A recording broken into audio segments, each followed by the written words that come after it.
Hello, welcome to the All Sort of Books channel to listen to interesting books.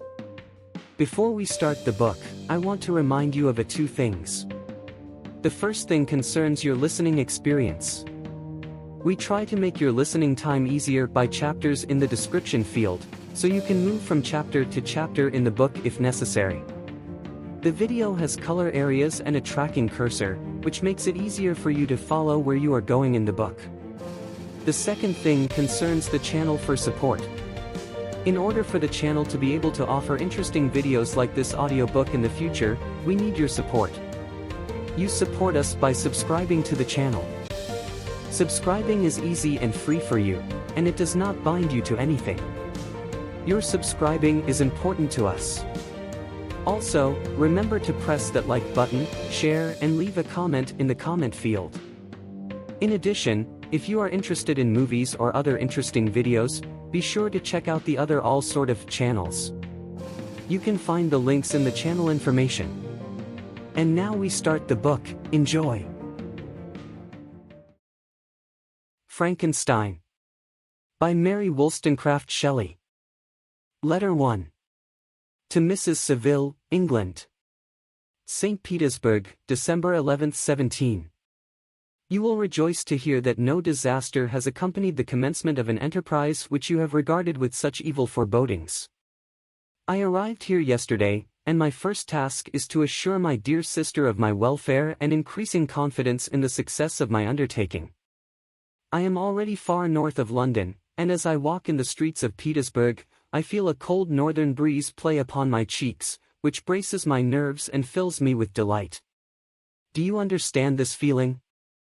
This breeze, which has traveled from the regions towards which I am advancing, gives me a foretaste of those icy climes. Inspirited by this wind of promise, my daydreams become more fervent and vivid. I try in vain to be persuaded that the pole is the seat of frost and desolation. It ever presents itself to my imagination as the region of beauty and delight.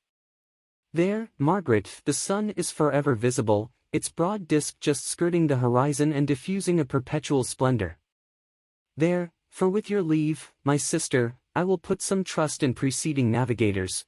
Their snow and frost are banished, and, sailing over a calm sea, we may be wafted to a land surpassing in wonders and in beauty every region hitherto discovered on the habitable globe. Its productions and features may be without example, as the phenomena of the heavenly bodies undoubtedly are in those undiscovered solitudes. What may not be expected in a country of eternal light? I may there discover the wondrous power which attracts the needle and may regulate 1,000 celestial observations that require only this voyage to render their seeming eccentricities consistent forever.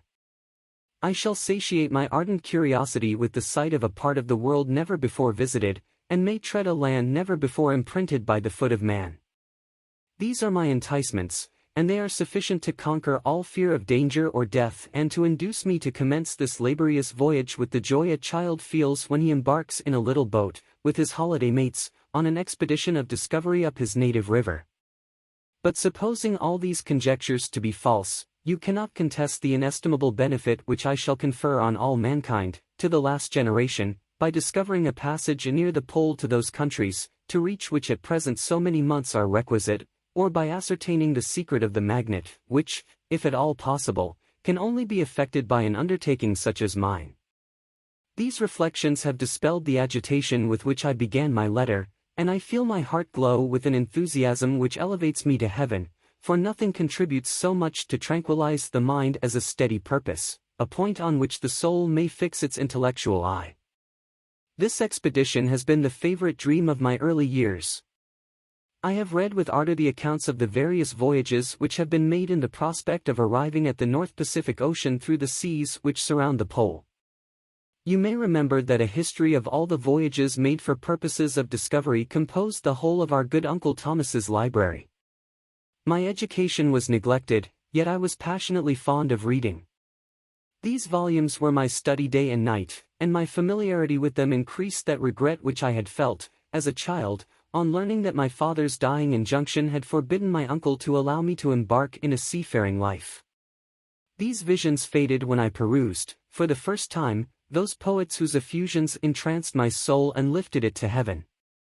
I also became a poet and for 1 year lived in a paradise of my own creation. I imagined that I also might obtain a niche in the temple where the names of Homer and Shakespeare are consecrated. You are well acquainted with my failure and how heavily I bore the disappointment.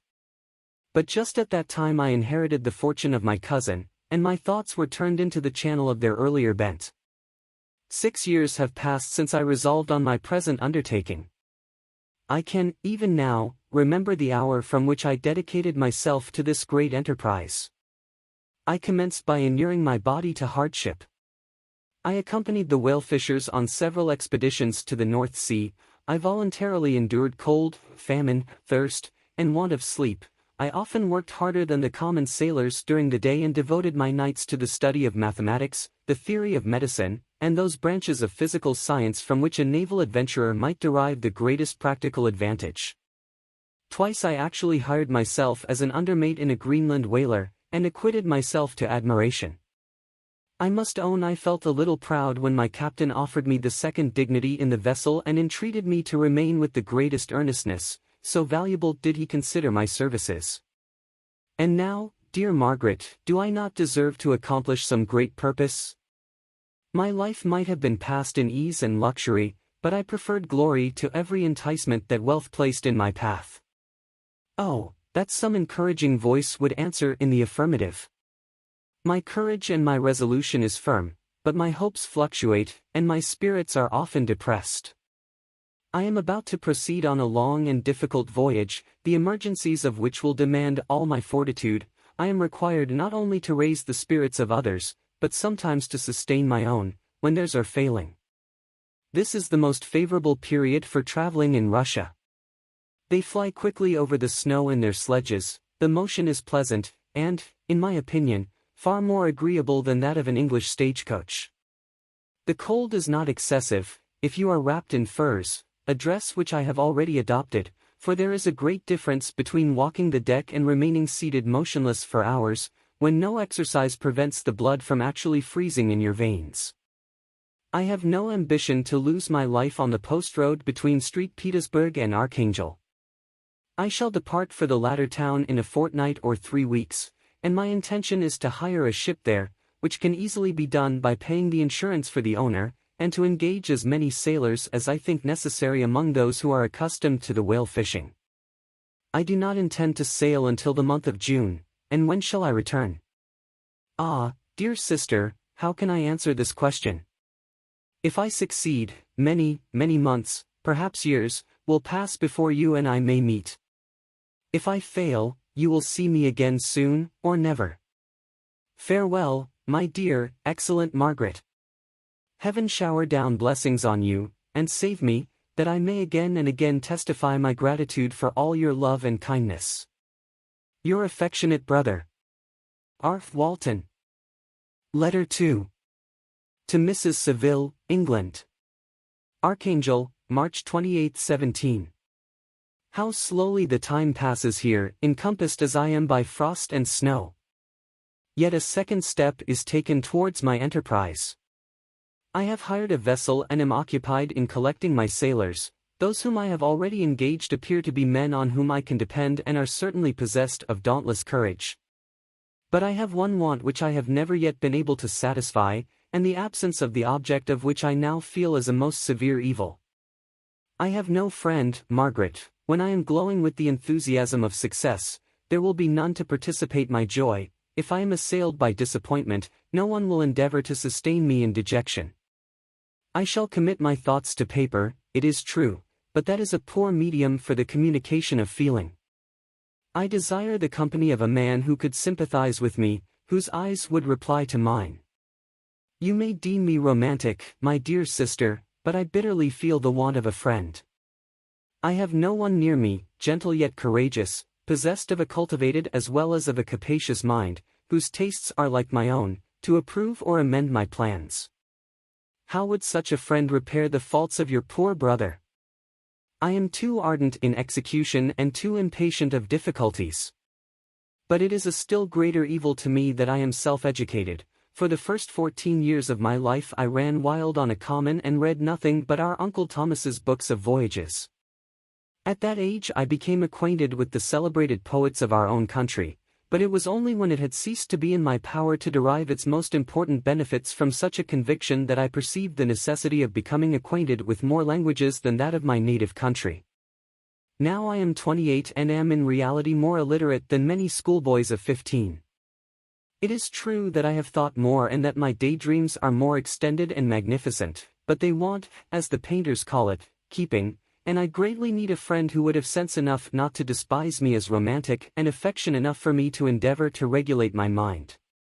Well, these are useless complaints. I shall certainly find no friend on the wide ocean, nor even here in Archangel, among merchants and seamen. Yet some feelings, unallied to the dross of human nature, beat even in these rugged bosoms. My lieutenant, for instance, is a man of wonderful courage and enterprise. He is madly desirous of glory, or rather, to word my phrase more characteristically, of advancement in his profession. He is an Englishman, and in the midst of national and professional prejudices, unsoftened by cultivation, retains some of the noblest endowments of humanity. I first became acquainted with him on board a whale vessel. Finding that he was unemployed in this city, I easily engaged him to assist in my enterprise. The master is a person of an excellent disposition and is remarkable in the ship for his gentleness and the mildness of his discipline. This circumstance, added to his well-known integrity and dauntless courage, made me very desirous to engage him. A youth passed in solitude, my best years spent under your gentle and feminine fosterage, has so refined the groundwork of my character that I cannot overcome an intense distaste to the usual brutality exercised on board ship. I have never believed it to be necessary, and when I heard of a mariner equally noted for his kindliness of heart and the respect and obedience paid to him by his crew, I felt myself peculiarly fortunate in being able to secure his services. I heard of him first in rather a romantic manner, from a lady who owes to him the happiness of her life. This, briefly, is his story. Some years ago he loved a young Russian lady of moderate fortune, and having amassed a considerable sum in prize money, the father of the girl consented to the match. He saw his mistress once before the destined ceremony, but she was bathed in tears, and throwing herself at his feet, entreated him to spare her, confessing at the same time that she loved another, but that he was poor, and that her father would never consent to the union. My generous friend reassured the suppliant, and on being informed of the name of her lover, instantly abandoned his pursuit. He had already bought a farm with his money, on which he had designed to pass the remainder of his life, but he bestowed the whole on his rival, together with the remains of his prize money to purchase stock, and then himself solicited the young woman's father to consent to her marriage with her lover. But the old man decidedly refused, thinking himself bound in honor to my friend, who, when he found the father inexorable, quitted his country, nor returned until he heard that his former mistress was married according to her inclinations. What a noble fellow, you will exclaim. He is so, but then he is wholly uneducated, he is as silent as a Turk, and a kind of ignorant carelessness attends him, which, while it renders his conduct the more astonishing, detracts from the interest and sympathy which otherwise he would command. Yet do not suppose, because I complain a little or because I can conceive a consolation for my toils which I may never know, that I am wavering in my resolutions.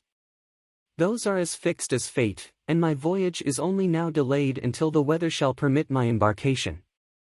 The winter has been dreadfully severe, but the spring promises well, and it is considered as a remarkably early season, so that perhaps I may sail sooner than I expected. I shall do nothing rashly. You know me sufficiently to confide in my prudence and considerateness whenever the safety of others is committed to my care. I cannot describe to you my sensations on the near prospect of my undertaking. It is impossible to communicate to you a conception of the trembling sensation, half pleasurable and half fearful, with which I am preparing to depart. I am going to unexplored regions, to the land of mist and snow, but I shall kill no albatross. Therefore do not be alarmed for my safety or if I should come back to you as worn and woeful as the ancient mariner. You will smile at my allusion, but I will disclose a secret. I have often attributed my attachment to, my passionate enthusiasm for, the dangerous mysteries of ocean to that production of the most imaginative of modern poets. There is something at work in my soul which I do not understand. I am practically industrious, painstaking, a workman to execute with perseverance and labor, but besides this there is a love for the marvelous, a belief in the marvelous, intertwined in all my projects, which hurries me out of the common pathways of men, even to the wild sea and unvisited regions I am about to explore. But to return to dearer considerations. Shall I meet you again, after having traversed immense seas, and returned by the most southern cape of Africa or America? I dare not expect such success, yet I cannot bear to look on the reverse of the picture. Continue for the present to write to me by every opportunity. I may receive your letters on some occasions when I need them most to support my spirits. I love you very tenderly. Remember me with affection, should you never hear from me again. Your affectionate brother, Robert Walton. Letter 3. To Mrs. Seville, England. July 7, 17, my dear sister. I write a few lines in haste to say that I am safe, and well advanced on my voyage. This letter will reach England by a merchantman now on its homeward voyage from Archangel, more fortunate than I, who may not see my native land, perhaps, for many years. I am, however, in good spirits, my men are bold and apparently firm of purpose, nor do the floating sheets of ice that continually pass us, indicating the dangers of the region towards which we are advancing, appear to dismay them. We have already reached a very high latitude, but it is the height of summer, and although not so warm as in England, the southern gales, which blow us speedily towards those shores which I so ardently desire to attain, breathe a degree of renovating warmth which I had not expected. No incidents have hitherto befallen us that would make a figure in a letter. 1 or 2 stiff gales and the springing of a leak are accidents which experienced navigators scarcely remember to record, and I shall be well content if nothing worse happen to us during our voyage. Adieu, my dear Margaret. Be assured that for my own sake, as well as yours, I will not rashly encounter danger. I will be cool, persevering, and prudent. But success shall crown my endeavors. Wherefore not? Thus far I have gone, tracing a secure way over the pathless seas, the very stars themselves being witnesses and testimonies of my triumph. Why not still proceed over the untamed yet obedient element? What can stop the determined heart and resolved will of man? My swelling heart involuntarily pours itself out thus. But I must finish. Heaven bless my beloved sister. R.W. Letter 4. To Mrs. Seville, England. August 5, 17. So strange an accident has happened to us that I cannot forbear recording it, although it is very probable that you will see me before these papers can come into your possession. Last Monday, July 31st, we were nearly surrounded by ice, which closed in the ship on all sides, scarcely leaving her the sea room in which she floated. Our situation was somewhat dangerous, especially as we were compassed round by a very thick fog. We accordingly lay to, hoping that some change would take place in the atmosphere and weather. About 2 o'clock the mist cleared away, and we beheld, stretched out in every direction, vast and irregular plains of ice, which seemed to have no end. Some of my comrades groaned, and my own mind began to grow watchful with anxious thoughts, when a strange sight suddenly attracted our attention and diverted our solicitude from our own situation. We perceived a low carriage, fixed on a sledge and drawn by dogs, pass on towards the north, at the distance of half a mile. A being which had the shape of a man, but apparently of gigantic stature, sat in the sledge and guided the dogs. We watched the rapid progress of the traveler with our telescopes until he was lost among the distant inequalities of the ice. This appearance excited our unqualified wonder. We were, as we believed, many hundred miles from any land, but this apparition seemed to denote that it was not, in reality, so distant as we had supposed. Shut in, however, by ice, it was impossible to follow his track, which we had observed with the greatest attention. About 2 hours after this occurrence we heard the ground sea, and before night the ice broke and freed our ship. We, however, lay to until the morning, fearing to encounter in the dark those large loose masses which float about after the breaking up of the ice. I profited of this time to rest for a few hours.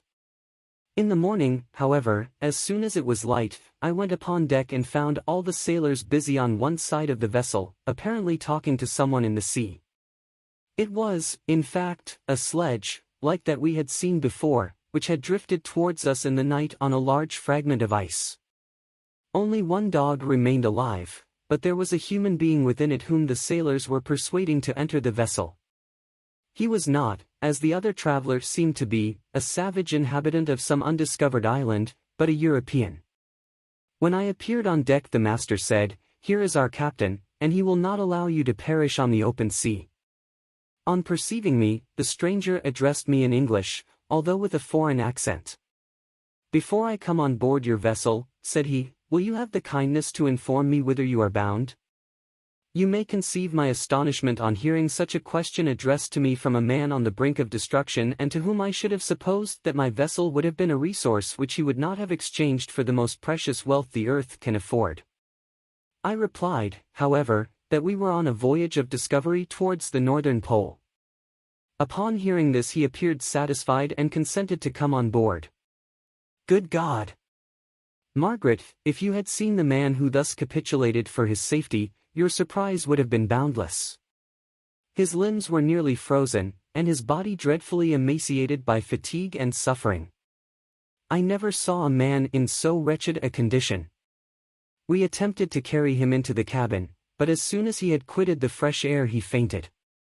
We accordingly brought him back to the deck and restored him to animation by rubbing him with brandy and forcing him to swallow a small quantity. As soon as he showed signs of life, we wrapped him up in blankets and placed him near the chimney of the kitchen stove. By slow degrees he recovered and ate a little soup, which restored him wonderfully.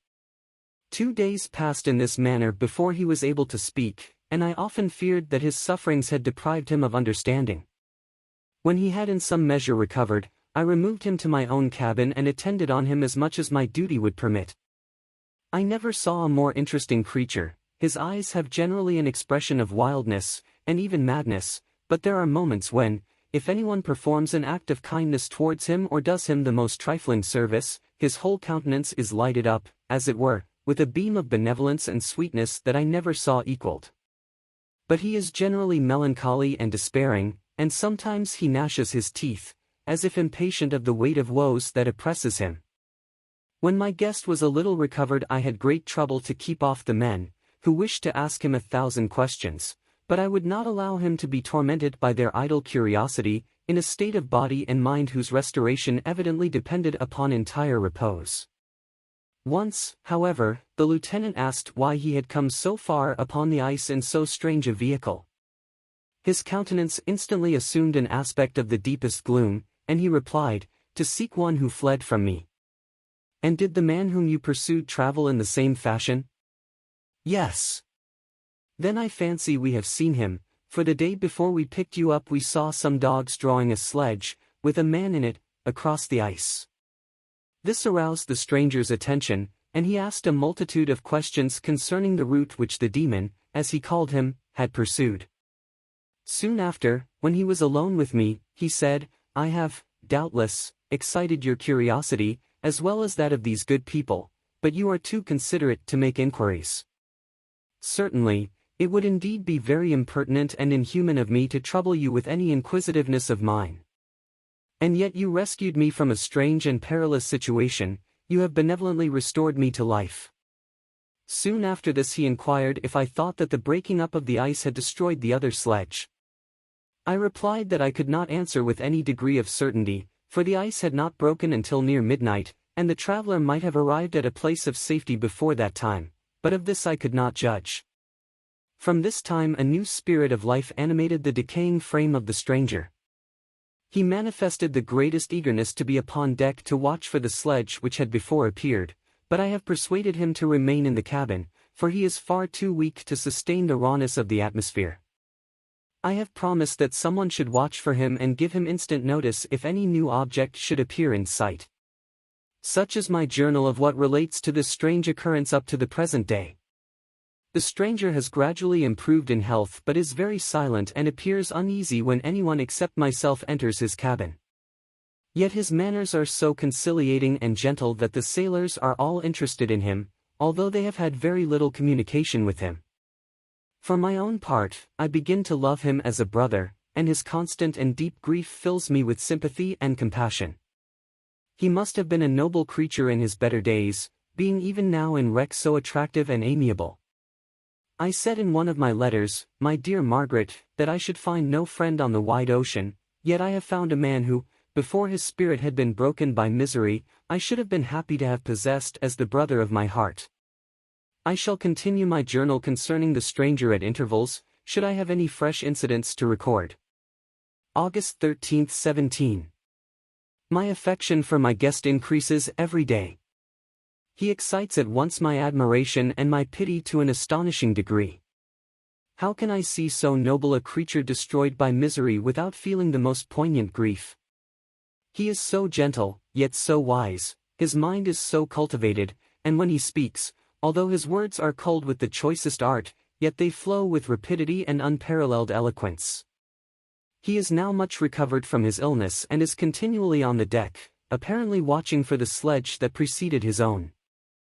Yet, although unhappy, he is not so utterly occupied by his own misery but that he interests himself deeply in the projects of others. He has frequently conversed with me on mine, which I have communicated to him without disguise. He entered attentively into all my arguments in favor of my eventual success and into every minute detail of the measures I had taken to secure it. I was easily led by the sympathy which he evinced to use the language of my heart, to give utterance to the burning ardor of my soul, and to say, with all the fervor that warmed me, how gladly I would sacrifice my fortune, my existence, my every hope, to the furtherance of my enterprise. One man's life or death were but a small price to pay for the acquirement of the knowledge which I sought, for the dominion I should acquire and transmit over the elemental foes of our race. As I spoke, a dark gloom spread over my listener's countenance. At first I perceived that he tried to suppress his emotion, he placed his hands before his eyes, and my voice quivered and failed me as I beheld tears trickle fast from between his fingers, a groan burst from his heaving breast. I paused, at length he spoke, in broken accents, "Unhappy man! Do you share my madness? Have you drunk also of the intoxicating draught? Hear me, let me reveal my tale, and you will dash the cup from your lips." Such words, you may imagine, strongly excited my curiosity, but the paroxysm of grief that had seized the stranger overcame his weakened powers, and many hours of repose and tranquil conversation were necessary to restore his composure. Having conquered the violence of his feelings, he appeared to despise himself for being the slave of passion, and quelling the dark tyranny of despair, he led me again to converse concerning myself personally. He asked me the history of my earlier years. The tale was quickly told, but it awakened various trains of reflection. I spoke of my desire of finding a friend, of my thirst for a more intimate sympathy with a fellow mind than had ever fallen to my lot, and expressed my conviction that a man could boast of little happiness who did not enjoy this blessing. "I agree with you," replied the stranger, "we are unfashioned creatures, but half made up, if one wiser, better, dearer than ourselves, such a friend ought to be, do not lend his aid to perfectionate our weak and faulty natures. I once had a friend, the most noble of human creatures, and am entitled, therefore, to judge respecting friendship. You have hope, and the world before you, and have no cause for despair. But I have lost everything and cannot begin life anew." As he said this his countenance became expressive of a calm, settled grief that touched me to the heart. But he was silent and presently retired to his cabin. Even broken in spirit as he is, no one can feel more deeply than he does the beauties of nature. The starry sky, the sea, and every sight afforded by these wonderful regions seems still to have the power of elevating his soul from earth. Such a man has a double existence. He may suffer misery and be overwhelmed by disappointments, yet when he has retired into himself, he will be like a celestial spirit that has a halo around him, within whose circle no grief or folly ventures. Will you smile at the enthusiasm I express concerning this divine wanderer? You would not if you saw him. You have been tutored and refined by books and retirement from the world, and you are therefore somewhat fastidious, but this only renders you the more fit to appreciate the extraordinary merits of this wonderful man. Sometimes I have endeavored to discover what quality it is which he possesses that elevates him so immeasurably above any other person I ever knew. I believe it to be an intuitive discernment, a quick but never-failing power of judgment, a penetration into the causes of things, unequaled for clearness and precision. Add to this a facility of expression and a voice whose varied intonations are soul-subduing music. August 19, 17. Yesterday the stranger said to me, "You may easily perceive, Captain Walton, that I have suffered great and unparalleled misfortunes. I had determined at one time that the memory of these evils should die with me, but you have won me to alter my determination.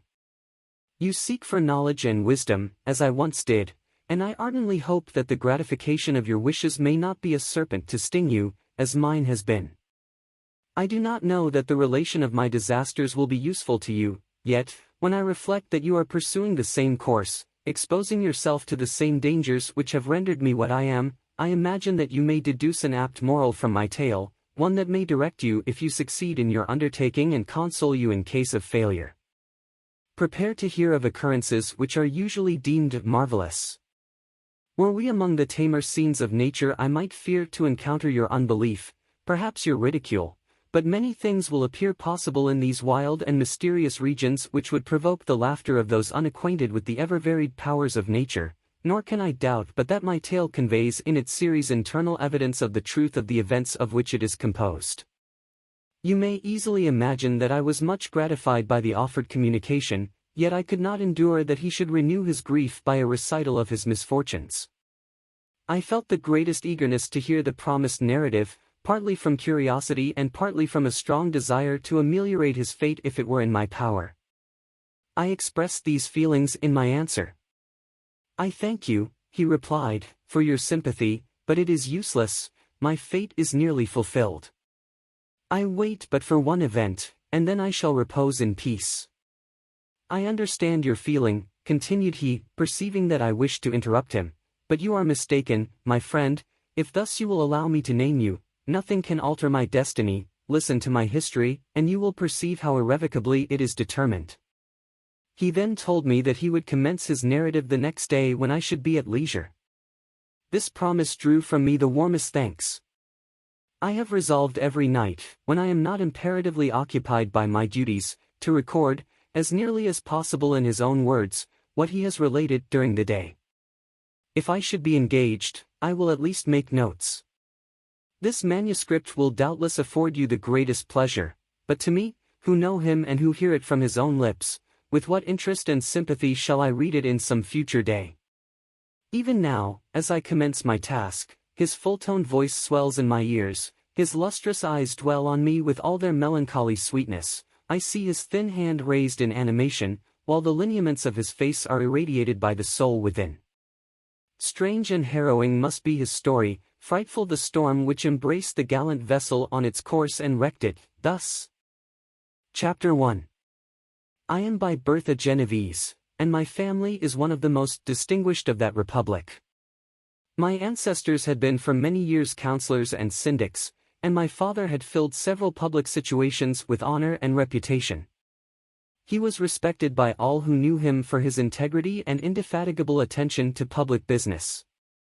He passed his younger days perpetually occupied by the affairs of his country. A variety of circumstances had prevented his marrying early, nor was it until the decline of life that he became a husband and the father of a family.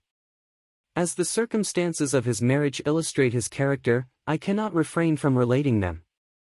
One of his most intimate friends was a merchant who, from a flourishing state, fell, through numerous mischances, into poverty. This man, whose name was Beaufort, was of a proud and unbending disposition and could not bear to live in poverty and oblivion in the same country where he had formerly been distinguished for his rank and magnificence. Having paid his debts, therefore, in the most honorable manner, he retreated with his daughter to the town of Lucerne, where he lived unknown and in wretchedness. My father loved Beaufort with the truest friendship and was deeply grieved by his retreat in these unfortunate circumstances. He bitterly deplored the false pride which led his friend to a conduct so little worthy of the affection that united them. He lost no time in endeavoring to seek him out, with the hope of persuading him to begin the world again through his credit and assistance. Beaufort had taken effectual measures to conceal himself, and it was 10 months before my father discovered his abode. Overjoyed at this discovery, he hastened to the house, which was situated in a mean street near the Rus. But when he entered, misery and despair alone welcomed him. Beaufort had saved but a very small sum of money from the wreck of his fortunes, but it was sufficient to provide him with sustenance for some months, and in the meantime he hoped to procure some respectable employment in a merchant's house. The interval was, consequently, spent in inaction. His grief only became more deep and rankling when he had leisure for reflection, and at length it took so fast hold of his mind that at the end of 3 months he lay on a bed of sickness, incapable of any exertion. His daughter attended him with the greatest tenderness, but she saw with despair that their little fund was rapidly decreasing and that there was no other prospect of support. But Caroline Beaufort possessed a mind of an uncommon mold, and her courage rose to support her in her adversity. She procured plain work, she plaited straw and by various means contrived to earn a pittance scarcely sufficient to support life. Several months passed in this manner. Her father grew worse, her time was more entirely occupied in attending him, her means of subsistence decreased, and in the 10th month her father died in her arms, leaving her an orphan and a beggar. This last blow overcame her, and she knelt by Beaufort's coffin weeping bitterly, when my father entered the chamber. He came like a protecting spirit to the poor girl, who committed herself to his care, and after the interment of his friend he conducted her to Geneva and placed her under the protection of a relation. 2 years after this event Caroline became his wife. There was a considerable difference between the ages of my parents, but this circumstance seemed to unite them only closer in bonds of devoted affection. There was a sense of justice in my father's upright mind which rendered it necessary that he should approve highly to love strongly.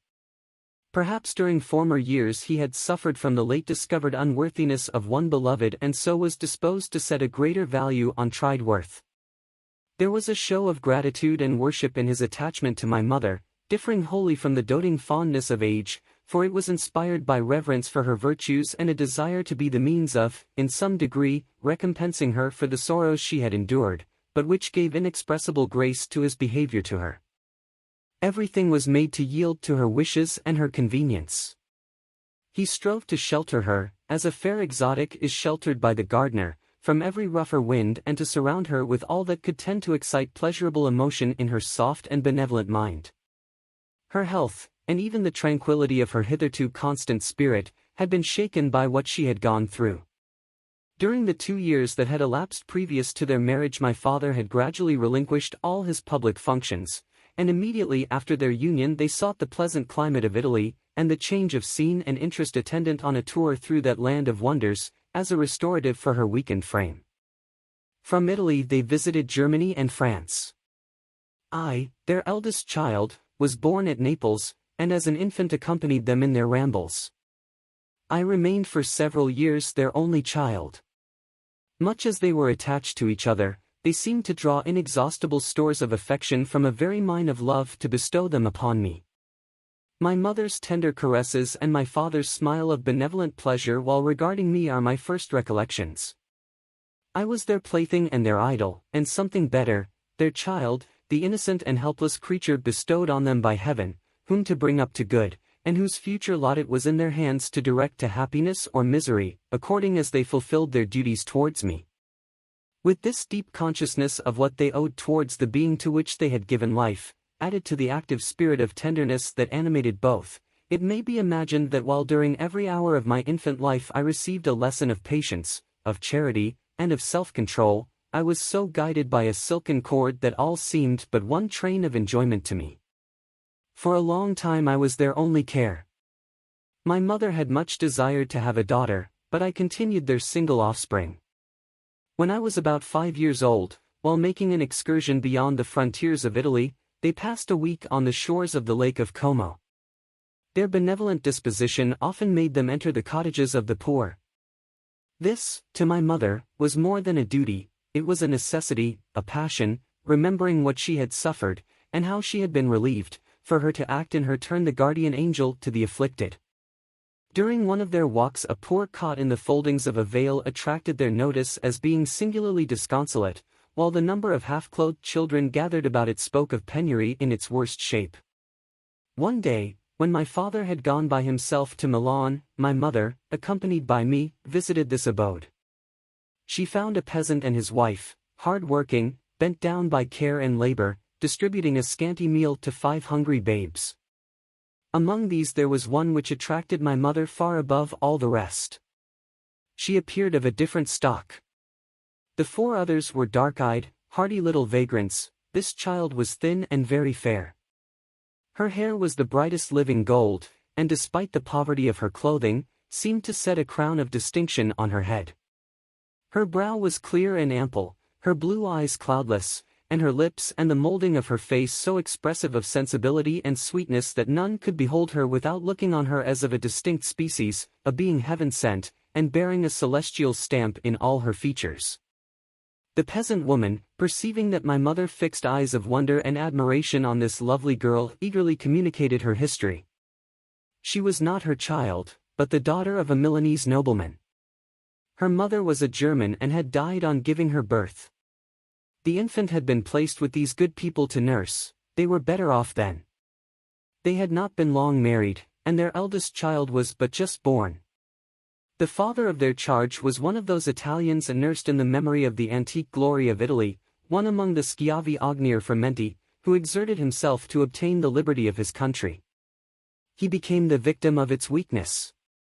Whether he had died or still lingered in the dungeons of Austria was not known. His property was confiscated, his child became an orphan and a beggar. She continued with her foster parents and bloomed in their rude abode, fairer than a garden rose among dark-leaved brambles. When my father returned from Milan, he found playing with me in the hall of our villa a child fairer than pictured cherub, a creature who seemed to shed radiance from her looks and whose form and motions were lighter than the chamois of the hills. The apparition was soon explained.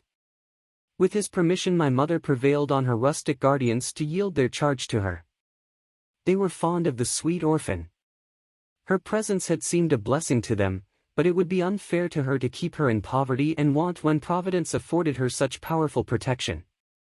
They consulted their village priest, and the result was that Elizabeth Lavenza became the inmate of my parents' house, my more than sister, the beautiful and adored companion of all my occupations and my pleasures.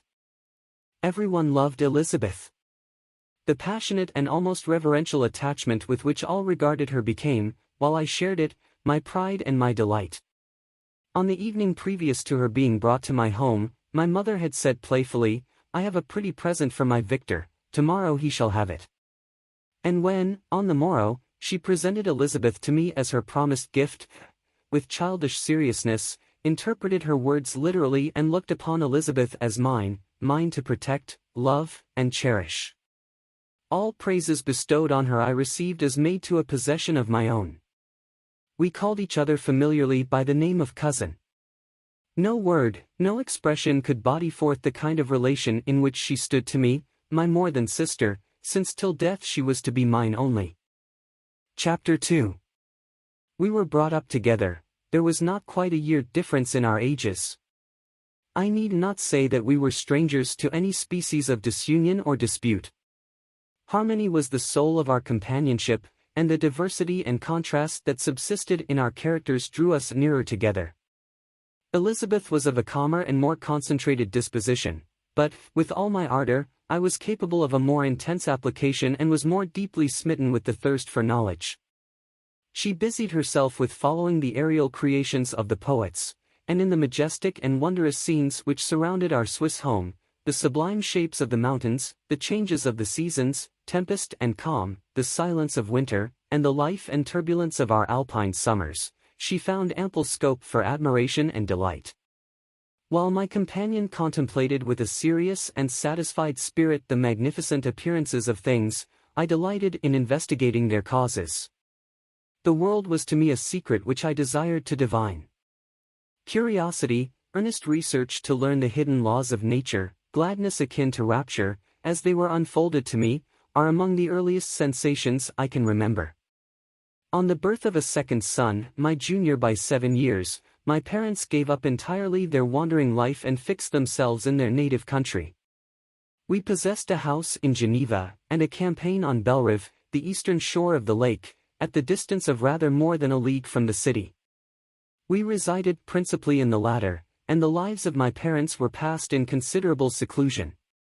It was my temper to avoid a crowd and to attach myself fervently to a few. I was indifferent, therefore, to my schoolfellows in general, but I united myself in the bonds of the closest friendship to one among them. Henry Clerval was the son of a merchant of Geneva. He was a boy of singular talent and fancy. He loved enterprise, hardship, and even danger for its own sake. He was deeply read in books of chivalry and romance. He composed heroic songs and began to write many a tale of enchantment and knightly adventure. He tried to make U.S. act plays and to enter into masquerades, in which the characters were drawn from the heroes of Roncesvalles, of the Round Table of King Arthur, and the chivalrous train who shed their blood to redeem the Holy Sepulchre from the hands of the infidels. No human being could have passed a happier childhood than myself. My parents were possessed by the very spirit of kindness and indulgence. We felt that they were not the tyrants to rule our lot according to their caprice, but the agents and creators of all the many delights which we enjoyed. When I mingled with other families, I distinctly discerned how peculiarly fortunate my lot was, and gratitude assisted the development of filial love.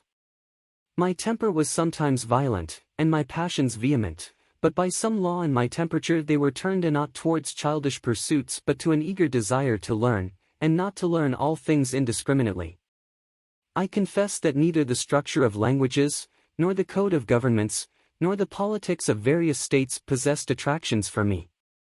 It was the secrets of heaven and earth that I desired to learn, and whether it was the outward substance of things or the inner spirit of nature and the mysterious soul of man that occupied me, still my inquiries were directed to the metaphysical, or in its highest sense, the physical secrets of the world. Meanwhile Clerval occupied himself, so to speak, with the moral relations of things. The busy stage of life, the virtues of heroes, and the actions of men were his theme, and his hope and his dream was to become one among those whose names are recorded in story as the gallant and adventurous benefactors of our species. The saintly soul of Elizabeth shone like a shrine-dedicated lamp in our peaceful home. Her sympathy was ours, her smile, her soft voice, the sweet glance of her celestial eyes, were ever there to bless and animate us. She was the living spirit of love to soften and attract. I might have become sullen in my study, through the ardor of my nature, but that she was there to subdue me to a semblance of her own gentleness. And Clerval, could aught ill entrench on the noble spirit of Clerval? Yet he might not have been so perfectly humane, so thoughtful in his generosity, so full of kindness and tenderness amidst his passion for adventurous exploit, had she not unfolded to him the real loveliness of beneficence and made the doing good the end and aim of his soaring ambition. I feel exquisite pleasure in dwelling on the recollections of childhood, before misfortune had tainted my mind and changed its bright visions of extensive usefulness into gloomy and narrow reflections upon self. Besides, in drawing the picture of my early days, I also record those events which led, by insensible steps, to my after-tale of misery, for when I would account to myself for the birth of that passion which afterward ruled my destiny, I find it arise, like a mountain river, from ignoble and almost forgotten sources, but, swelling as it proceeded, it became the torrent which, in its course, has swept away all my hopes and joys. Natural philosophy is the genius that has regulated my fate. I desire, therefore, in this narration, to state those facts which led to my predilection for that science. When I was 13 years of age we all went on a party of pleasure to the baths near Thonon. The inclemency of the weather obliged us to remain a day confined to the inn. In this house I chanced to find a volume of the works of Cornelius Agrippa. I opened it with apathy. The theory which he attempts to demonstrate and the wonderful facts which he relates soon changed this feeling into enthusiasm.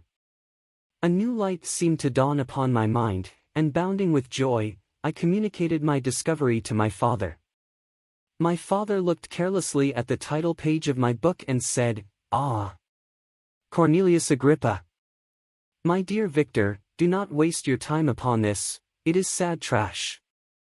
If, instead of this remark, my father had taken the pains to explain to me that the principles of Agrippa had been entirely exploded and that a modern system of science had been introduced which possessed much greater powers than the ancient, because the powers of the latter were chimerical, while those of the former were real and practical, under such circumstances I should certainly have thrown Agrippa aside and have contented my imagination, warmed as it was, by returning with greater ardor to my former studies. It is even possible that the train of my ideas would never have received the fatal impulse that led to my ruin. But the cursory glance my father had taken of my volume by no means assured me that he was acquainted with its contents, and I continued to read with the greatest avidity. When I returned home my first care was to procure the whole works of this author, and afterwards of Paracelsus and Albertus Magnus. I read and studied the wild fancies of these writers with delight. They appeared to me treasures known to few besides myself. I have described myself as always having been imbued with a fervent longing to penetrate the secrets of nature. In spite of the intense labor and wonderful discoveries of modern philosophers, I always came from my studies discontented and unsatisfied. Sir Isaac Newton is said to have avowed that he felt like a child picking up shells beside the great and unexplored ocean of truth. Those of his successors in each branch of natural philosophy with whom I was acquainted appeared even to my boy's apprehensions as tyros engaged in the same pursuit. The untaught peasant beheld the elements around him and was acquainted with their practical uses. The most learned philosopher knew little more. He had partially unveiled the face of nature, but her immortal lineaments were still a wonder and a mystery. He might dissect, anatomize, and give names, but, not to speak of a final cause, causes in their secondary and tertiary grades were utterly unknown to him. I had gazed upon the fortifications and impediments that seemed to keep human beings from entering the citadel of nature, and rashly and ignorantly I had repined. But here were books, and here were men who had penetrated deeper and knew more. I took their word for all that they averred, and I became their disciple. It may appear strange that such should arise in the 18th century, but while I followed the routine of education in the schools of Geneva, I was, to a great degree, self-taught with regard to my favorite studies. My father was not scientific, and I was left to struggle with a child's blindness, added to a student's thirst for knowledge. Under the guidance of my new preceptors I entered with the greatest diligence into the search of the philosopher's stone and the elixir of life, but the latter soon obtained my undivided attention. Wealth was an inferior object, but what glory would attend the discovery if I could banish disease from the human frame and render man invulnerable to any but a violent death? Nor were these my only visions. The raising of ghosts or devils was a promise liberally accorded by my favorite authors, the fulfillment of which I most eagerly sought, and if my incantations were always unsuccessful, I attributed the failure rather to my own inexperience and mistake than to a want of skill or fidelity in my instructors. And thus for a time I was occupied by exploded systems, mingling, like an unadept, 1,000 contradictory theories and floundering desperately in a very slough of multifarious knowledge, guided by an ardent imagination and childish reason till an accident again changed the current of my ideas. When I was about 15 years old we had retired to our house near Belrive, when we witnessed a most violent and terrible thunderstorm. It advanced from behind the mountains of Jura, and the thunder burst at once with frightful loudness from various quarters of the heavens.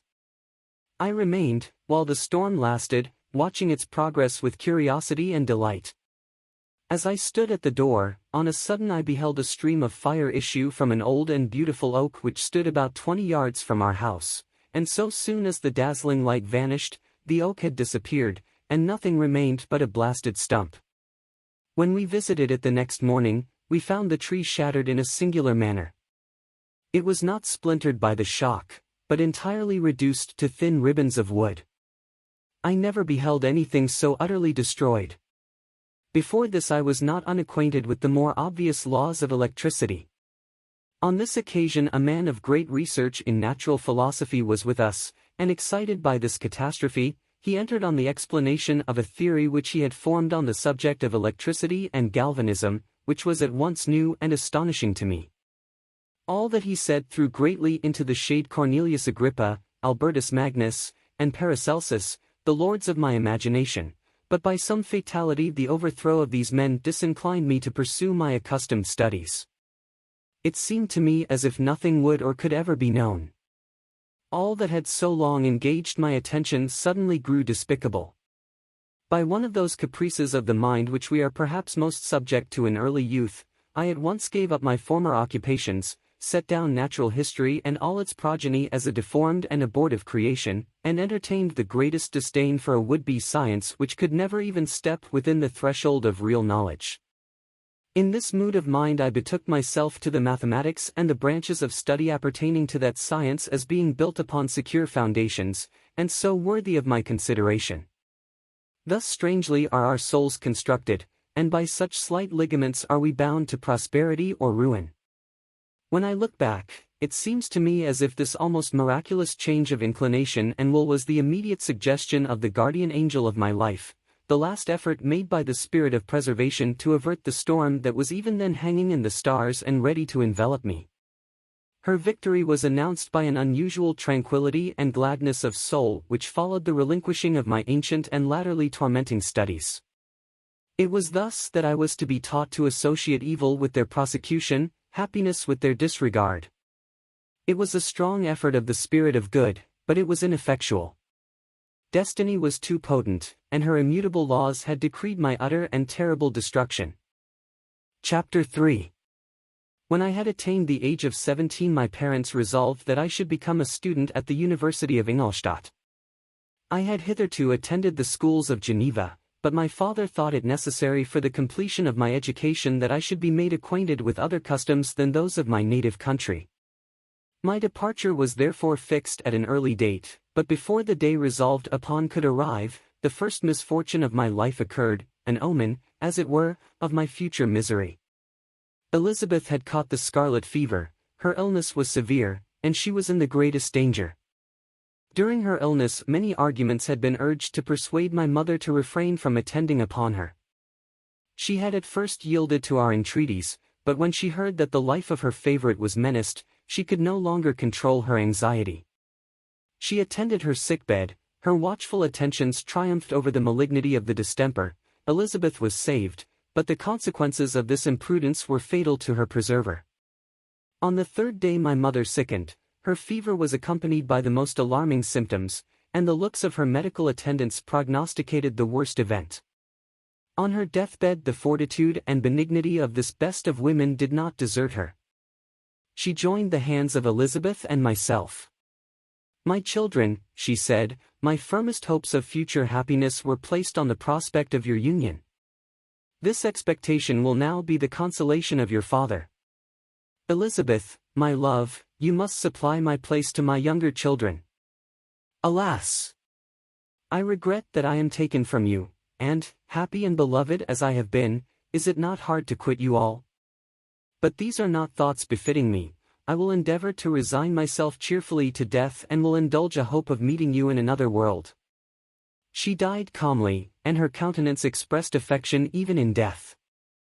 I need not describe the feelings of those whose dearest ties are rent by that most irreparable evil, the void that presents itself to the soul, and the despair that is exhibited on the countenance. It is so long before the mind can persuade itself that she whom we saw every day and whose very existence appeared a part of our own can have departed forever, that the brightness of a beloved eye can have been extinguished and the sound of a voice so familiar and dear to the ear can be hushed, never more to be heard. These are the reflections of the first days, but when the lapse of time proves the reality of the evil, then the actual bitterness of grief commences. Yet from whom has not that rude hand rent away some dear connection? And why should I describe a sorrow which all have felt and must feel? The time at length arrives when grief is rather an indulgence than a necessity, and the smile that plays upon the lips, although it may be deemed a sacrilege, is not banished. My mother was dead, but we had still duties which we ought to perform. We must continue our course with the rest and learn to think ourselves fortunate whilst one remains whom the spoiler has not seized. My departure for Ingolstadt, which had been deferred by these events, was now again determined upon. I obtained from my father a respite of some weeks. It appeared to me sacrilege so soon to leave the repose, akin to death, of the house of mourning and to rush into the thick of life. I was new to sorrow, but it did not the less alarm me. I was unwilling to quit the sight of those that remained to me, and above all, I desired to see my sweet Elizabeth in some degree consoled. She indeed veiled her grief and strove to act the comforter to us all. She looked steadily on life and assumed its duties with courage and zeal. She devoted herself to those whom she had been taught to call her uncle and cousins. Never was she so enchanting as at this time, when she recalled the sunshine of her smiles and spent them upon us. She forgot even her own regret in her endeavors to make us forget. The day of my departure at length arrived. Clerval spent the last evening with us. He had endeavored to persuade his father to permit him to accompany me and to become my fellow student, but in vain. His father was a narrow-minded trader and saw idleness and ruin in the aspirations and ambition of his son. Henry deeply felt the misfortune of being debarred from a liberal education. He said little, but when he spoke I read in his kindling eye and in his animated glance a restrained but firm resolve not to be chained to the miserable details of commerce. We sat late. We could not tear ourselves away from each other nor persuade ourselves to say the word farewell. It was said, and we retired under the pretense of seeking repose, each fancying that the other was deceived, but when at morning's dawn I descended to the carriage which was to convey me away, they were all there, my father again to bless me, Clerval to press my hand once more, my Elizabeth to renew her entreaties that I would write often and to bestow the last feminine attentions on her playmate and friend. I threw myself into the chaise that was to convey me away and indulged in the most melancholy reflections. I, who had ever been surrounded by amiable companions, continually engaged in endeavoring to bestow mutual pleasure, I was now alone. In the university whither I was going I must form my own friends and be my own protector. My life had hitherto been remarkably secluded and domestic, and this had given me invincible repugnance to new countenances.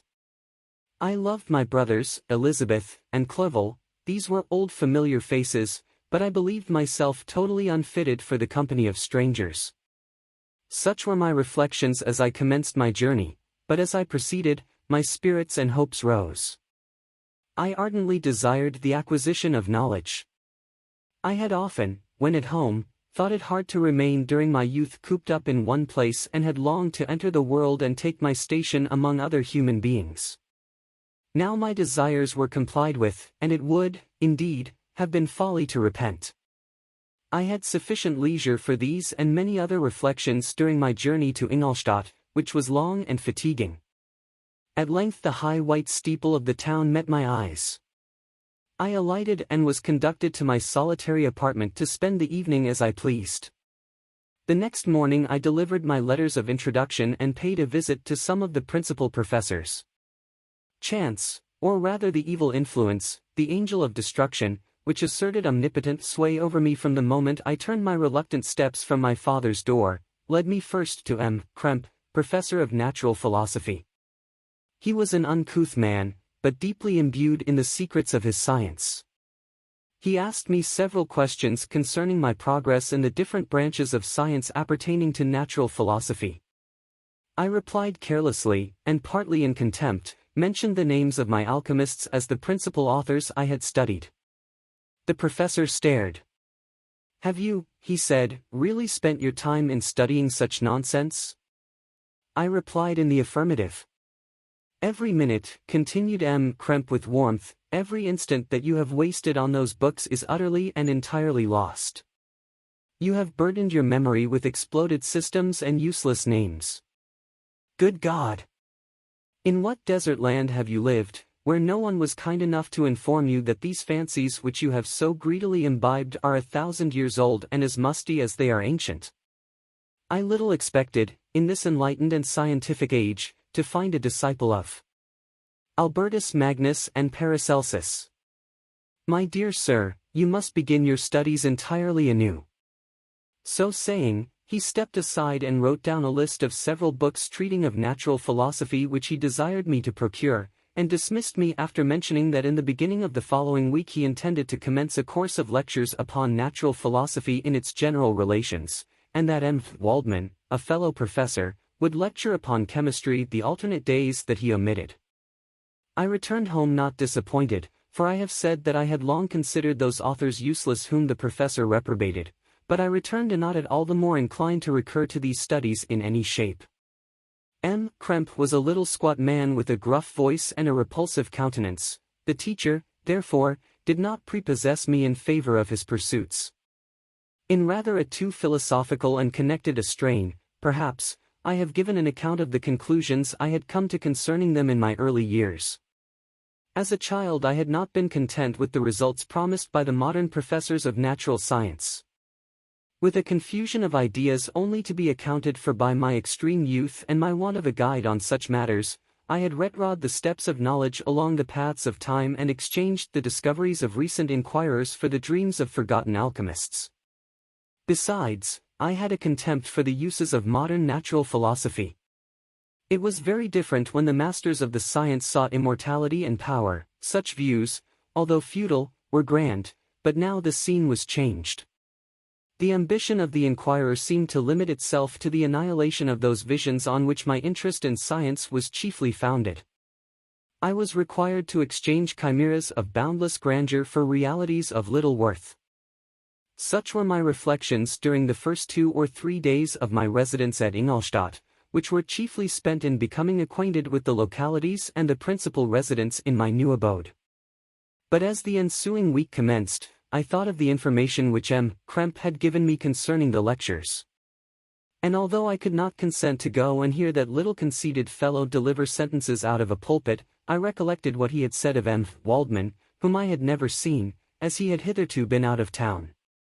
Partly from curiosity and partly from idleness, I went into the lecturing room, which M. Waldman entered shortly after. This professor was very unlike his colleague.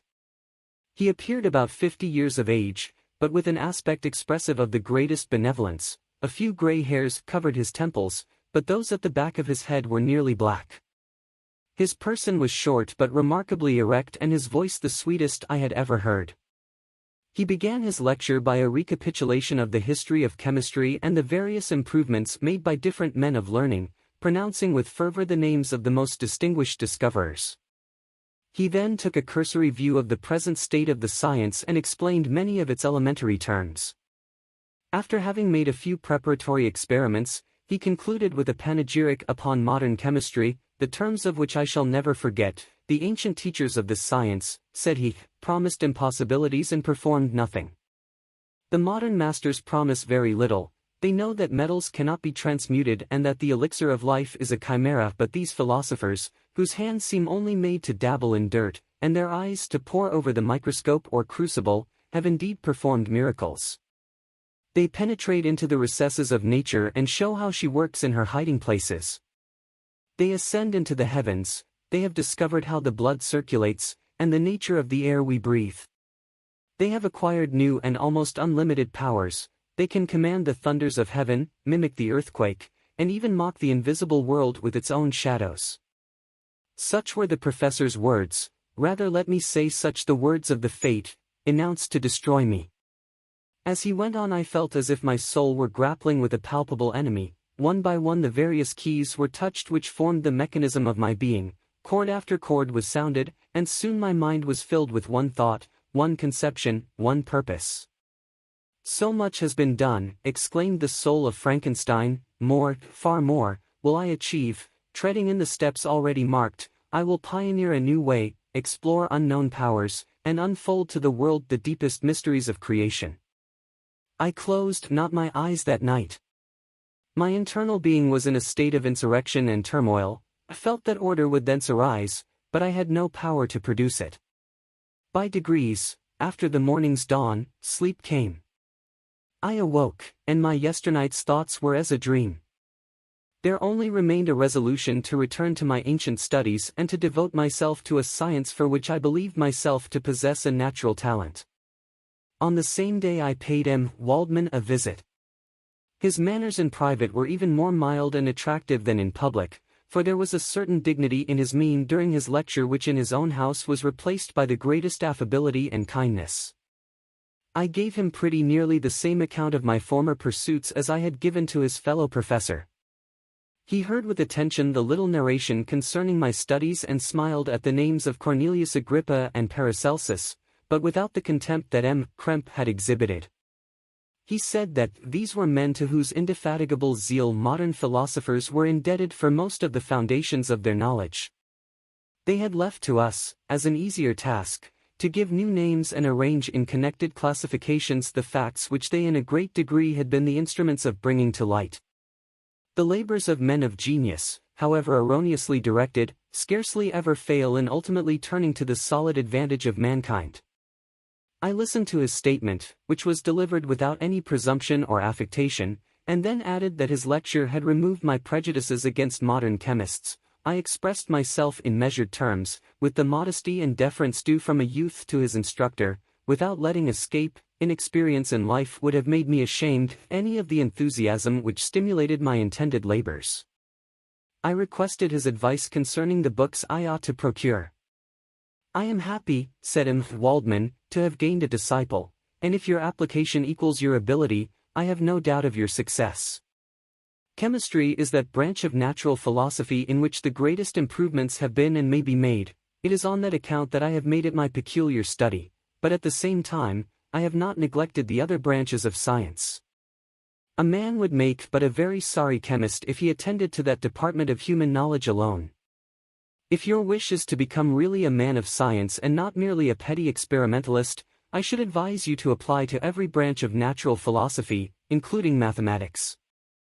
He then took me into his laboratory and explained to me the uses of his various machines, instructing me as to what I ought to procure and promising me the use of his own when I should have advanced far enough in the science not to derange their mechanism.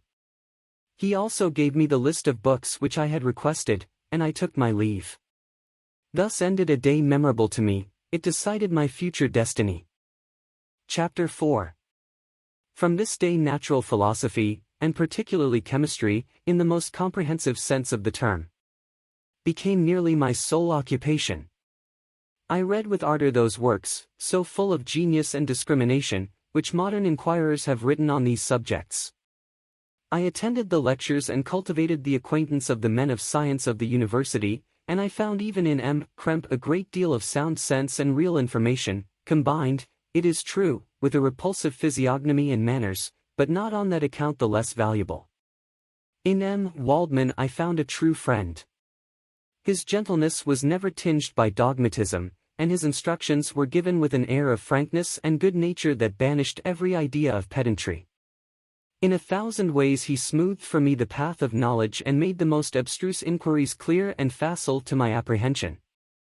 My application was at first fluctuating and uncertain. It gained strength as I proceeded and soon became so ardent and eager that the stars often disappeared in the light of morning whilst I was yet engaged in my laboratory. As I applied so closely, it may be easily conceived that my progress was rapid. My ardor was indeed the astonishment of the students, and my proficiency that of the masters. Professor Krempe often asked me, with a sly smile, how Cornelius Agrippa went on, whilst M. Waldman expressed the most heartfelt exultation in my progress. 2 years passed in this manner, during which I paid no visit to Geneva, but was engaged, heart and soul, in the pursuit of some discoveries which I hoped to make. None but those who have experienced them can conceive of the enticements of science. In other studies you go as far as others have gone before you, and there is nothing more to know, but in a scientific pursuit there is continual food for discovery and wonder. A mind of moderate capacity which closely pursues one study must infallibly arrive at great proficiency in that study, and I, who continually sought the attainment of one object of pursuit and was solely wrapped up in this, improved so rapidly that at the end of 2 years I made some discoveries in the improvement of some chemical instruments, which procured me great esteem and admiration at the university. When I had arrived at this point and had become as well acquainted with the theory and practice of natural philosophy as depended on the lessons of any of the professors at Ingolstadt, my residence there being no longer conducive to my improvements, I thought of returning to my friends and my native town, when an incident happened that protracted my stay. One of the phenomena which had peculiarly attracted my attention was the structure of the human frame, and, indeed, any animal endued with life. Whence, I often asked myself, did the principle of life proceed? It was a bold question, and one which has ever been considered as a mystery, yet with how many things are we upon the brink of becoming acquainted, if cowardice or carelessness did not restrain our inquiries. I revolved these circumstances in my mind and determined thenceforth to apply myself more particularly to those branches of natural philosophy which relate to physiology. Unless I had been animated by an almost supernatural enthusiasm, my application to this study would have been irksome and almost intolerable. To examine the causes of life, we must first have recourse to death. I became acquainted with the science of anatomy, but this was not sufficient. I must also observe the natural decay and corruption of the human body. In my education my father had taken the greatest precautions that my mind should be impressed with no supernatural horrors. I do not ever remember to have trembled at a tale of superstition or to have feared the apparition of a spirit. Darkness had no effect upon my fancy, and a churchyard was to me merely the receptacle of bodies deprived of life, which, from being the seat of beauty and strength, had become food for the worm. Now I was led to examine the cause and progress of this decay and forced to spend days and nights in vaults and charnel houses. My attention was fixed upon every object the most insupportable to the delicacy of the human feelings. I saw how the fine form of man was degraded and wasted. I beheld the corruption of death succeed to the blooming cheek of life. I saw how the worm inherited the wonders of the eye and brain. I paused, examining and analyzing all the minutiae of causation, as exemplified in the change from life to death, and death to life, until from the midst of this darkness a sudden light broke in upon me, a light so brilliant and wondrous, yet so simple, that while I became dizzy with the immensity of the prospect which it illustrated, I was surprised that among so many men of genius who had directed their inquiries towards the same science, that I alone should be reserved to discover so astonishing a secret. Remember, I am not recording the vision of a madman. The sun does not more certainly shine in the heavens than that which I now affirm is true. Some miracle might have produced it, yet the stages of the discovery were distinct and probable. After days and nights of incredible labor and fatigue, I succeeded in discovering the cause of generation and life, nay, more, I became myself capable of bestowing animation upon lifeless matter. The astonishment which I had at first experienced on this discovery soon gave place to delight and rapture. After so much time spent in painful labor, to arrive at once at the summit of my desires was the most gratifying consummation of my toils. But this discovery was so great and overwhelming that all the steps by which I had been progressively led to it were obliterated, and I beheld only the result. What had been the study and desire of the wisest men since the creation of the world was now within my grasp. Not that, like a magic scene, it all opened upon me at once. The information I had obtained was of a nature rather to direct my endeavors so soon as I should point them towards the object of my search than to exhibit that object already accomplished. I was like the Arabian who had been buried with the dead and found a passage to life, aided only by one glimmering and seemingly ineffectual light. I see by your eagerness and the wonder and hope which your eyes express, my friend, that you expect to be informed of the secret with which I am acquainted. That cannot be. Listen patiently until the end of my story, and you will easily perceive why I am reserved upon that subject. I will not lead you on, unguarded and ardent as I then was, to your destruction and infallible misery. Learn from me, if not by my precepts, at least by my example, how dangerous is the acquirement of knowledge and how much happier that man is who believes his native town to be the world, than he who aspires to become greater than his nature will allow. When I found so astonishing a power placed within my hands, I hesitated a long time concerning the manner in which I should employ it. Although I possessed the capacity of bestowing animation, yet to prepare a frame for the reception of it, with all its intricacies of fibers, muscles, and veins, still remained a work of inconceivable difficulty and labor. I doubted at first whether I should attempt the creation of a being like myself, or one of simpler organization, but my imagination was too much exalted by my first success to permit me to doubt of my ability to give life to an animal as complete and wonderful as man. The materials at present within my command hardly appeared adequate to so arduous an undertaking, but I doubted not that I should ultimately succeed. I prepared myself for a multitude of reverses. My operations might be incessantly baffled, and at last my work be imperfect, Yet when I considered the improvement which every day takes place in science and mechanics, I was encouraged to hope my present attempts would at least lay the foundations of future success. Nor could I consider the magnitude and complexity of my plan as any argument of its impracticability. It was with these feelings that I began the creation of a human being.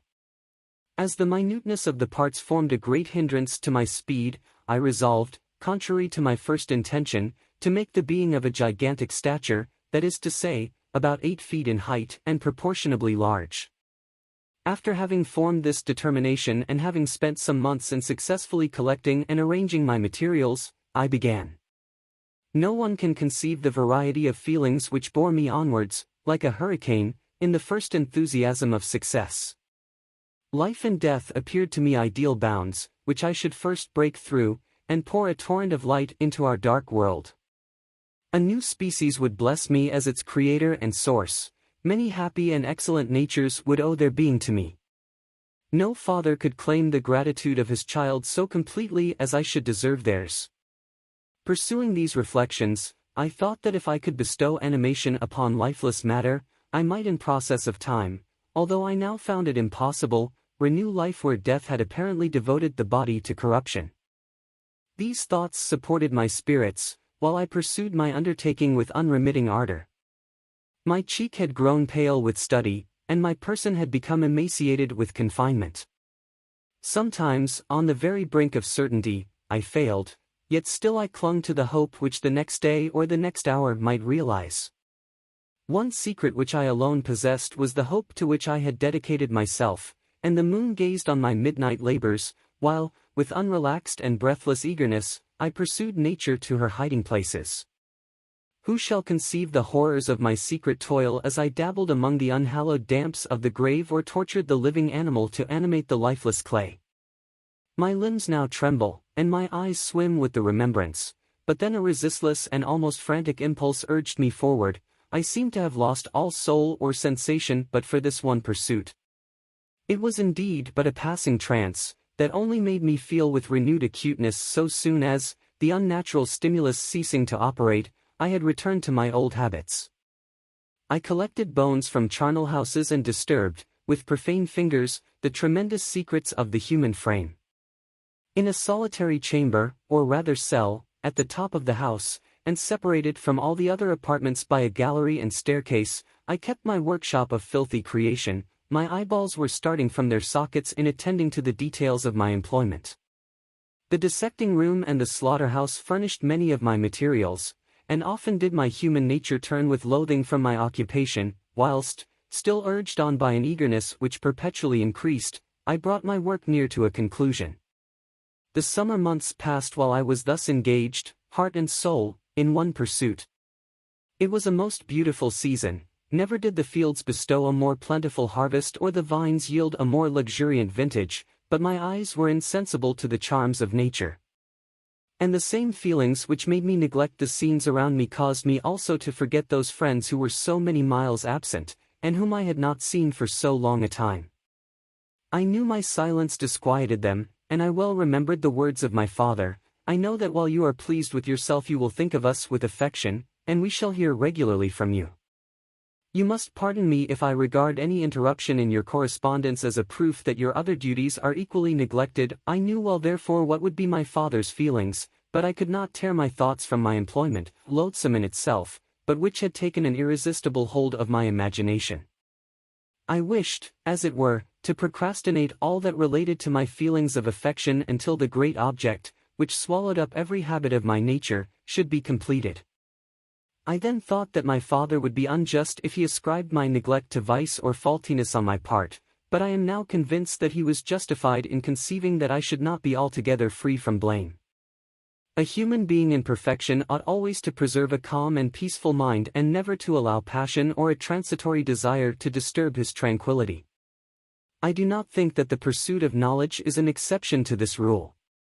If the study to which you apply yourself has a tendency to weaken your affections and to destroy your taste for those simple pleasures in which no alloy can possibly mix, then that study is certainly unlawful, that is to say, not befitting the human mind. If this rule were always observed, If no man allowed any pursuit whatsoever to interfere with the tranquility of his domestic affections, Greece had not been enslaved, Caesar would have spared his country, America would have been discovered more gradually, and the empires of Mexico and Peru had not been destroyed.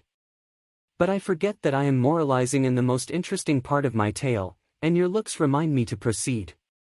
My father made no reproach in his letters and only took notice of my science by inquiring into my occupations more particularly than before. Winter, spring, and summer passed away during my labors, but I did not watch the blossom or the expanding leaves, sights which before always yielded me supreme delight, so deeply was I engrossed in my occupation. The leaves of that year had withered before my work drew near to a close, and now every day showed me more plainly how well I had succeeded. But my enthusiasm was checked by my anxiety, and I appeared rather like one doomed by slavery to toil in the mines, or any other unwholesome trade than an artist occupied by his favorite employment. Every night I was oppressed by a slow fever, and I became nervous to a most painful degree. The fall of a leaf startled me, and I shunned my fellow creatures as if I had been guilty of a crime. Sometimes I grew alarmed at the wreck I perceived that I had become. The energy of my purpose alone sustained me, my labors would soon end, and I believed that exercise and amusement would then drive away incipient disease, and I promised myself both of these when my creation should be complete. Chapter 5. It was on a dreary night of November that I beheld the accomplishment of my toils. With an anxiety that almost amounted to agony, I collected the instruments of life around me, that I might infuse a spark of being into the lifeless thing that lay at my feet. It was already 1 in the morning, the rain pattered dismally against the panes, and my candle was nearly burned out, when, by the glimmer of the half-extinguished light, I saw the dull yellow eye of the creature open. It breathed hard, and a convulsive motion agitated its limbs. How can I describe my emotions at this catastrophe, or how delineate the wretch whom with such infinite pains and care I had endeavored to form? His limbs were in proportion, and I had selected his features as beautiful. Beautiful! Great God! His yellow skin scarcely covered the work of muscles and arteries beneath, his hair was of a lustrous black, and flowing, his teeth of a pearly whiteness, but these luxuriances only formed a more horrid contrast with his watery eyes, that seemed almost of the same color as the dun-white sockets in which they were set, his shriveled complexion and straight black lips. The different accidents of life are not so changeable as the feelings of human nature. I had worked hard for nearly 2 years, for the sole purpose of infusing life into an inanimate body. For this I had deprived myself of rest and health. I had desired it with an ardor that far exceeded moderation, but now that I had finished, the beauty of the dream vanished, and breathless horror and disgust filled my heart. Unable to endure the aspect of the being I had created, I rushed out of the room and continued a long time traversing my bedchamber, unable to compose my mind to sleep. At length lassitude succeeded to the tumult I had before endured, and I threw myself on the bed in my clothes, endeavoring to seek a few moments of forgetfulness. But it was in vain. I slept, indeed, but I was disturbed by the wildest dreams. I thought I saw Elizabeth, in the bloom of health, walking in the streets of Ingolstadt. Delighted and surprised, I embraced her, but as I imprinted the first kiss on her lips, they became livid with the hue of death, her features appeared to change, and I thought that I held the corpse of my dead mother in my arms. A shroud enveloped her form, and I saw the grave worms crawling in the folds of the flannel. I started from my sleep with horror, a cold dew covered my forehead, my teeth chattered, and every limb became convulsed, when, by the dim and yellow light of the moon, as it forced its way through the window shutters, I beheld the wretch, the miserable monster whom I had created.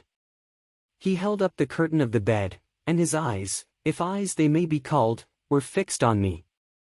His jaws opened, and he muttered some inarticulate sounds, while a grin wrinkled his cheeks. He might have spoken, but I did not hear. One hand was stretched out, seemingly to detain me, but I escaped and rushed downstairs. I took refuge in the courtyard belonging to the house which I inhabited, where I remained during the rest of the night, walking up and down in the greatest agitation, listening attentively, catching and fearing each sound as if it were to announce the approach of the demoniacal corpse to which I had so miserably given life. Oh! No mortal could support the horror of that countenance. A mummy again endued with animation could not be so hideous as that wretch. I had gazed on him while unfinished. He was ugly then, but when those muscles and joints were rendered capable of motion, it became a thing such as even Dante could not have conceived. I passed the night wretchedly. Sometimes my pulse beat so quickly and hardly that I felt the palpitation of every artery. At others, I nearly sank to the ground through languor and extreme weakness. Mingled with this horror, I felt the bitterness of disappointment. Dreams that had been my food and pleasant rest for so long a space were now become a hell to me, and the change was so rapid, the overthrow so complete. Morning, dismal and wet, at length dawned and discovered to my sleepless and aching eyes the church of Ingolstadt, its white steeple and clock, which indicated the 6th hour. The porter opened the gates of the court, which had that night been my asylum, and I issued into the streets, pacing them with quick steps, as if I sought to avoid the wretch whom I feared every turning of the street would present to my view. I did not dare return to the apartment which I inhabited, but felt impelled to hurry on, although drenched by the rain which poured from a black and comfortless sky. I continued walking in this manner for some time, endeavoring by bodily exercise to ease the load that weighed upon my mind. I traversed the streets without any clear conception of where I was or what I was doing. My heart palpitated in the sickness of fear, and I hurried on with irregular steps, not daring to look about me. Like one who, on a lonely road, doth walk in fear and dread, and, having once turned round, walks on, and turns no more his head, because he knows a frightful fiend doth close behind him tread. Coleridge's Ancient Mariner. Continuing thus, I came at length opposite to the inn at which the various diligences and carriages usually stopped. Here I paused, I knew not why, but I remained some minutes with my eyes fixed on a coach that was coming towards me from the other end of the street. As it drew nearer I observed that it was the Swiss diligence. It stopped just where I was standing, and on the door being opened, I perceived Henry Clerval, who, on seeing me, instantly sprung out. "My dear Frankenstein," exclaimed he, "how glad I am to see you! How fortunate that you should be here at the very moment of my alighting!" Nothing could equal my delight on seeing Clerval. His presence brought back to my thoughts my father, Elizabeth, and all those scenes of home so dear to my recollection. I grasped his hand, and in a moment forgot my horror and misfortune. I felt suddenly, and for the first time during many months, calm and serene joy. I welcomed my friend, therefore, in the most cordial manner, and we walked towards my college.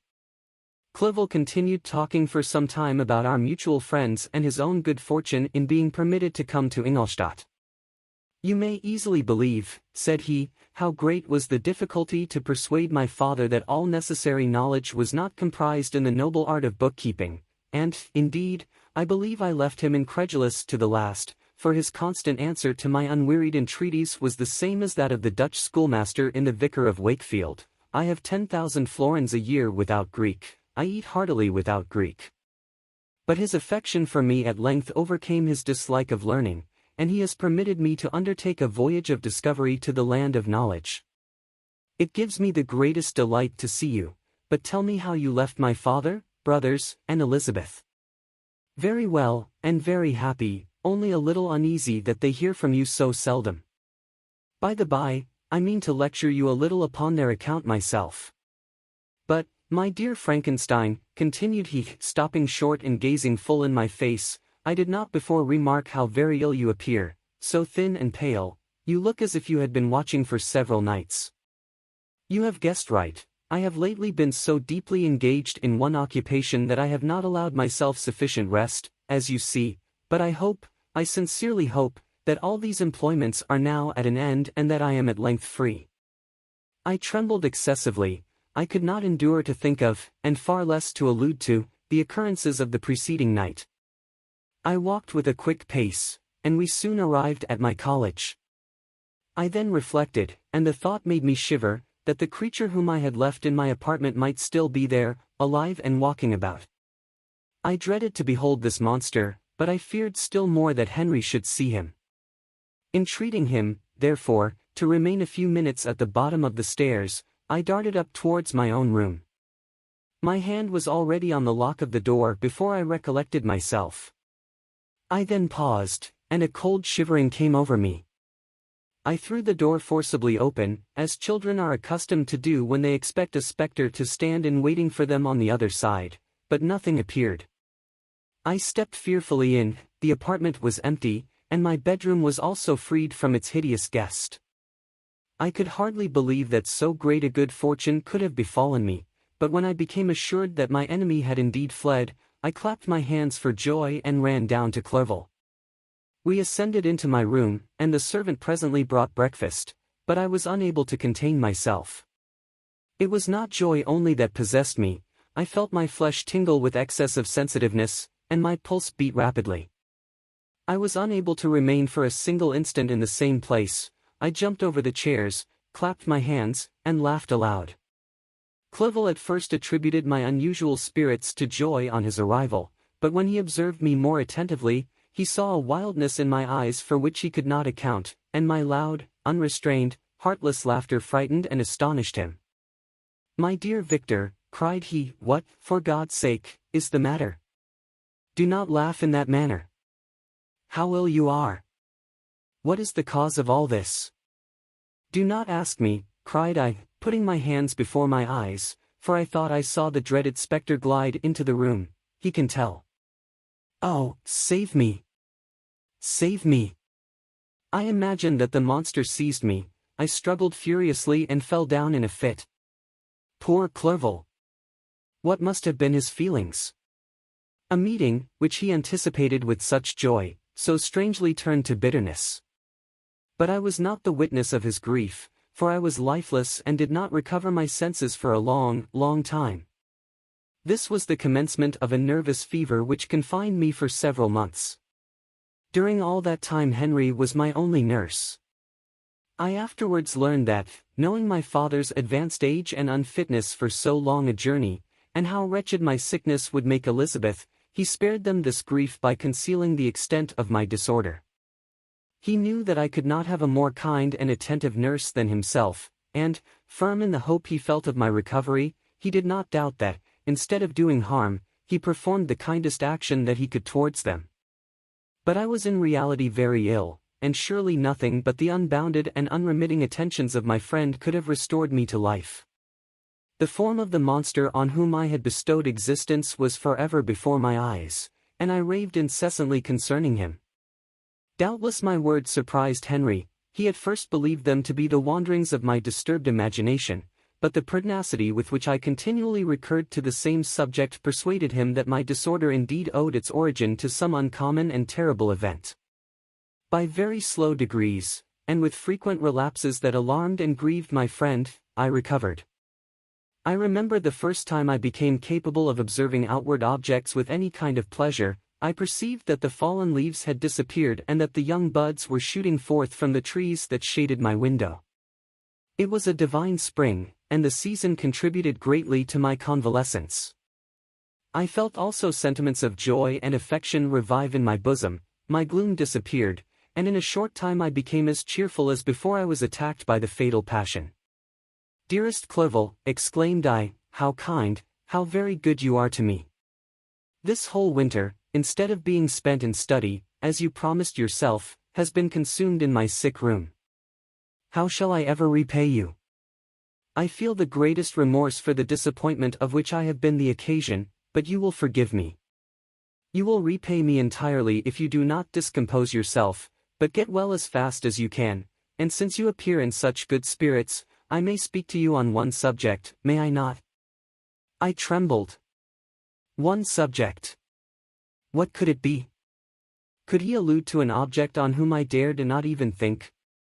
"Compose yourself," said Clerval, who observed my change of color. "I will not mention it if it agitates you, but your father and cousin would be very happy if they received a letter from you in your own handwriting.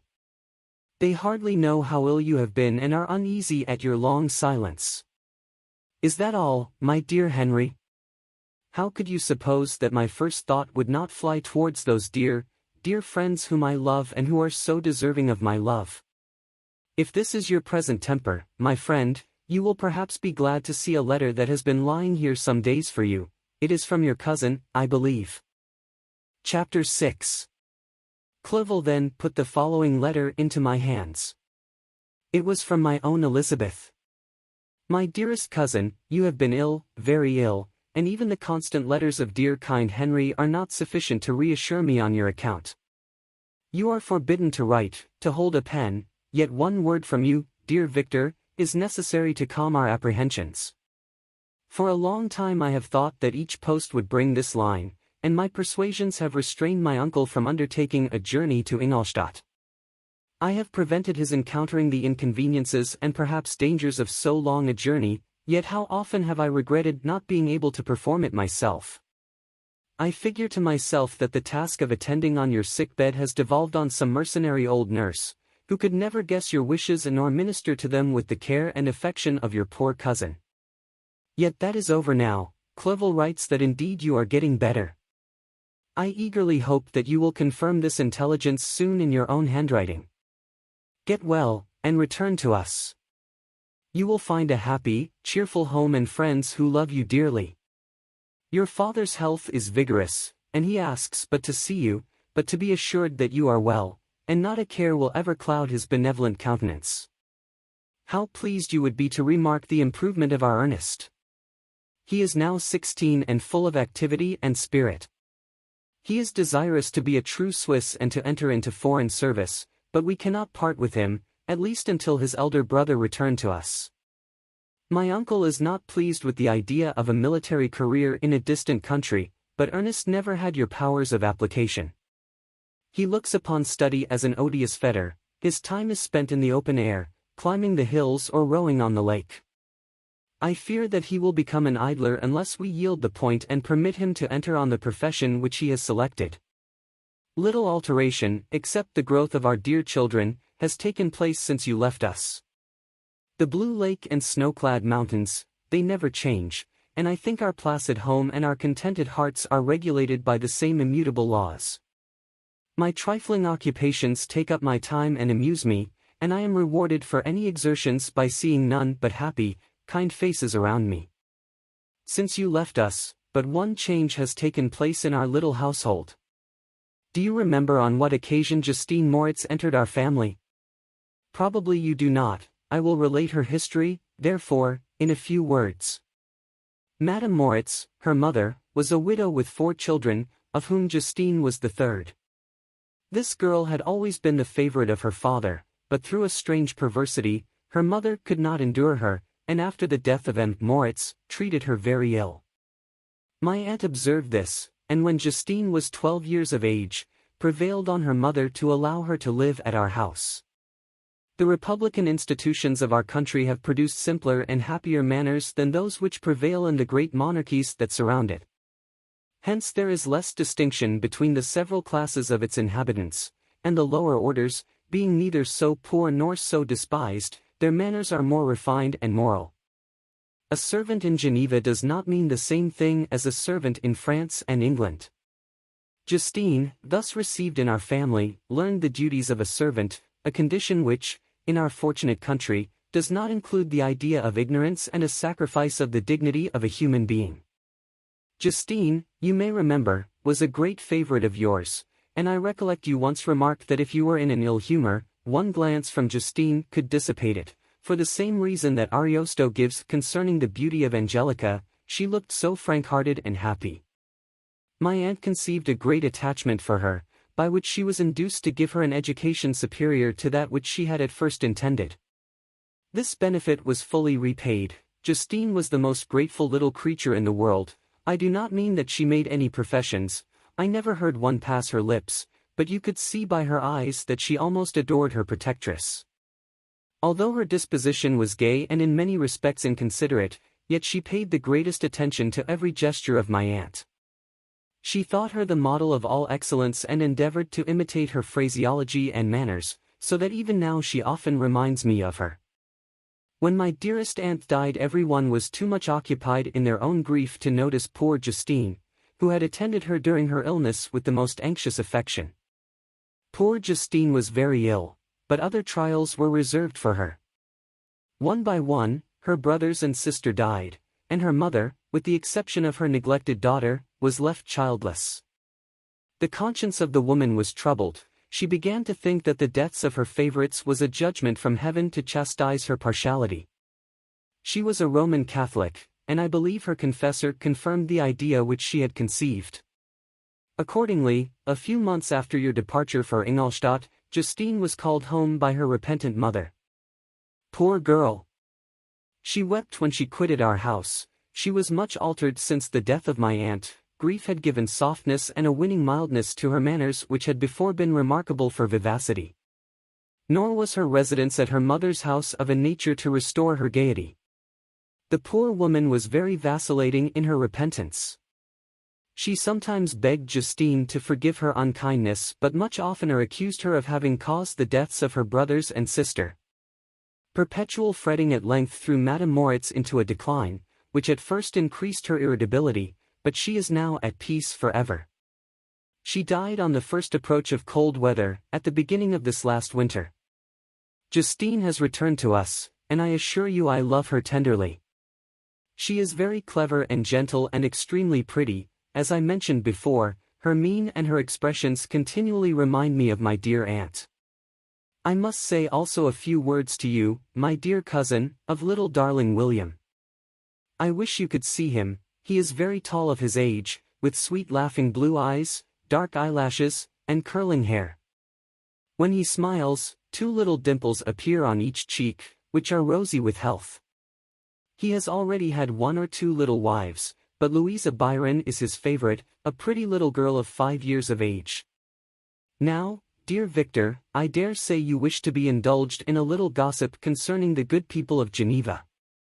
The pretty Miss Mansfield has already received the congratulatory visits on her approaching marriage with a young Englishman, John Melbourne, esq. Her ugly sister, Manon, married M. de Villard, the rich banker, last autumn.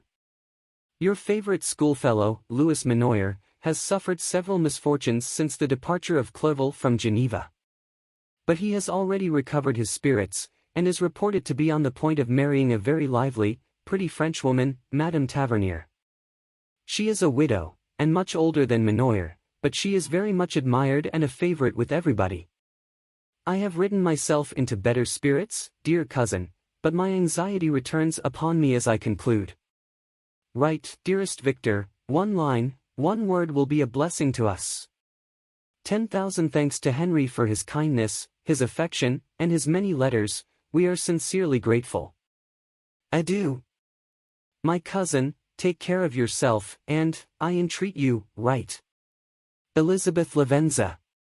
Geneva, March 18, 17. Dear, dear Elizabeth! I exclaimed when I had read her letter. I will write instantly and relieve them from the anxiety they must feel. I wrote, and this exertion greatly fatigued me, but my convalescence had commenced and proceeded regularly. In another fortnight I was able to leave my chamber. One of my first duties on my recovery was to introduce Clerval to the several professors of the university. In doing this, I underwent a kind of rough usage, ill-befitting the wounds that my mind had sustained.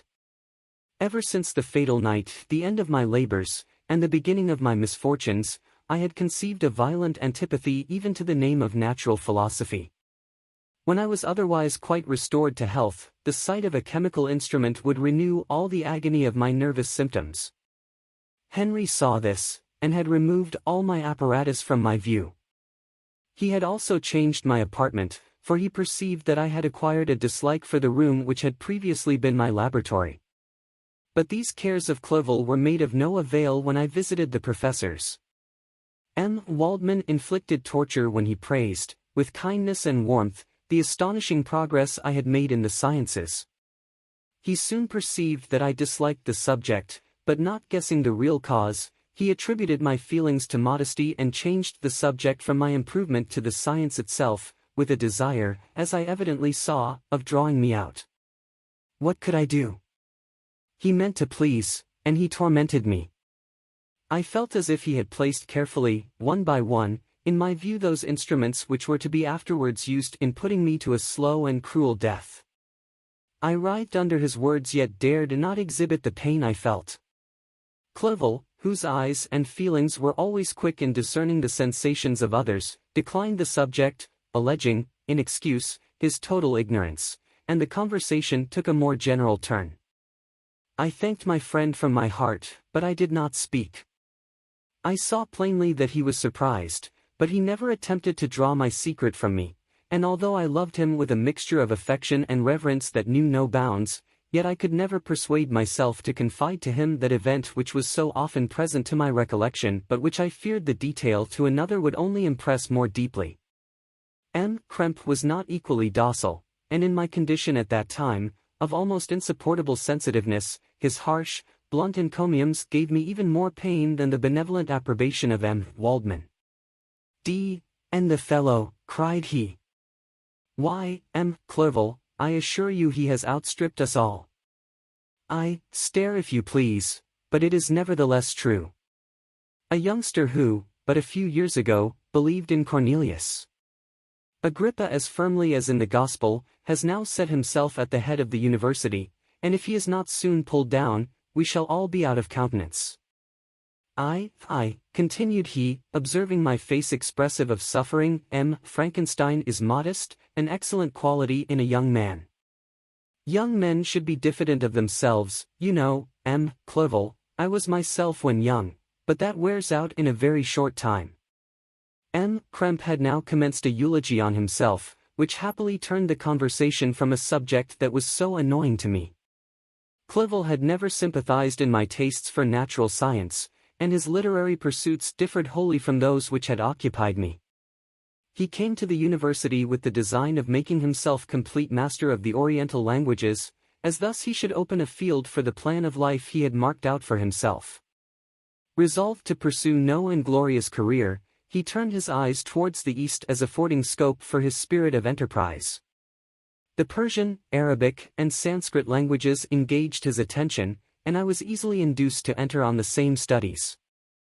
Idleness had ever been irksome to me, and now that I wished to fly from reflection and hated my former studies, I felt great relief in being the fellow pupil with my friend, and found not only instruction but consolation in the works of the Orientalists. I did not, like him, attempt a critical knowledge of their dialects, for I did not contemplate making any other use of them than temporary amusement. I read merely to understand their meaning, and they well repaid my labors. Their melancholy is soothing, and their joy elevating, to a degree I never experienced in studying the authors of any other country. When you read their writings, life appears to consist in a warm sun and a garden of roses, in the smiles and frowns of a fair enemy, and the fire that consumes your own heart. How different from the manly and heroical poetry of Greece and Rome! Summer passed away in these occupations, and my return to Geneva was fixed for the latter end of autumn, but being delayed by several accidents, winter and snow arrived, the roads were deemed impassable, and my journey was retarded until the ensuing spring. I felt this delay very bitterly, for I longed to see my native town and my beloved friends. My return had only been delayed so long from an unwillingness to leave Clerval in a strange place before he had become acquainted with any of its inhabitants. The winter, however, was spent cheerfully, and although the spring was uncommonly late, when it came its beauty compensated for its dilatoriness. The month of May had already commenced, and I expected the letter daily which was to fix the date of my departure, when Henry proposed a pedestrian tour in the environs of Ingolstadt, that I might bid a personal farewell to the country I had so long inhabited. I acceded with pleasure to this proposition. I was fond of exercise, and Clerval had always been my favorite companion in the rambles of this nature that I had taken among the scenes of my native country. We passed a fortnight in these perambulations. My health and spirits had long been restored, and they gained additional strength from the salubrious air I breathed, the natural incidents of our progress, and the conversation of my friend. Study had before secluded me from the intercourse of my fellow creatures and rendered me unsocial, but Clerval called forth the better feelings of my heart. He again taught me to love the aspect of nature and the cheerful faces of children. Excellent friend! How sincerely did you love me and endeavor to elevate my mind until it was on a level with your own. A selfish pursuit had cramped and narrowed me until your gentleness and affection warmed and opened my senses. I became the same happy creature who, a few years ago, loved and beloved by all, had no sorrow or care. When happy, inanimate nature had the power of bestowing on me the most delightful sensations. A serene sky and verdant fields filled me with ecstasy. The present season was indeed divine. The flowers of spring bloomed in the hedges, while those of summer were already in bud. I was undisturbed by thoughts which during the preceding year had pressed upon me, notwithstanding my endeavors to throw them off, with an invincible burden. Henry rejoiced in my gaiety and sincerely sympathized in my feelings. He exerted himself to amuse me, while he expressed the sensations that filled his soul. The resources of his mind on this occasion were truly astonishing. His conversation was full of imagination, and very often, in imitation of the Persian and Arabic writers, he invented tales of wonderful fancy and passion. At other times he repeated my favorite poems or drew me out into arguments, which he supported with great ingenuity. We returned to our college on a Sunday afternoon. The peasants were dancing, and everyone we met appeared gay and happy. My own spirits were high, and I bounded along with feelings of unbridled joy and hilarity. Chapter 7. On my return, I found the following letter from my father. My dear Victor, you have probably waited impatiently for a letter to fix the date of your return to us, and I was at first tempted to write only a few lines, merely mentioning the day on which I should expect you. But that would be a cruel kindness, and I dare not do it. What would be your surprise, my son, when you expected a happy and glad welcome, to behold, on the contrary, tears and wretchedness?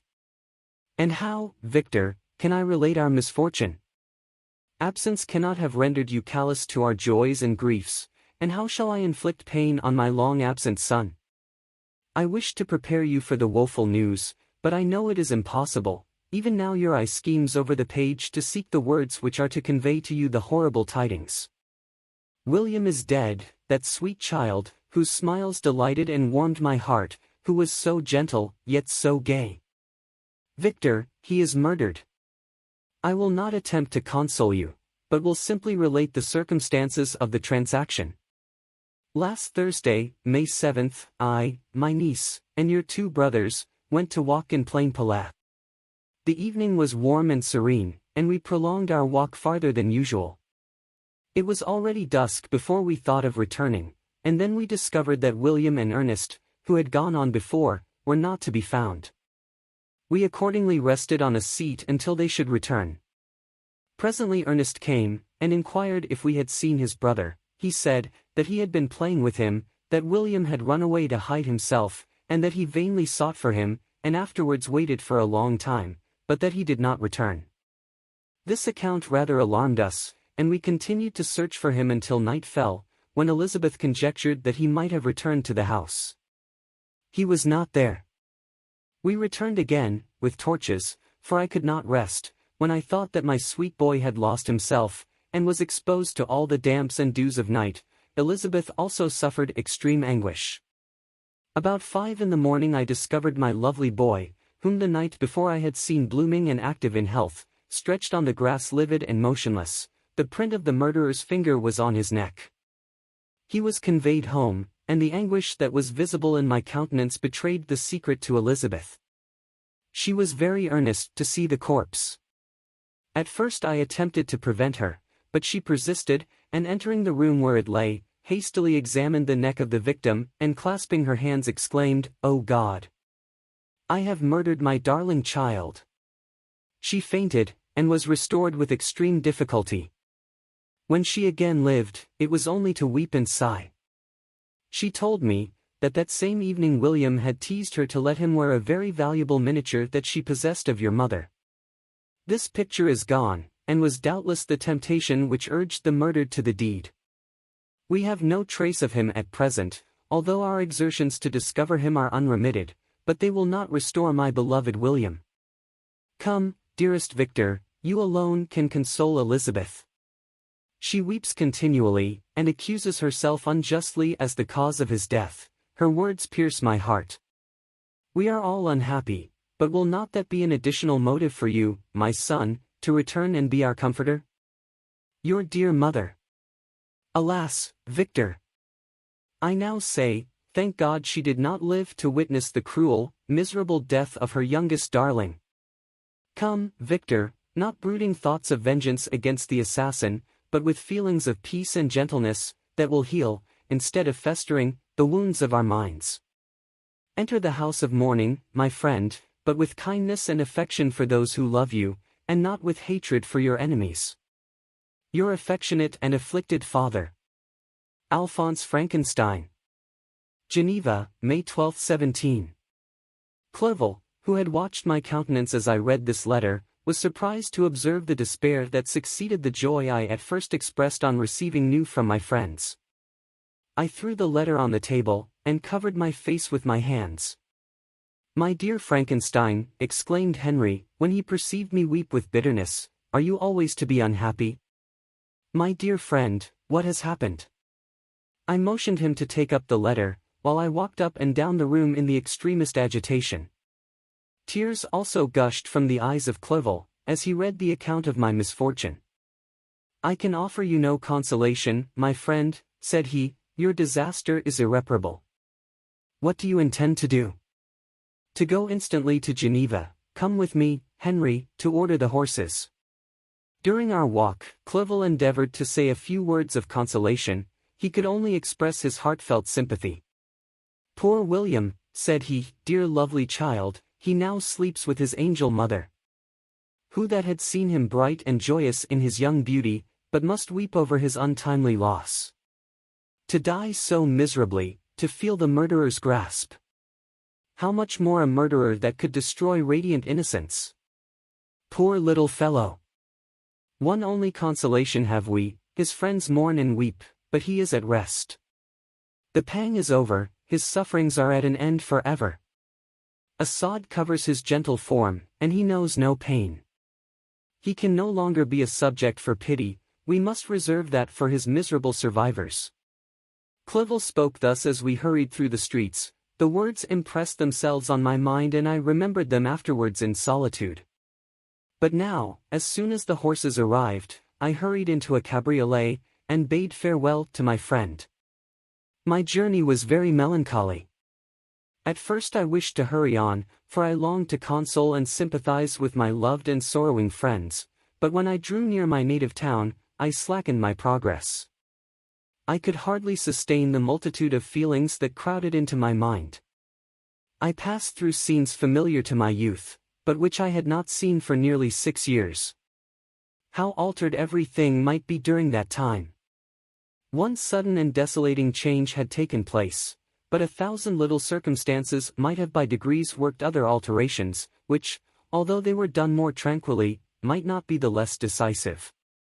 Fear overcame me, I dared no advance, dreading 1,000 nameless evils that made me tremble, although I was unable to define them. I remained 2 days at Lausanne, in this painful state of mind. I contemplated the lake, the waters were placid, all around was calm, and the snowy mountains, the palaces of nature, were not changed.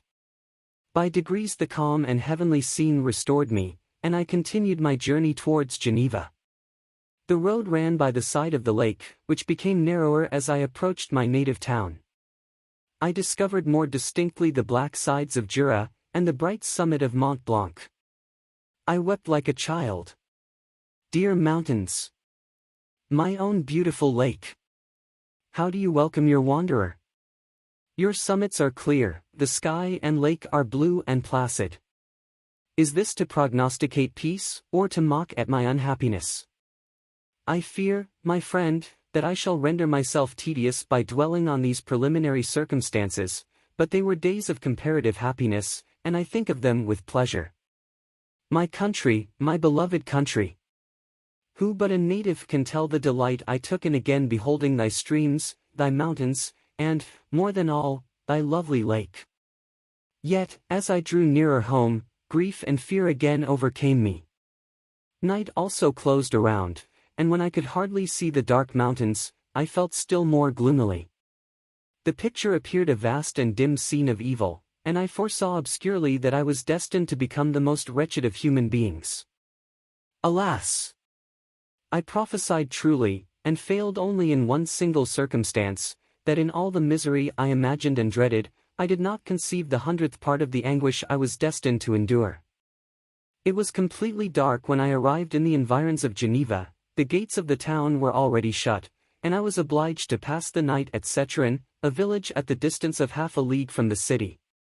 The sky was serene, and, as I was unable to rest, I resolved to visit the spot where my poor William had been murdered.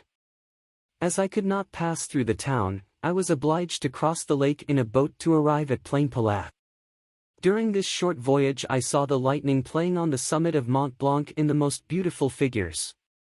The storm appeared to approach rapidly, and, on landing, I ascended a low hill, that I might observe its progress. It advanced, the heavens were clouded, and I soon felt the rain coming slowly in large drops, but its violence quickly increased. I quitted my seat and walked on, although the darkness and storm increased every minute, and the thunder burst with a terrific crash over my head. It was echoed from Salive, the Jura, and the Alps of Savoy. Vivid flashes of lightning dazzled my eyes, illuminating the lake, making it appear like a vast sheet of fire. Then for an instant everything seemed of a pitchy darkness, until the eye recovered itself from the preceding flash. The storm, as is often the case in Switzerland, appeared at once in various parts of the heavens. The most violent storm hung exactly north of the town, over the part of the lake which lies between the promontory of Bellerive and the village of Copet. Another storm enlightened Jura with faint flashes, and another darkened and sometimes disclosed the Mole, a peaked mountain to the east of the lake. While I watched the tempest, so beautiful yet terrific, I wandered on with a hasty step. This noble war in the sky elevated my spirits. I clasped my hands, and exclaimed aloud, "William, dear angel! This is thy funeral, this thy dirge." As I said these words, I perceived in the gloom a figure which stole from behind a clump of trees near me. I stood fixed, gazing intently. I could not be mistaken.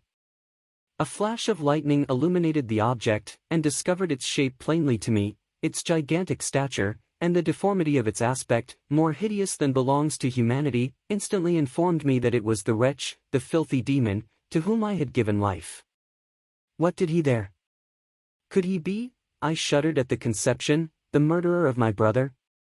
No sooner did that idea cross my imagination, than I became convinced of its truth. My teeth chattered, and I was forced to lean against a tree for support.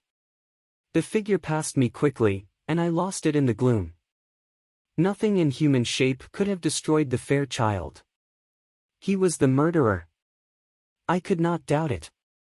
The mere presence of the idea was an irresistible proof of the fact.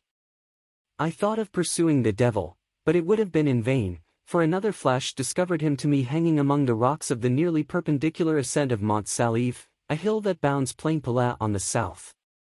He soon reached the summit and disappeared. I remained motionless.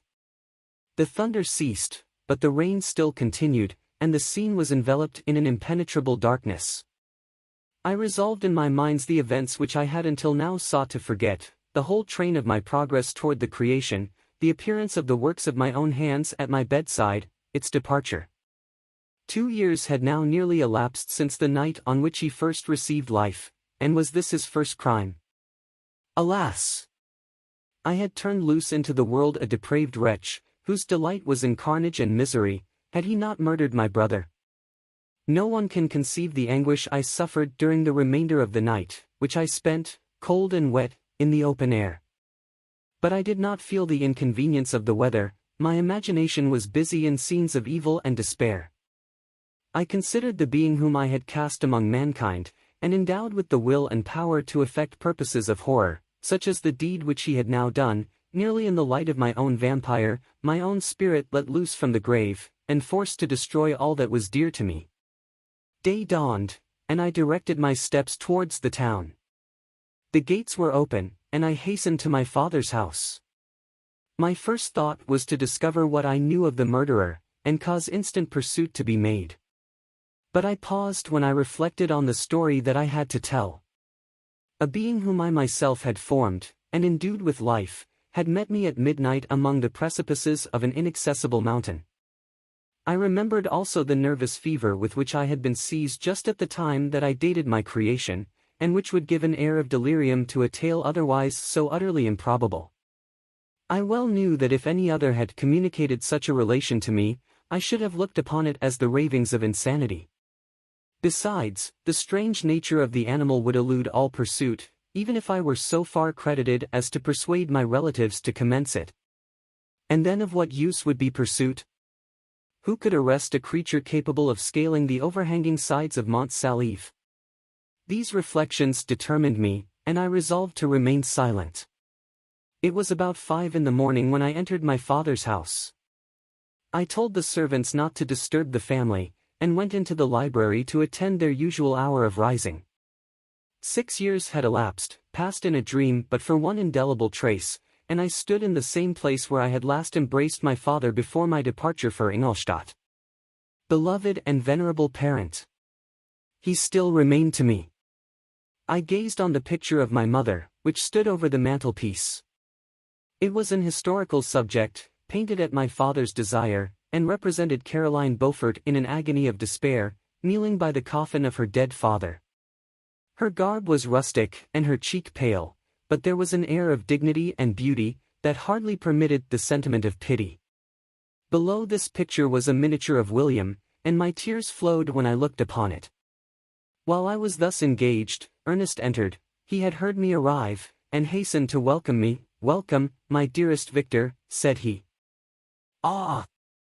I wish you had come 3 months ago, and then you would have found us all joyous and delighted. You come to us now to share a misery which nothing can alleviate, yet your presence will, I hope, revive our father, who seems sinking under his misfortune, and your persuasions will induce poor Elizabeth to cease her vain and tormenting self-accusations. Poor William! He was our darling and our pride." Tears, unrestrained, fell from my brother's eyes, a sense of mortal agony crept over my frame. Before, I had only imagined the wretchedness of my desolated home. The reality came on me as a new, and a not less terrible, disaster. I tried to calm Ernest. I inquired more minutely concerning my father, and her I named my cousin. "She most of all," said Ernest, "requires consolation. She accused herself of having caused the death of my brother, and that made her very wretched. But since the murderer has been discovered—" "The murderer discovered? Good God! How can that be? Who could attempt to pursue him? It is impossible. One might as well try to overtake the winds, or confine a mountain stream with a straw. I saw him too. He was free last night." "I do not know what you mean," replied my brother, in accents of wonder, "but to us the discovery we have made completes our misery. No one would believe it at first, and even now Elizabeth will not be convinced, notwithstanding all the evidence. Indeed, who would credit that Justine Moritz, who was so amiable, and fond of all the family, could suddenly become so capable of so frightful, so appalling a crime? Justine Moritz!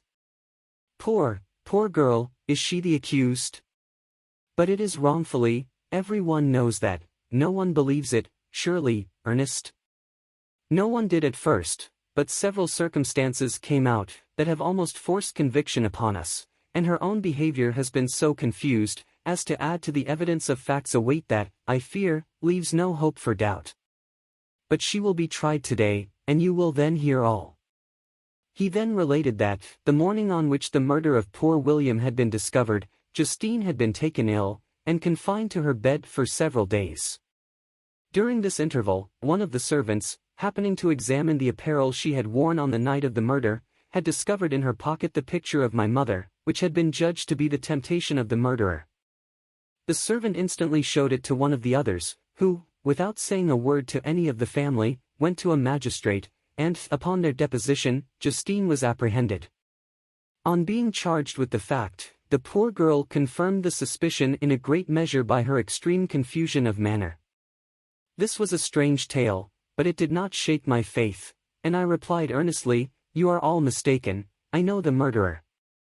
Justine, poor, good Justine, is innocent."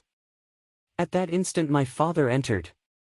I saw unhappiness deeply impressed on his countenance, but he endeavored to welcome me cheerfully, and, after we had exchanged our mournful greeting, would have introduced some other topic than that of our disaster, had not Ernest exclaimed, "Good God, Papa! Victor says that he knows who was the murderer of poor William." "We do also, unfortunately," replied my father, "for indeed I had rather have been forever ignorant than have discovered so much depravity and ungratitude in one I valued so highly." "My dear father, you are mistaken. Justine is innocent. If she is, God forbid that she should suffer as guilty. She is to be tried today, and I sincerely hope, that she will be acquitted." This speech calmed me. I was firmly convinced in my own mind that Justine, and indeed every human being, was guiltless of this murder. I had no fear, therefore, that any circumstantial evidence could be brought forward strong enough to convict her. My tale was not one to announce publicly; its astounding horror would be looked upon as madness by the vulgar. Did anyone indeed exist, except I, the Creator, who would believe, unless his senses convinced him, in the existence of the living monument of presumption and rash ignorance which I had let loose upon the world? We were soon joined by Elizabeth. Time had altered her since I last beheld her; it had endowed her with loveliness surpassing the beauty of her childish years. There was the same candor, the same vivacity, but it was allied to an expression more full of sensibility and intellect. She welcomed me with the greatest affection. "Your arrival, my dear cousin," said she, "fills me with hope. You perhaps will find some means to justify my poor guiltless Justine. Alas! Who is safe, if she be convicted of crime? I rely on her innocence as certainly as I do upon my own. Our misfortune is doubly hard to us. We have not only lost that lovely darling boy, but this poor girl, whom I sincerely love, is to be torn away by even a worse fate. If she is condemned, I never shall know joy more. But she will not, I am sure she will not, and then I shall be happy again, even after the sad death of my little William." "She is innocent, my Elizabeth," said I, "and that shall be proved. Fear nothing, but let your spirits be cheered by the assurance of her acquittal." "How kind and generous you are! Every one else believes in her guilt, and that made me wretched, for I knew that it was impossible, and to see every one else prejudiced in so deadly a manner rendered me hopeless and despairing." She wept. "Dearest niece," said my father, "dry your tears. If she is, as you believe, innocent, rely on the justice of our laws, and the activity with which I shall prevent the slightest shadow of partiality." Chapter 8. We passed a few sad hours until 11 o'clock, when the trial was to commence. My father and the rest of the family being obliged to attend as witnesses, I accompanied them to the court. During the whole of this wretched mockery of justice I suffered living torture. It was to be decided whether the result of my curiosity and lawless devices would cause the death of two of my fellow beings, one a smiling babe full of innocence and joy, the other far more dreadfully murdered, with every aggravation of infamy that could make the murder memorable in horror. Justine also was a girl of merit and possessed qualities which promised to render her life happy. Now all was to be obliterated in an ignominious grave, and I the cause. 1,000 times rather would I have confessed myself guilty of the crime ascribed to Justine, but I was absent when it was committed, and such a declaration would have been considered as the ravings of a madman and would not have exculpated her who suffered through me. The appearance of Justine was calm. She was dressed in mourning, and her countenance, always engaging, was rendered, by the solemnity of her feelings, exquisitely beautiful. Yet she appeared confident in innocence and did not tremble, although gazed on and execrated by thousands, for all the kindness which her beauty might otherwise have excited was obliterated in the minds of the spectators by the imagination of the enormity she was supposed to have committed. She was tranquil, yet her tranquillity was evidently constrained, and as her confusion had before been adduced as a proof of her guilt, she worked up her mind to an appearance of courage. When she entered the court she threw her eyes round it and quickly discovered where we were seated. A tear seemed to dim her eye when she saw us, but she quickly recovered herself, and a look of sorrowful affection seemed to attest her utter guiltlessness. The trial began, and after the advocate against her had stated the charge, several witnesses were called. Several strange facts combined against her, which might have staggered anyone who had not such proof of her innocence as I had. She had been out the whole of the night on which the murder had been committed, and towards morning had been perceived by a market woman not far from the spot where the body of the murdered child had been afterwards found. The woman asked her what she did there, but she looked very strangely and only returned a confused and unintelligible answer. She returned to the house about 8 o'clock, and when one inquired where she had passed the night, she replied that she had been looking for the child and demanded earnestly if anything had been heard concerning him. When shown the body, she fell into violent hysterics and kept her bed for several days. The picture was then produced which the servant had found in her pocket, and when Elizabeth, in a faltering voice, proved that it was the same which, an hour before the child had been missed, she had placed round his neck, a murmur of horror and indignation filled the court. Justine was called on for her defense. As the trial had proceeded, her countenance had altered. Surprise, horror, and misery were strongly expressed. Sometimes she struggled with her tears, but when she was desired to plead, she collected her powers and spoke in an audible although variable voice. "God knows," she said, "how entirely I am innocent. But I do not pretend that my protestations should acquit me. I rest my innocence on a plain and simple explanation of the facts which have been adduced against me, and I hope the character I have always borne will incline my judges to a favorable interpretation where any circumstance appears doubtful or suspicious." She then related that, by the permission of Elizabeth, she had passed the evening of the night on which the murder had been committed at the house of an aunt at Chain, a village situated at about a league from Geneva. On her return, at about 9 o'clock, she met a man who asked her if she had seen anything of the child who was lost. She was alarmed by this account and passed several hours in looking for him, when the gates of Geneva were shut, and she was forced to remain several hours of the night in a barn belonging to a cottage, being unwilling to call up the inhabitants, to whom she was well known. Most of the night she spent here watching. Towards morning she believed that she slept for a few minutes, some steps disturbed her, and she awoke.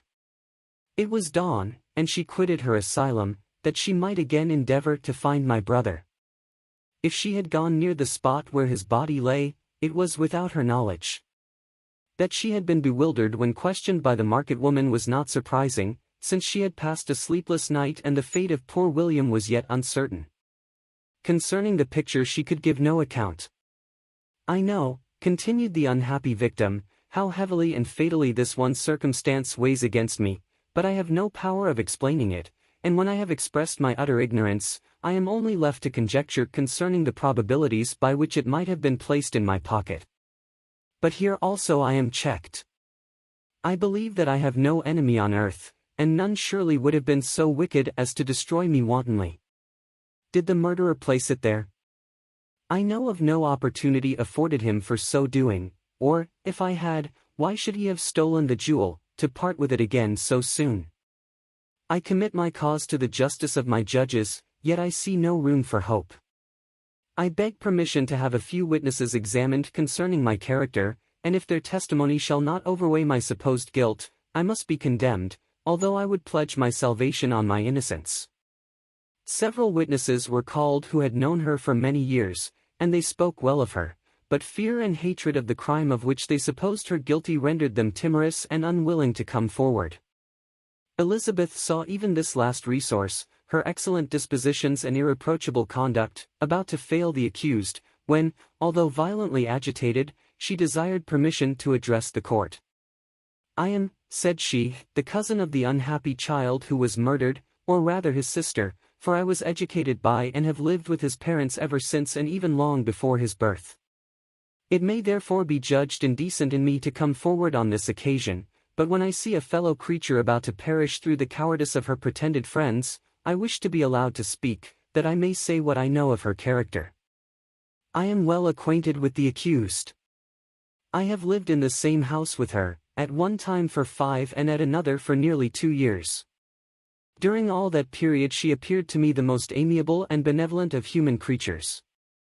She nursed Madame Frankenstein, my aunt, in her last illness, with the greatest affection and care, and afterwards attended her own mother during a tedious illness, in a manner that excited the admiration of all who knew her, after which she again lived in my uncle's house, where she was beloved by all the family.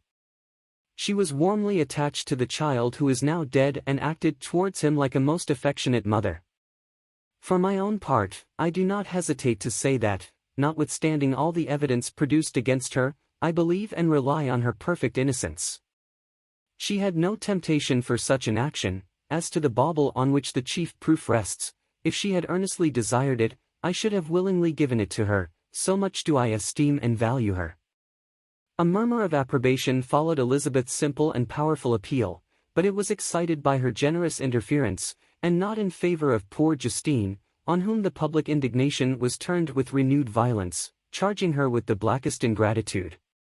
She herself wept as Elizabeth spoke, but she did not answer. My own agitation and anguish was extreme during the whole trial. I believed in her innocence, I knew it. Could the demon who had, I did not for a minute doubt, murdered my brother also in his hellish sport have betrayed the innocent to death and ignominy? I could not sustain the horror of my situation, and when I perceived that the popular voice and the countenances of the judges had already condemned my unhappy victim, I rushed out of the court in agony. The tortures of the accused did not equal mine. She was sustained by innocence, but the fangs of remorse tore my bosom and would not forego their hold. I passed a night of unmingled wretchedness. In the morning I went to the court, my lips and throat were parched. I dared not ask the fatal question, but I was known, and the officer guessed the cause of my visit. The ballots had been thrown, they were all black, and Justine was condemned. I cannot pretend to describe what I then felt. I had before experienced sensations of horror, and I have endeavored to bestow upon them adequate expressions, but words cannot convey an idea of the heart-sickening despair that I then endured. The person to whom I addressed myself added that Justine had already confessed her guilt. That evidence, he observed, was hardly required in so glaring a case, but I am glad of it, and, indeed, none of our judges like to condemn a criminal upon circumstantial evidence, be it ever so decisive. This was strange and unexpected intelligence. What could it mean? Had my eyes deceived me? And was I really as mad as the whole world would believe me to be if I disclosed the object of my suspicions? I hastened to return home, and Elizabeth eagerly demanded the result. My cousin, replied I, it is decided as you may have expected. All judges had rather that 10 innocent should suffer than that one guilty should escape. But she has confessed. This was a dire blow to poor Elizabeth, who had relied with firmness upon Justine's innocence. Alas, said she. How shall I ever again believe in human goodness? Justine, whom I loved and esteemed as my sister, how could she put on those smiles of innocence only to betray? Her mild eyes seemed incapable of any severity or guile, and yet she has committed a murder. Soon after we heard that the poor victim had expressed a desire to see my cousin. My father wished her not to go but said that he left it to her own judgment and feelings to decide. Yes, said Elizabeth, I will go, although she is guilty, and you, Victor, shall accompany me. I cannot go alone. The idea of this visit was torture to me, yet I could not refuse. We entered the gloomy prison chamber and beheld Justine sitting on some straw at the farther end. Her hands were manacled, and her head rested on her knees. She rose on seeing us enter, and when we were left alone with her, she threw herself at the feet of Elizabeth, weeping bitterly. My cousin wept also. Oh, Justine, said she. Why did you rob me of my last consolation? I relied on your innocence, and although I was then very wretched, I was not so miserable as I am now. And do you also believe that I am so very, very wicked? Do you also join with my enemies to crush me, to condemn me as a murderer? Her voice was suffocated with sobs. Rise, my poor girl, said Elizabeth, why do you kneel, if you are innocent? I am not one of your enemies, I believed you guiltless, notwithstanding every evidence, until I heard that you had yourself declared your guilt. That report, you say, is false, and be assured, dear Justine, that nothing can shake my confidence in you for a moment, but your own confession. I did confess, but I confessed a lie. I confessed that I might obtain absolution, but now that falsehood lies heavier at my heart than all my other sins. The God of heaven forgive me. Ever since I was condemned, my confessor has besieged me, he threatened and menaced, until I almost began to think that I was the monster that he said I was. He threatened excommunication and hell fire in my last moments if I continued obdurate. Dear lady, I had none to support me, all looked on me as a wretch doomed to ignominy and perdition. What could I do? In an evil hour I subscribed to a lie, and now only am I truly miserable. She paused, weeping, and then continued, I thought with horror, my sweet lady, that you should believe your Justine, whom your blessed aunt had so highly honored, and whom you loved, was a creature capable of a crime which none but the devil himself could have perpetrated. Dear William! Dearest blessed child! I soon shall see you again in heaven, where we shall all be happy, and that consoles me, going as I am to suffer ignominy and death. Oh, Justine! Forgive me for having for one moment distrusted you. Why did you confess? But do not mourn, dear girl. Do not fear. I will proclaim, I will prove your innocence. I will melt the stony hearts of your enemies by my tears and prayers. You shall not die. You, my playfellow, my companion, my sister, perish on the scaffold. No! No! I never could survive so horrible a misfortune. Justine shook her head mournfully. I do not fear to die, she said, that pang is past. God raises my weakness and gives me courage to endure the worst. I leave a sad and bitter world, and if you remember me and think of me as of one unjustly condemned, I am resigned to the fate awaiting me. Learn from me, dear lady, to submit in patience to the will of heaven. During this conversation I had retired to a corner of the prison room, where I could conceal the horrid anguish that possessed me. Despair! Who dared talk of that? The poor victim, who on the morrow was to pass the awful boundary between life and death, felt not, as I did, such deep and bitter agony. I gnashed my teeth and ground them together, uttering a groan that came from my inmost soul. Justine started.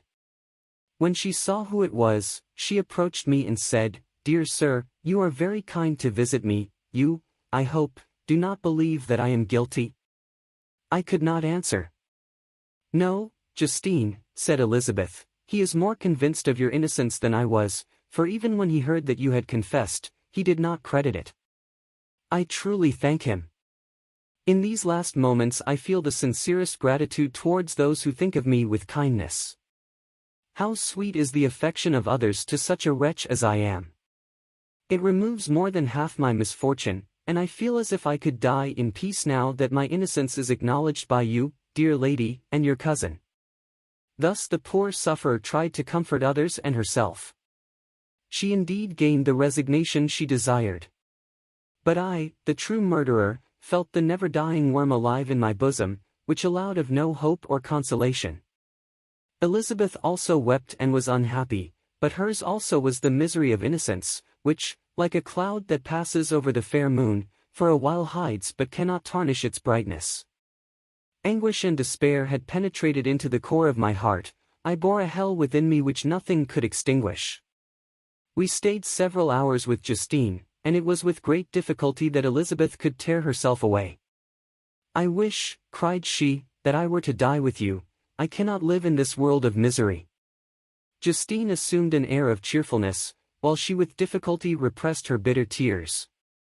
She embraced Elizabeth and said in a voice of half-suppressed emotion, Farewell, sweet lady, dearest Elizabeth, my beloved and only friend, may heaven, in its bounty, bless and preserve you, may this be the last misfortune that you will ever suffer. Live, and be happy, and make others so. And on the morrow Justine died. Elizabeth's heart-rending eloquence failed to move the judges from their settled conviction in the criminality of the saintly sufferer. My passionate and indignant appeals were lost upon them. And when I received their cold answers and heard the harsh, unfeeling reasoning of these men, my purposed avowal died away on my lips. Thus I might proclaim myself a madman, but not revoke the sentence passed upon my wretched victim. She perished on the scaffold as a murderess. From the tortures of my own heart, I turned to contemplate the deep and voiceless grief of my Elizabeth. This also was my doing. And my father's woe, and the desolation of that late so smiling home, all was the work of my thrice accursed hands. Ye weep, unhappy ones, but these are not your last tears. Again shall you raise the funeral wail, and the sound of your lamentation shall again and again be heard. Frankenstein, your son, your kinsman, your early, much-loved friend, he who would spend each vital drop of blood for your sakes, who has no thought nor sense of joy except as it is mirrored also in your dear countenances, who would fill the air with blessings and spend his life in serving you, he bids you weep, to shed countless tears, happy beyond his hopes, if thus inexorable fate be satisfied, and if the destruction pause before the peace of the grave have succeeded to your sad torments. Thus spoke my prophetic soul, as, torn by remorse, horror, and despair, I beheld those I loved spend vain sorrow upon the graves of William and Justine, the first hapless victims to my unhallowed arts. Chapter 9. Nothing is more painful to the human mind than, after the feelings have been worked up by a quick succession of events, the dead calmness of inaction and certainty which follows and deprives the soul both of hope and fear. Justine died, she rested, and I was alive. The blood flowed freely in my veins, but a weight of despair and remorse pressed on my heart which nothing could remove. Sleep fled from my eyes, I wandered like an evil spirit, for I had committed deeds of mischief beyond description horrible, and more, much more, I persuaded myself, was yet behind. Yet my heart overflowed with kindness and the love of virtue. I had begun life with benevolent intentions and thirsted for the moment when I should put them in practice and make myself useful to my fellow beings. Now all was blasted. Instead of that serenity of conscience which allowed me to look back upon the past with self-satisfaction, and from thence to gather promise of new hopes, I was seized by remorse and the sense of guilt, which hurried me away to a hell of intense tortures such as no language can describe. This state of mind preyed upon my health, which had perhaps never entirely recovered from the first shock it had sustained. I shunned the face of man, all sound of joy or complacency was torture to me, solitude was my only consolation, deep, dark, death-like solitude. My father observed with pain the alteration perceptible in my disposition and habits and endeavored by arguments deduced from the feelings of his serene conscience and guiltless life to inspire me with fortitude and awaken in me the courage to dispel the dark cloud which brooded over me. "Do you think, Victor," said he, "that I do not suffer also? No one could love a child more than I loved your brother." Tears came into his eyes as he spoke. "But is it not a duty to the survivors that we should refrain from augmenting their unhappiness by an appearance of immoderate grief?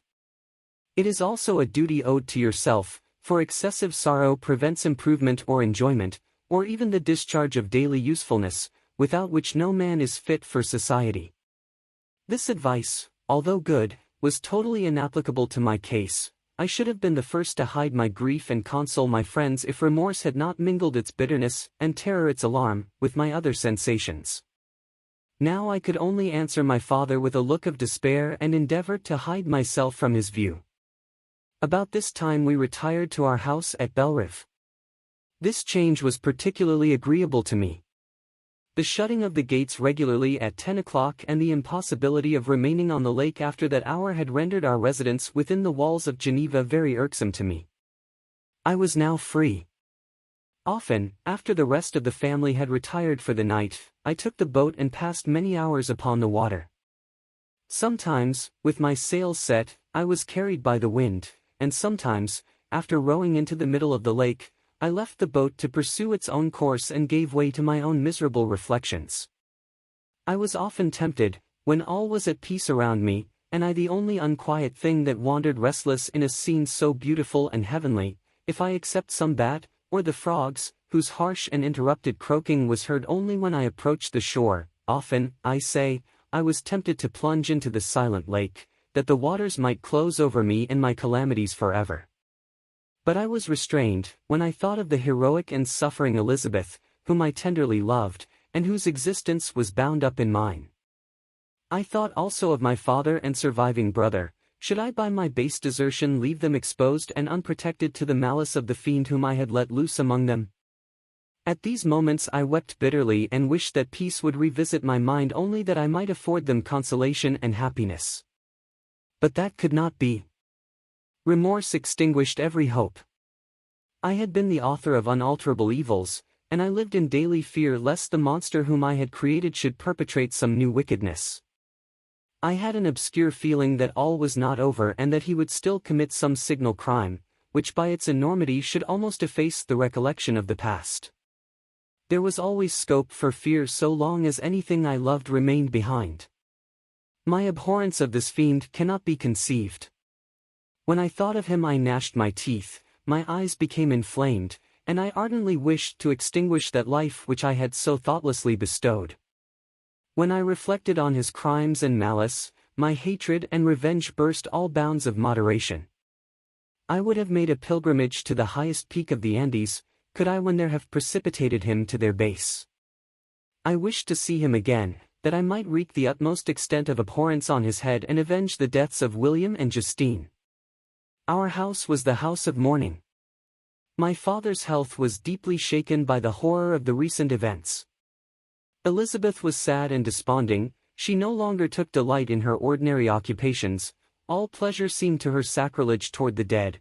Eternal woe and tears she then thought was the just tribute she should pay to innocence so blasted and destroyed. She was no longer that happy creature who in earlier youth wandered with me on the banks of the lake and talked with ecstasy of our future prospects.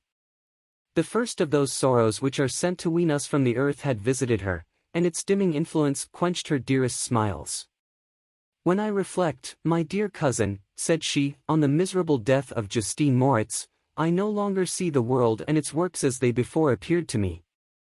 Before, I looked upon the accounts of vice and injustice that I read in books or heard from others as tales of ancient days or imaginary evils, at least they were remote and more familiar to reason than to the imagination, but now misery has come home, and men appear to me as monsters thirsting for each other's blood. Yet I am certainly unjust. Everybody believed that poor girl to be guilty, and if she could have committed the crime for which she suffered, assuredly she would have been the most depraved of human creatures. For the sake of a few jewels, to have murdered the son of her benefactor and friend, a child whom she had nursed from its birth, and appeared to love as if it had been her own. I could not consent to the death of any human being, but certainly I should have thought such a creature unfit to remain in the society of men. But she was innocent. I know, I feel she was innocent. You are of the same opinion, and that confirms me. Alas! Victor, when falsehood can look so like the truth, who can assure themselves of certain happiness? I feel as if I were walking on the edge of a precipice, towards which thousands are crowding and endeavoring to plunge me into the abyss. William and Justine were assassinated, and the murderer escapes. He walks about the world free, and perhaps respected. But even if I were condemned to suffer on the scaffold for the same crimes, I would not change places with such a wretch. I listened to this discourse with the extremest agony. I, not indeed, but in effect, was the true murderer. Elizabeth read my anguish in my countenance, and kindly taking my hand, said, "My dearest friend, you must calm yourself. These events have affected me, God knows how deeply, but I am not so wretched as you are. There is an expression of despair, and sometimes of revenge, in your countenance that makes me tremble. Dear Victor, banish these dark passions. Remember the friends around you, who center all their hopes in you. Have we lost the power of rendering you happy? Ah! While we love, while we are true to each other, here in this land of peace and beauty, your native country, we may reap every tranquil blessing. What can disturb our peace? And could not such words from her whom I fondly prized before every other gift of fortune suffice to chase away the fiend that lurked in my heart? Even as she spoke I drew near to her, as if in terror, lest at that very moment the destroyer had been near to rob me of her. Thus not the tenderness of friendship, nor the beauty of earth, nor of heaven, could redeem my soul from woe. The very accents of love were ineffectual. I was encompassed by a cloud which no beneficial influence could penetrate. The wounded deer dragging its fainting limbs to some untrodden brake, there to gaze upon the arrow which had pierced it, and to die, was but a type of me. Sometimes I could cope with the sullen despair that overwhelmed me, but sometimes the whirlwind passions of my soul drove me to seek, by bodily exercise and by change of place, some relief from my intolerable sensations.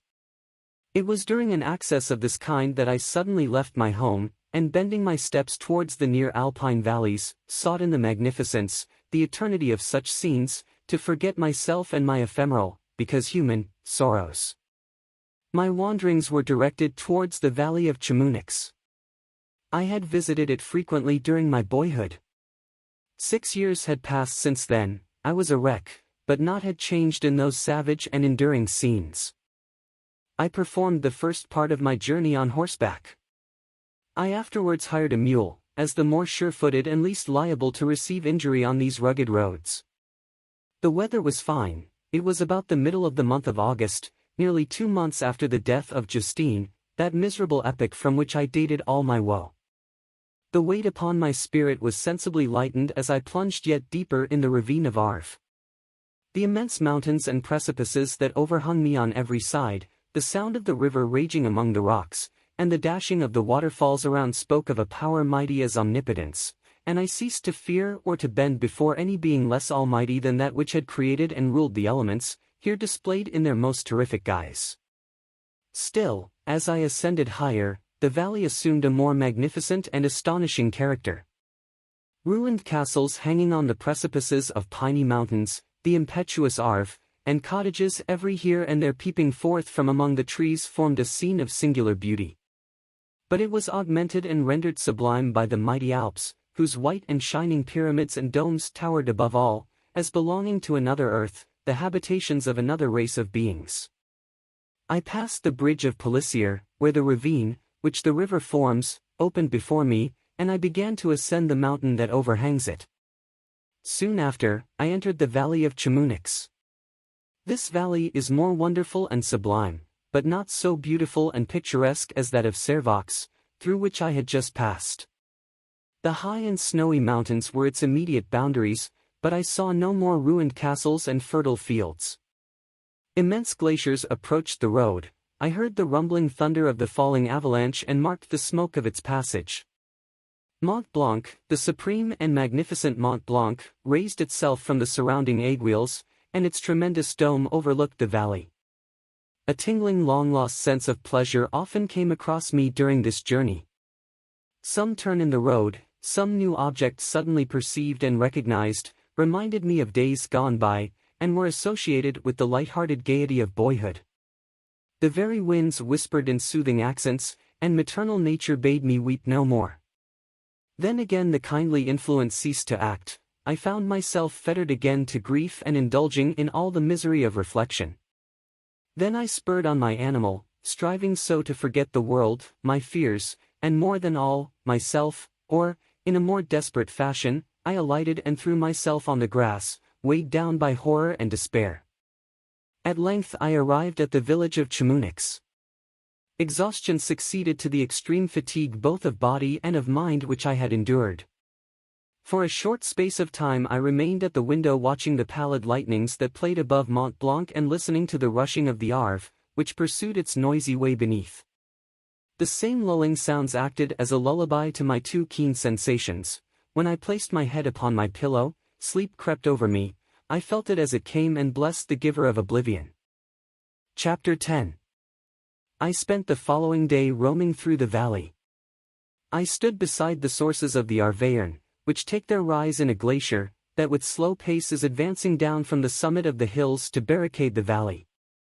The abrupt sides of vast mountains were before me, the icy wall of the glacier overhung me, a few shattered pines were scattered around, and the solemn silence of this glorious presence chamber of imperial nature was broken only by the brawling waves or the fall of some vast fragment, the thunder sound of the avalanche or the cracking, reverberated along the mountains, of the accumulated ice, which, through the silent working of immutable laws, was ever and anon rent and torn, as if it had been but a plaything in their hands. These sublime and magnificent scenes afforded me the greatest consolation that I was capable of receiving. They elevated me from all littleness of feeling, and although they did not remove my grief, they subdued and tranquilized it. In some degree, also, they diverted my mind from the thoughts over which it had brooded for the last month. I retired to rest at night, my slumbers, as it were, waited on and ministered to by the assemblance of grand shapes which I had contemplated during the day. They congregated round me, the unstained snowy mountaintop, the glittering pinnacle, the pine woods, and ragged bare ravine, the eagle, soaring amidst the clouds, they all gathered round me and bade me be at peace. Where had they fled when the next morning I awoke? All of soul, inspiriting fled with sleep, and dark melancholy clouded every thought. The rain was pouring in torrents, and thick mists hid the summits of the mountains, so that I even saw not the faces of those mighty friends. Still I would penetrate their misty veil and seek them in their cloudy retreats. What were rain and storm to me? My mule was brought to the door, and I resolved to ascend to the summit of Montanvert. I remembered the effect that the view of the tremendous and ever-moving glacier had produced upon my mind when I first saw it. It had then filled me with a sublime ecstasy that gave wings to the soul and allowed it to soar from the obscure world to light and joy. The sight of the awful and majestic in nature had indeed always the effect of solemnizing my mind and causing me to forget the passing cares of life. I determined to go without a guide, for I was well acquainted with the path, and the presence of another would destroy the solitary grandeur of the scene. The ascent is precipitous, but the path is cut into continual and short windings, which enable you to surmount the perpendicularity of the mountain. It is a scene terrifically desolate. In 1,000 spots the traces of the winter avalanche may be perceived, where trees lie broken and strewed on the ground, some entirely destroyed, others bent, leaning upon the jutting rocks of the mountain or transversely upon other trees. The path, as you ascend nigher, is intersected by ravines of snow, down which stones continually roll from above. One of them is particularly dangerous, as the slightest sound, such as even speaking in a loud voice, produces a concussion of air sufficient to draw destruction upon the head of the speaker. The pines are not tall or luxuriant, but they are somber and add an air of severity to the scene. I looked on the valley beneath. Vast mists were rising from the rivers which ran through it and curling in thick wreaths around the opposite mountains, whose summits were hid in the uniform clouds, while rain poured from the dark sky and added to the melancholy impression I received from the objects around me. Alas! Why does man boast of sensibilities superior to those apparent in the brute? It only renders them more necessary beings. If our impulses were confined to hunger, thirst, and desire, we might be nearly free. But now we are moved by every wind that blows and a chance word or scene that word may convey to us. We rest, a dream has power to poison sleep. We rise, one wandering thought pollutes the day. We feel, conceive, or reason, laugh or weep, embrace fond woe, or cast our cares away. It is the same, for, be it joy or sorrow, the path of its departure still is free. Man's yesterday may ne'er be like his morrow, not may endure but mutability. It was nearly noon when I arrived at the top of the ascent. For some time I sat upon the rock that overlooks the sea of ice. A mist covered both that and the surrounding mountains. Presently a breeze dissipated the cloud, and I descended upon the glacier. The surface is very uneven, rising like the waves of a troubled sea, descending low, and interspersed by rifts that sink deep. The field of ice is almost a league in width, but I spent nearly 2 hours in crossing it. The opposite mountain is a bare perpendicular rock. From the side where I now stood Montanvert was exactly opposite, at the distance of a league, and above it rose Mont Blanc, in awful majesty. I remained in a recess of the rock, gazing on this wonderful and stupendous scene. The sea, or rather the vast river of ice, wound among its dependent mountains, whose aerial summits hung over its recesses. Their icy and glittering peaks shone in the sunlight over the clouds.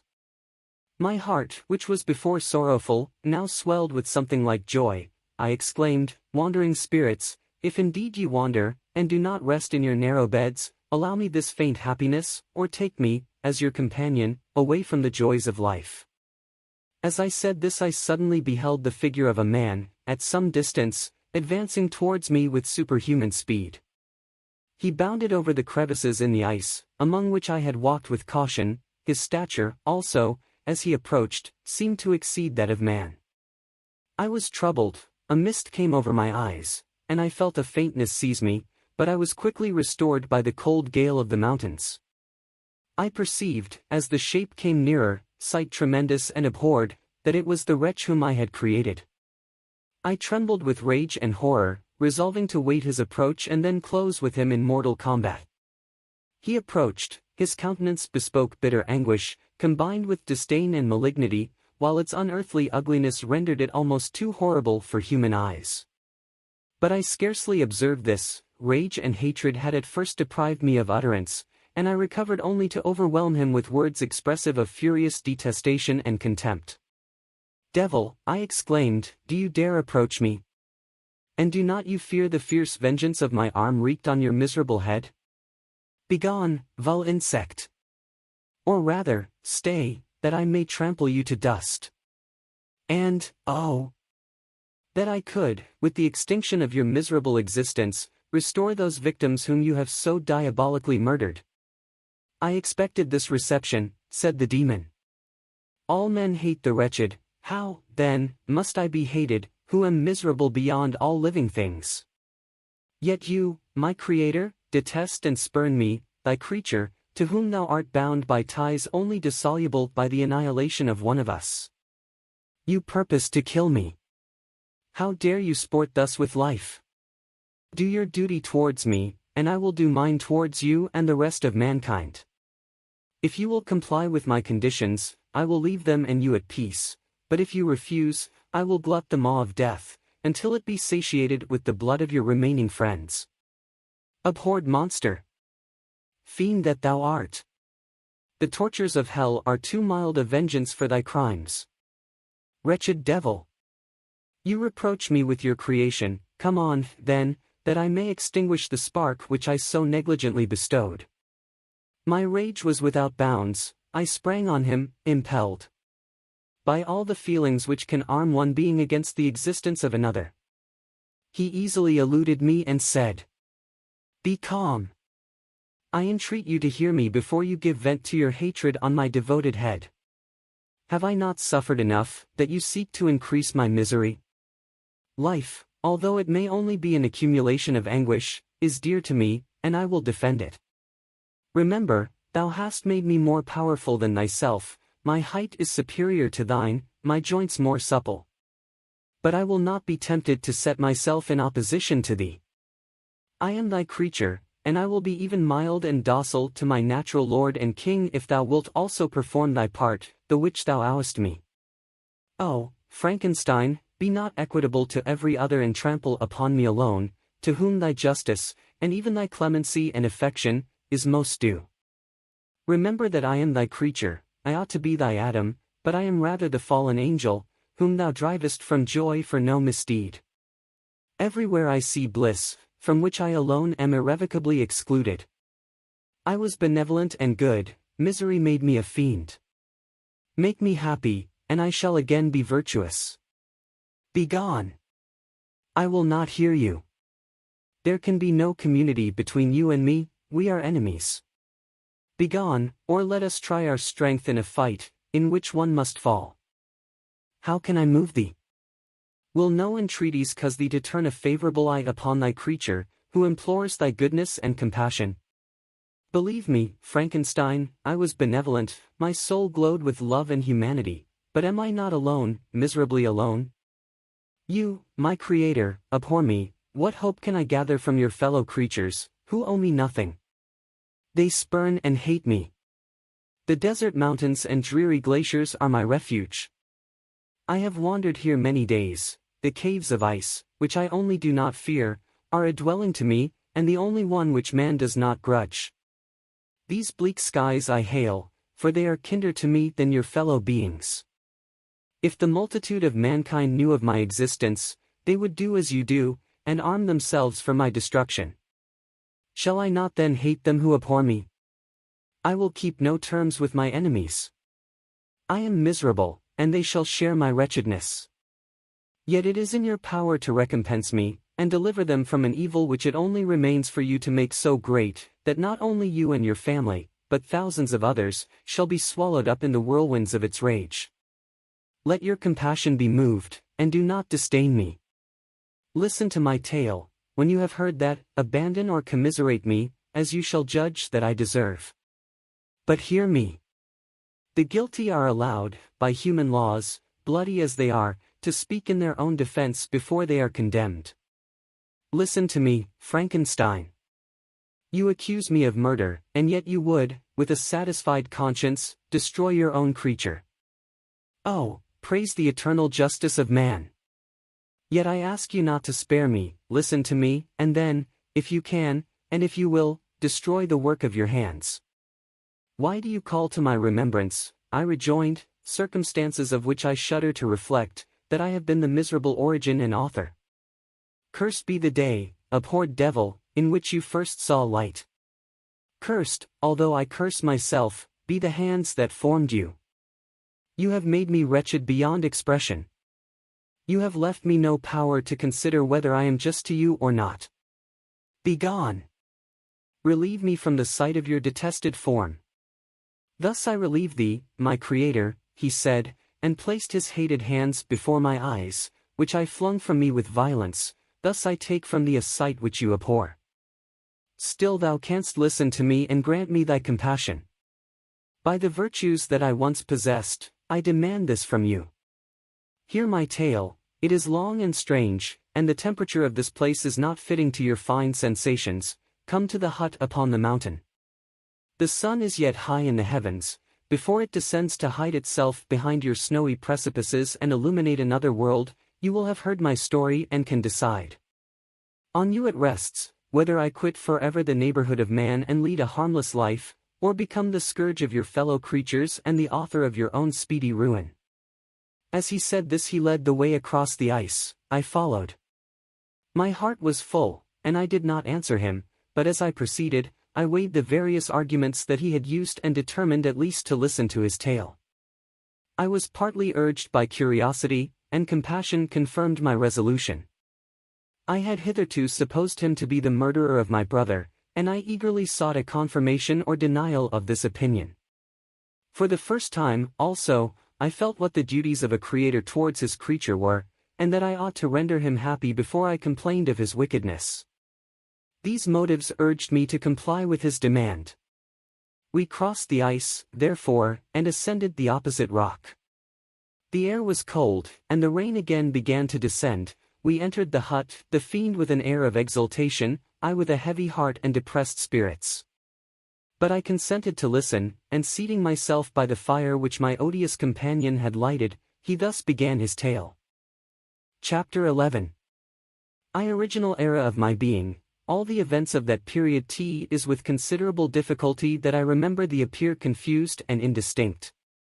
A strange multiplicity of sensations seized me, and I saw, felt, heard, and smelt at the same time, and it was, indeed, a long time before I learned to distinguish between the operations of my various senses.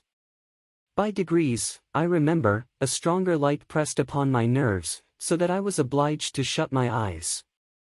Darkness then came over me and troubled me, but hardly had I felt this when, by opening my eyes, as I now suppose, the light poured in upon me again. I walked and, I believe, descended, but I presently found a great alteration in my sensations. Before, dark and opaque bodies had surrounded me, impervious to my touch or sight, but I now found that I could wander on at liberty, with no obstacles which I could not either surmount or avoid.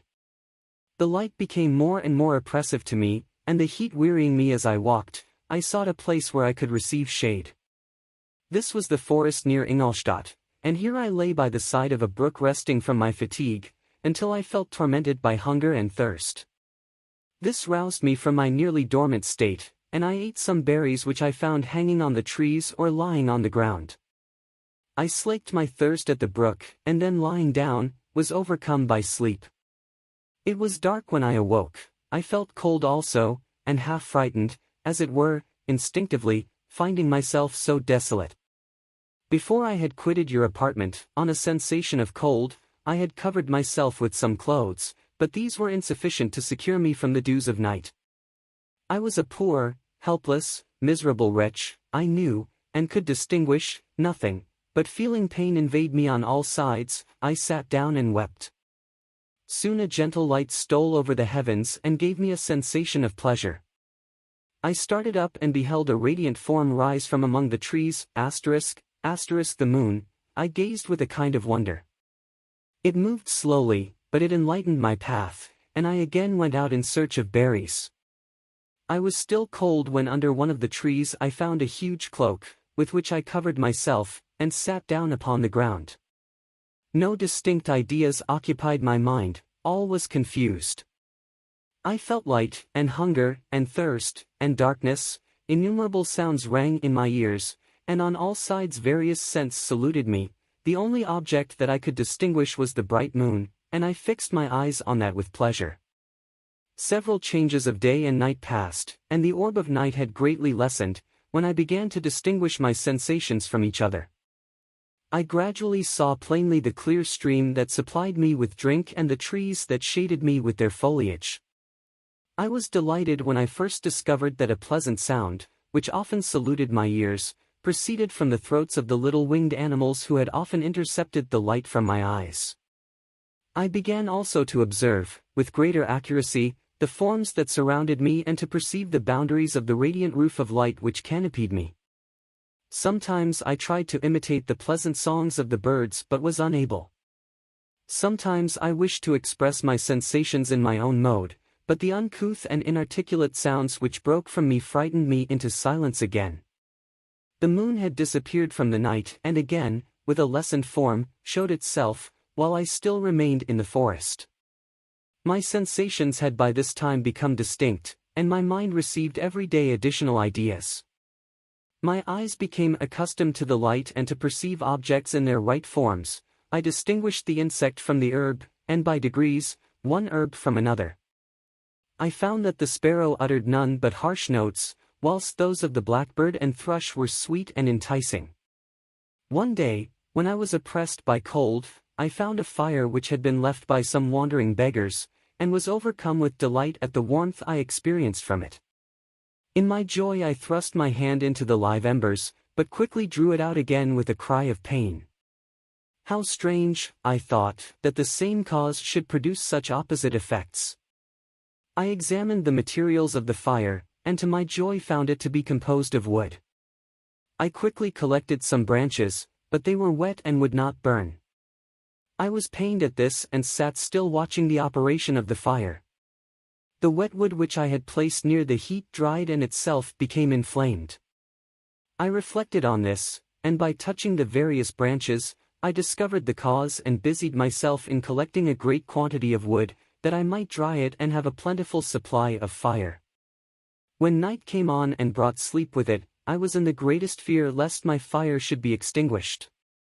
I covered it carefully with dry wood and leaves and placed wet branches upon it, and then, spreading my cloak, I lay on the ground and sank into sleep. It was morning when I awoke, and my first care was to visit the fire. I uncovered it, and a gentle breeze quickly fanned it into a flame. I observed this also and contrived a fan of branches, which roused the embers when they were nearly extinguished. When night came again I found, with pleasure, that the fire gave light as well as heat and that the discovery of this element was useful to me in my food, for I found some of the offals that the travelers had left had been roasted, and tasted much more savory than the berries I gathered from the trees. I tried, therefore, to dress my food in the same manner, placing it on the live embers. I found that the berries were spoiled by this operation, and the nuts and roots much improved. Food, however, became scarce, and I often spent the whole day searching in vain for a few acorns to assuage the pangs of hunger. When I found this, I resolved to quit the place that I had hitherto inhabited, to seek for one where the few wants I experienced would be more easily satisfied. In this emigration I exceedingly lamented the loss of the fire which I had obtained through accident and knew not how to reproduce it. I gave several hours to the serious consideration of this difficulty, but I was obliged to relinquish all attempt to supply it, and wrapping myself up in my cloak, I struck across the wood towards the setting sun. I passed 3 days in these rambles and at length discovered the open country. A great fall of snow had taken place the night before, and the fields were of one uniform white. The appearance was disconsolate, and I found my feet chilled by the cold damp substance that covered the ground. It was about 7 in the morning, and I longed to obtain food and shelter. At length I perceived a small hut, on a rising ground, which had doubtless been built for the convenience of some shepherd. This was a new sight to me, and I examined the structure with great curiosity. Finding the door open, I entered. An old man sat in it, near a fire, over which he was preparing his breakfast. He turned on hearing a noise, and perceiving me, shrieked loudly, and quitting the hut, ran across the fields with a speed of which his debilitated form hardly appeared capable. His appearance, different from any I had ever before seen, and his flight somewhat surprised me. But I was enchanted by the appearance of the hut. Here the snow and rain could not penetrate, the ground was dry, and it presented to me then as exquisite and divine a retreat as pandemonium appeared to the demons of hell after their sufferings in the lake of fire. I greedily devoured the remnants of the shepherd's breakfast, which consisted of bread, cheese, milk, and wine. The latter, however, I did not like. Then, overcome by fatigue, I lay down among some straw and fell asleep. It was noon when I awoke, and allured by the warmth of the sun, which shone brightly on the white ground, I determined to recommence my travels, and, depositing the remains of the peasant's breakfast in a wallet I found, I proceeded across the fields for several hours, until at sunset I arrived at a village. How miraculous did this appear! The huts, the neater cottages, and stately houses engaged my admiration by turns. The vegetables in the gardens, the milk and cheese that I saw placed at the windows of some of the cottages, allured my appetite. One of the best of these I entered, but I had hardly placed my foot within the door before the children shrieked, and one of the women fainted. The whole village was roused, some fled, some attacked me, until, grievously bruised by stones and many other kinds of missile weapons, I escaped to the open country and fearfully took refuge in a low hovel, quite bare, and making a wretched appearance after the palaces I had beheld in the village. This hovel, however, joined a cottage of a neat and pleasant appearance, but after my late dearly bought experience, I dared not enter it. My place of refuge was constructed of wood, but so low that I could with difficulty sit upright in it. No wood, however, was placed on the earth, which formed the floor, but it was dry, and although the wind entered it by innumerable chinks, I found it an agreeable asylum from the snow and rain. Here, then, I retreated and lay down happy to have found a shelter, however miserable, from the inclemency of the season, and still more from the barbarity of man. As soon as morning dawned I crept from my kennel, that I might view the adjacent cottage and discover if I could remain in the habitation I had found. It was situated against the back of the cottage and surrounded on the sides which were exposed by a pig-sty and a clear pool of water. One part was open, and by that I had crept in, but now I covered every crevice by which I might be perceived with stones and wood, yet in such a manner that I might move them on occasion to pass out. All the light I enjoyed came through the sty, and that was sufficient for me. Having thus arranged my dwelling and carpeted it with clean straw, I retired, for I saw the figure of a man at a distance, and I remembered too well my treatment the night before to trust myself in his power. I had first, however, provided for my sustenance for that day by a loaf of coarse bread, which I purloined, and a cup with which I could drink more conveniently than from my hand of the pure water which flowed by my retreat. The floor was a little raised, so that it was kept perfectly dry, and by its vicinity to the chimney of the cottage it was tolerably warm. Being thus provided, I resolved to reside in this hovel until something should occur which might alter my determination. It was indeed a paradise compared to the bleak forest, my former residence, the rain-dropping branches, and dank earth. I ate my breakfast with pleasure and was about to remove a plank to procure myself a little water when I heard a step, and looking through a small chink, I beheld a young creature, with a pail on her head, passing before my hovel. The girl was young and of gentle demeanor, unlike what I have since found cottagers and farmhouse servants to be. Yet she was meanly dressed, a coarse blue petticoat and a linen jacket being her only garb. Her fair hair was plaited but not adorned. She looked patient yet sad. I lost sight of her, and in about a quarter of an hour she returned bearing the pail, which was now partly filled with milk. As she walked along, Seemingly incommoded by the burden, a young man met her, whose countenance expressed a deeper despondence.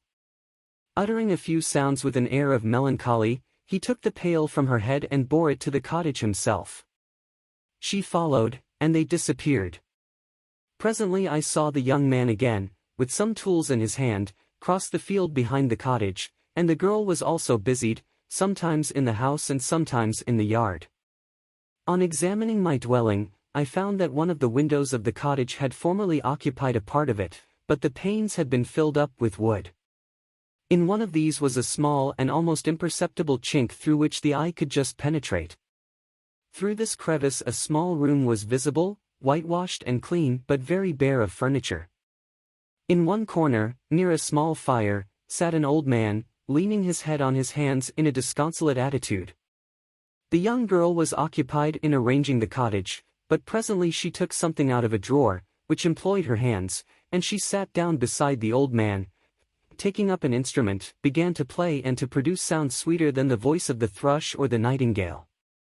It was a lovely sight, even to me, poor wretch who had never beheld aught beautiful before.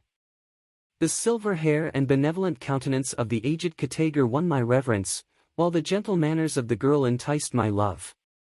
He played a sweet mournful air which I perceived drew tears from the eyes of his amiable companion, of which the old man took no notice, until she sobbed audibly. He then pronounced a few sounds, and the fair creature, leaving her work, knelt at his feet.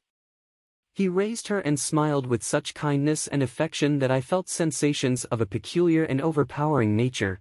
They were a mixture of pain and pleasure, such as I had never before experienced either from hunger or cold, warmth or food, and I withdrew from the window, unable to bear these emotions. Soon after this the young man returned, bearing on his shoulders a load of wood. The girl met him at the door, helped to relieve him of his burden, and taking some of the fuel into the cottage, placed it on the fire. Then she and the youth went apart into a nook of the cottage, and he showed her a large loaf and a piece of cheese. She seemed pleased and went into the garden for some roots and plants, which she placed in water, and then upon the fire. She afterwards continued her work, whilst the young man went into the garden and appeared busily employed in digging and pulling up roots. After he had been employed thus about an hour, the young woman joined him and they entered the cottage together. The old man had, in the meantime, been pensive, but on the appearance of his companions he assumed a more cheerful air, and they sat down to eat. The meal was quickly dispatched. The young woman was again occupied in arranging the cottage. The old man walked before the cottage in the sun for a few minutes, leaning on the arm of the youth. Nothing could exceed in beauty the contrast between these two excellent creatures. One was old, with silver hairs and a countenance beaming with benevolence and love. The younger was slight and graceful in his figure, and his features were molded with the finest symmetry, yet his eyes and attitude expressed the utmost sadness and despondency. The old man returned to the cottage, and the youth, with tools different from those he had used in the morning, directed his steps across the fields.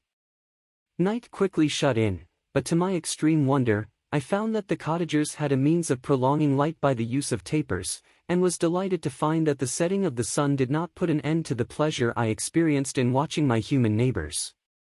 In the evening the young girl and her companion were employed in various occupations which I did not understand, and the old man again took up the instrument which produced the divine sounds that had enchanted me in the morning.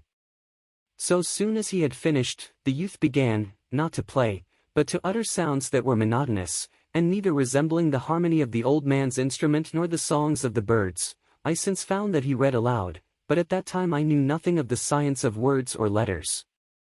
The family, after having been thus occupied for a short time, extinguished their lights and retired, as I conjectured, to rest. Chapter 12. Occurrences of the day. What chiefly struck me was the lay on my straw, but I could not sleep. I thought of the gentle manners of these people, and I longed to join them, but dared not. I remembered too well the treatment I had suffered the night before from the barbarous villagers, and resolved, whatever course of conduct I might hereafter think it right to pursue, that for the present I would remain quietly in my hovel, watching and endeavoring to discover the motives which influenced their actions. The cottagers arose the next morning before the sun. The young woman arranged the cottage and prepared the food, and the youth departed after the first meal. This day was passed in the same routine as that which preceded it. The young man was constantly employed out of doors, and the girl in various laborious occupations within. The old man, whom I soon perceived to be blind, employed his leisure hours on his instrument or in contemplation. Nothing could exceed the love and respect which the younger cottagers exhibited towards their venerable companion. They performed towards him every little office of affection and duty with gentleness, and he rewarded them by his benevolent smiles. They were not entirely happy. The young man and his companion often went apart and appeared to weep. I saw no cause for their unhappiness, but I was deeply affected by it. If such lovely creatures were miserable, it was less strange that I, an imperfect and solitary being, should be wretched. Yet why were these gentle beings unhappy?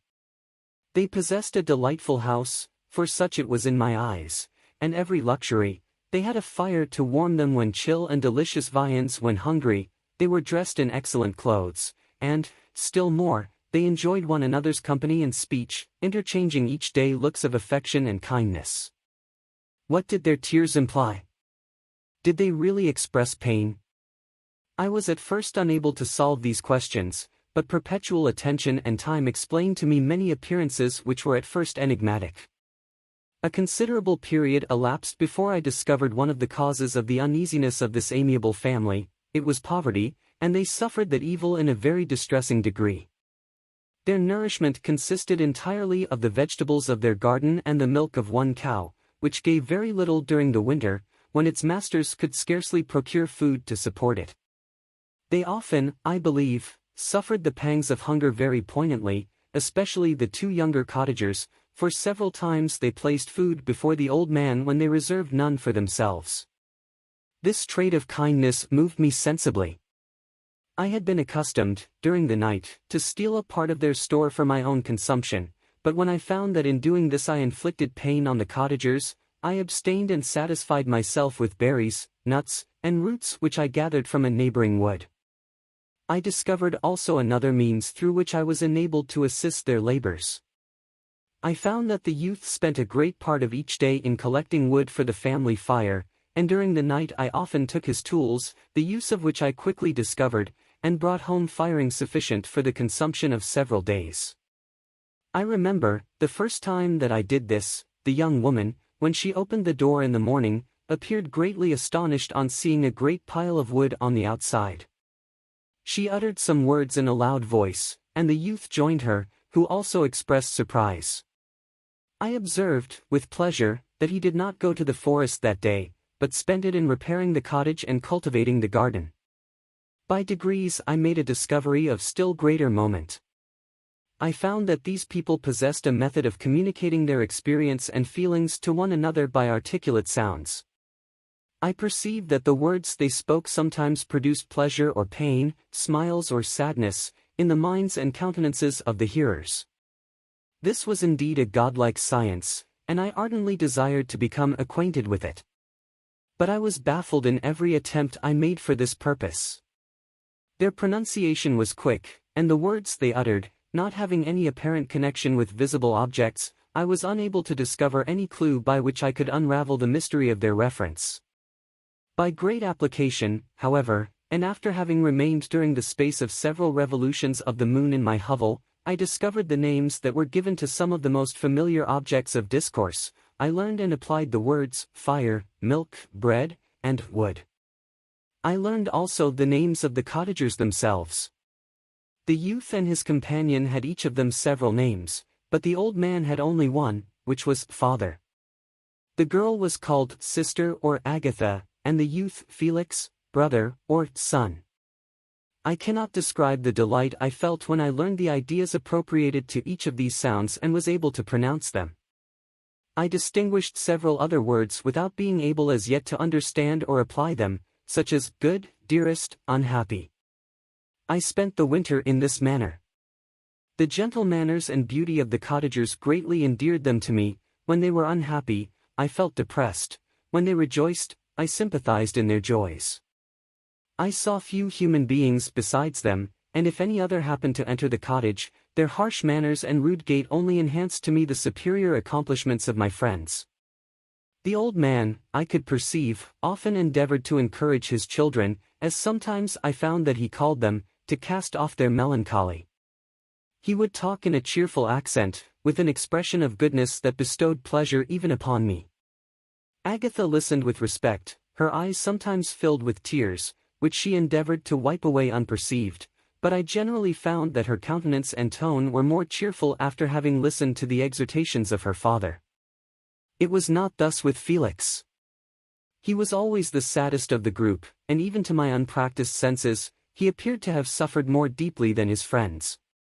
But if his countenance was more sorrowful, his voice was more cheerful than that of his sister, especially when he addressed the old man. I could mention innumerable instances which, although slight, marked the dispositions of these amiable cottagers. In the midst of poverty and want, Felix carried with pleasure to his sister the first little white flower that peeped out from beneath the snowy ground. Early in the morning, before she had risen, he cleared away the snow that obstructed her path to the milk-house, drew water from the well, and brought the wood from the outhouse, where, to his perpetual astonishment, he found his store always replenished by an invisible hand. In the day, I believe, he worked sometimes for a neighboring farmer, because he often went forth and did not return until dinner, yet brought no wood with him.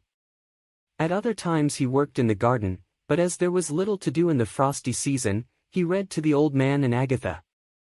This reading had puzzled me extremely at first, but by degrees I discovered that he uttered many of the same sounds when he read as when he talked. I conjectured, therefore, that he found on the paper signs for speech which he understood, and I ardently longed to comprehend these also, but how was that possible when I did not even understand the sounds for which they stood as signs? I improved, however, sensibly in this science, but not sufficiently to follow up any kind of conversation, although I applied my whole mind to the endeavor, for I easily perceived that, although I eagerly longed to discover myself to the cottagers, I ought not to make the attempt until I had first become master of their language, which knowledge might enable me to make them overlook the deformity of my figure, for with this also the contrast perpetually presented to my eyes had made me acquainted. I had admired the perfect forms of my cottagers, their grace, beauty, and delicate complexions, but how was I terrified when I viewed myself in a transparent pool. At first I started back, unable to believe that it was indeed I who was reflected in the mirror, and when I became fully convinced that I was in reality the monster that I am, I was filled with the bitterest sensations of despondence and mortification. Alas!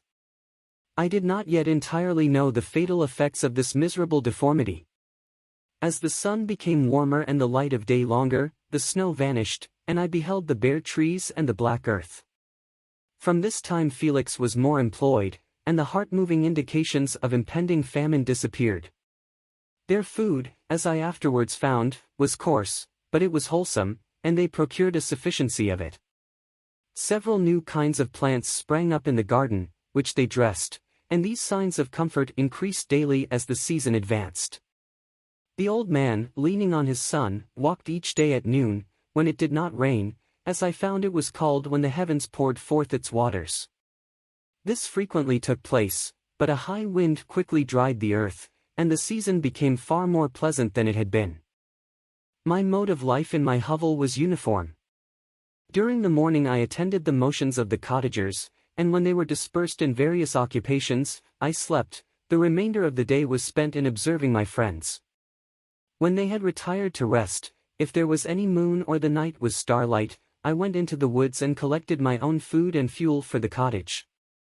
When I returned, as often as it was necessary, I cleared their path from the snow and performed those offices that I had seen done by Felix. I afterwards found that these labors, performed by an invisible hand, greatly astonished them, and once or twice I heard them, on these occasions, utter the words, "Good Spirit," "Wonderful," but I did not then understand the signification of these terms.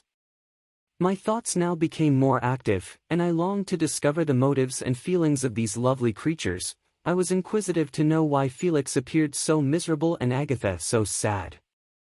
I thought, foolish wretch, that it might be in my power to restore happiness to these deserving people. When I slept or was absent, the forms of the venerable blind father, the gentle Agatha, and the excellent Felix flitted before me. I looked upon them as superior beings who would be the arbiters of my future destiny.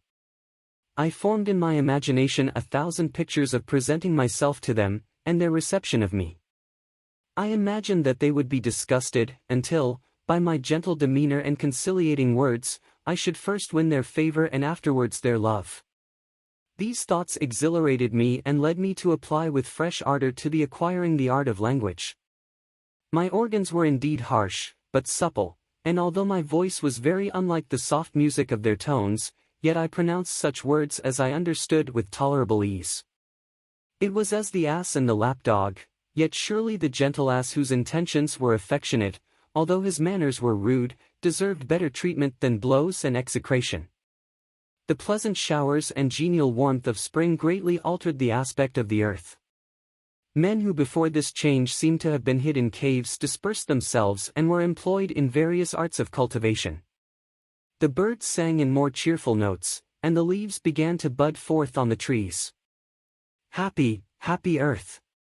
Fit habitation for gods, which, so short a time before, was bleak, damp, and unwholesome. My spirits were elevated by the enchanting appearance of nature, the past was blotted from my memory, the present was tranquil, and the future gilded by bright rays of hope and anticipations of joy. Chapter 13. I relate events that impressed me with feelings which, now hasten to the more moving part of my story. I shall from what I had been, have made me what I am. Spring advanced rapidly, the weather became fine and the skies cloudless. It surprised me that what before was desert and gloomy should now bloom with the most beautiful flowers and verdure. My senses were gratified and refreshed by 1,000 scents of delight and 1,000 sights of beauty. It was on one of these days, when my cottagers periodically rested from labor, the old man played on his guitar, and the children listened to him, that I observed the countenance of Felix was melancholy beyond expression. He sighed frequently, and once his father paused in his music, and I conjectured by his manner that he inquired the cause of his son's sorrow. Felix replied in a cheerful accent, and the old man was recommencing his music when someone tapped at the door. It was a lady on horseback, accompanied by a countryman as a guide. The lady was dressed in a dark suit and covered with a thick black veil. Agatha asked a question, to which the stranger only replied by pronouncing, in a sweet accent, the name of Felix. Her voice was musical but unlike that of either of my friends. On hearing this word, Felix came up hastily to the lady, who, when she saw him, threw up her veil, and I beheld a countenance of angelic beauty and expression.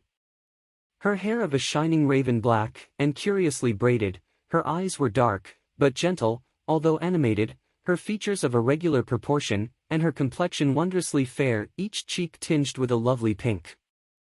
Felix seemed ravished with delight when he saw her, every trait of sorrow vanished from his face, and it instantly expressed a degree of ecstatic joy, of which I could hardly have believed it capable. His eyes sparkled, as his cheek flushed with pleasure, and at that moment I thought him as beautiful as the stranger. She appeared affected by different feelings, wiping a few tears from her lovely eyes. She held out her hand to Felix, who kissed it rapturously and called her, as well as I could distinguish, his sweet Arabian. She did not appear to understand him, but smiled. He assisted her to dismount, and dismissing her guide, conducted her into the cottage. Some conversation took place between him and his father, and the young stranger knelt at the old man's feet and would have kissed his hand, but he raised her and embraced her affectionately. I soon perceived that although the stranger uttered articulate sounds and appeared to have a language of her own, she was neither understood by nor herself understood the cottagers. They made many signs which I did not comprehend, but I saw that her presence diffused gladness through the cottage, dispelling their sorrow as the sun dissipates the morning mists. Felix seemed peculiarly happy and with smiles of delight welcomed his Arabian. Agatha, the ever-gentle Agatha, kissed the hands of the lovely stranger, and pointing to her brother, made signs which appeared to me to mean that he had been sorrowful until she came. Some hours passed thus, while they, by their countenances, expressed joy, the cause of which I did not comprehend. Presently I found, by the frequent recurrence of some sound which the stranger repeated after them, that she was endeavoring to learn their language, and the idea instantly occurred to me that I should make use of the same instructions to the same end. The stranger learned about 20 words at the first lesson. Most of them, indeed, were those which I had before understood, but I profited by the others. As night came on, Agatha and the Arabian retired early. When they separated, Felix kissed the hand of the stranger and said, "Good night, sweet Safie." He sat up much longer, conversing with his father, and by the frequent repetition of her name I conjectured that their lovely guest was the subject of their conversation. I ardently desired to understand them, and bent every faculty towards that purpose, but found it utterly impossible. The next morning Felix went out to his work, and after the usual occupations of Agatha were finished, the Arabian sat at the feet of the old man, and taking his guitar, played some airs so entrancingly beautiful that they at once drew tears of sorrow and delight from my eyes. She sang, and her voice flowed in a rich cadence, swelling or dying away like a nightingale of the woods. When she had finished, she gave the guitar to Agatha, who at first declined it. She played a simple air, and her voice accompanied it in sweet accents, but unlike the wondrous strain of the stranger. The old man appeared enraptured and said some words which Agatha endeavored to explain to Safie, and by which he appeared to wish to express that she bestowed on him the greatest delight by her music. The days now passed as peaceably as before, with the sole alteration that joy had taken place of sadness in the countenances of my friends. Safie was always gay and happy. She and I improved rapidly in the knowledge of language, so that in 2 months I began to comprehend most of the words uttered by my protectors. In the meanwhile also the black ground was covered with herbage, and the green banks interspersed with innumerable flowers, sweet to the scent and the eyes, stars of pale radiance among the moonlight woods. The sun became warmer, the nights clear and balmy, and my nocturnal rambles were an extreme pleasure to me, although they were considerably shortened by the late setting and early rising of the sun, for I never ventured abroad during daylight, fearful of meeting with the same treatment I had formerly endured in the first village which I entered. My days were spent in close attention, that I might more speedily master the language, and I may boast that I improved more rapidly than the Arabian, who understood very little and conversed in broken accents, whilst I comprehended and could imitate almost every word that was spoken. While I improved in speech, I also learned the science of letters as it was taught to the stranger, and this opened before me a wide field for wonder and delight. The book from which Felix instructed Safie was Volney's Ruins of Empires. I should not have understood the purport of this book had not Felix, in reading it, given very minute explanations. He had chosen this work, he said, because the declamatory style was framed in imitation of the Eastern authors. Through this work I obtained a cursory knowledge of history and a view of the several empires at present existing in the world. It gave me an insight into the manners, governments, and religions of the different nations of the earth. I heard of the slothful Asiatics, of the stupendous genius and mental activity of the Grecians, of the wars and wonderful virtue of the early Romans, of their subsequent degenerating, of the decline of that mighty empire, of chivalry, Christianity, and kings. I heard of the discovery of the American hemisphere and wept with Safie over the hapless fate of its original inhabitants. These wonderful narrations inspired me with strange feelings. Was man, indeed, at once so powerful, so virtuous and magnificent, yet so vicious and base? He appeared at one time a mere scion of the evil principle and at another as all that can be conceived of noble and godlike. To be a great and virtuous man appeared the highest honor that can befall a sensitive being. To be base and vicious, as many on record have been, appeared the lowest degradation, a condition more abject than that of the blind mole or harmless worm. For a long time I could not conceive how one man could go forth to murder his fellow, or even why there were laws and governments, but when I heard details of vice and bloodshed, my wonder ceased and I turned away with disgust and loathing. Every conversation of the cottagers now opened new wonders to me. While I listened to the instructions which Felix bestowed upon the Arabian, the strange system of human society was explained to me. I heard of the division of property, of immense wealth and squalid poverty, of rank, descent, and noble blood. The words induced me to turn towards myself. I learned that the possessions most esteemed by your fellow creatures were high and unsullied descent united with riches. A man might be respected with only one of these advantages, but without either he was considered, except in very rare instances, as a vagabond and a slave, doomed to waste his powers for the profits of the chosen few. And what was I? Of my creation and creator I was absolutely ignorant, but I knew that I possessed no money, no friends, no kind of property. I was, besides, endued with a figure hideously deformed and loathsome. I was not even of the same nature as man. I was more agile than they and could subsist upon coarser diet. I bore the extremes of heat and cold with less injury to my frame, my stature far exceeded theirs. When I looked around I saw and heard of none like me. Was I, then, a monster, a blot upon the earth, from which all men fled and whom all men disowned? I cannot describe to you the agony that these reflections inflicted upon me. I tried to dispel them, but sorrow only increased with knowledge. Oh, that I had forever remained in my native wood, nor known nor felt beyond the sensations of hunger, thirst, and heat. Of what a strange nature is knowledge! It clings to the mind when it has once seized on it like a lichen on the rock. I wished sometimes to shake off all thought and feeling, but I learned that there was but one means to overcome the sensation of pain, and that was death, a state which I feared yet did not understand. I admired virtue and good feelings and loved the gentle manners and amiable qualities of my cottagers, but I was shut out from intercourse with them, except through means which I obtained by stealth, when I was unseen and unknown, and which rather increased than satisfied the desire I had of becoming one among my fellows. The gentle words of Agatha and the animated smiles of the charming Arabian were not for me. The mild exhortations of the old man and the lively conversation of the loved Felix were not for me. Miserable, unhappy wretch! Other lessons were impressed upon me even more deeply.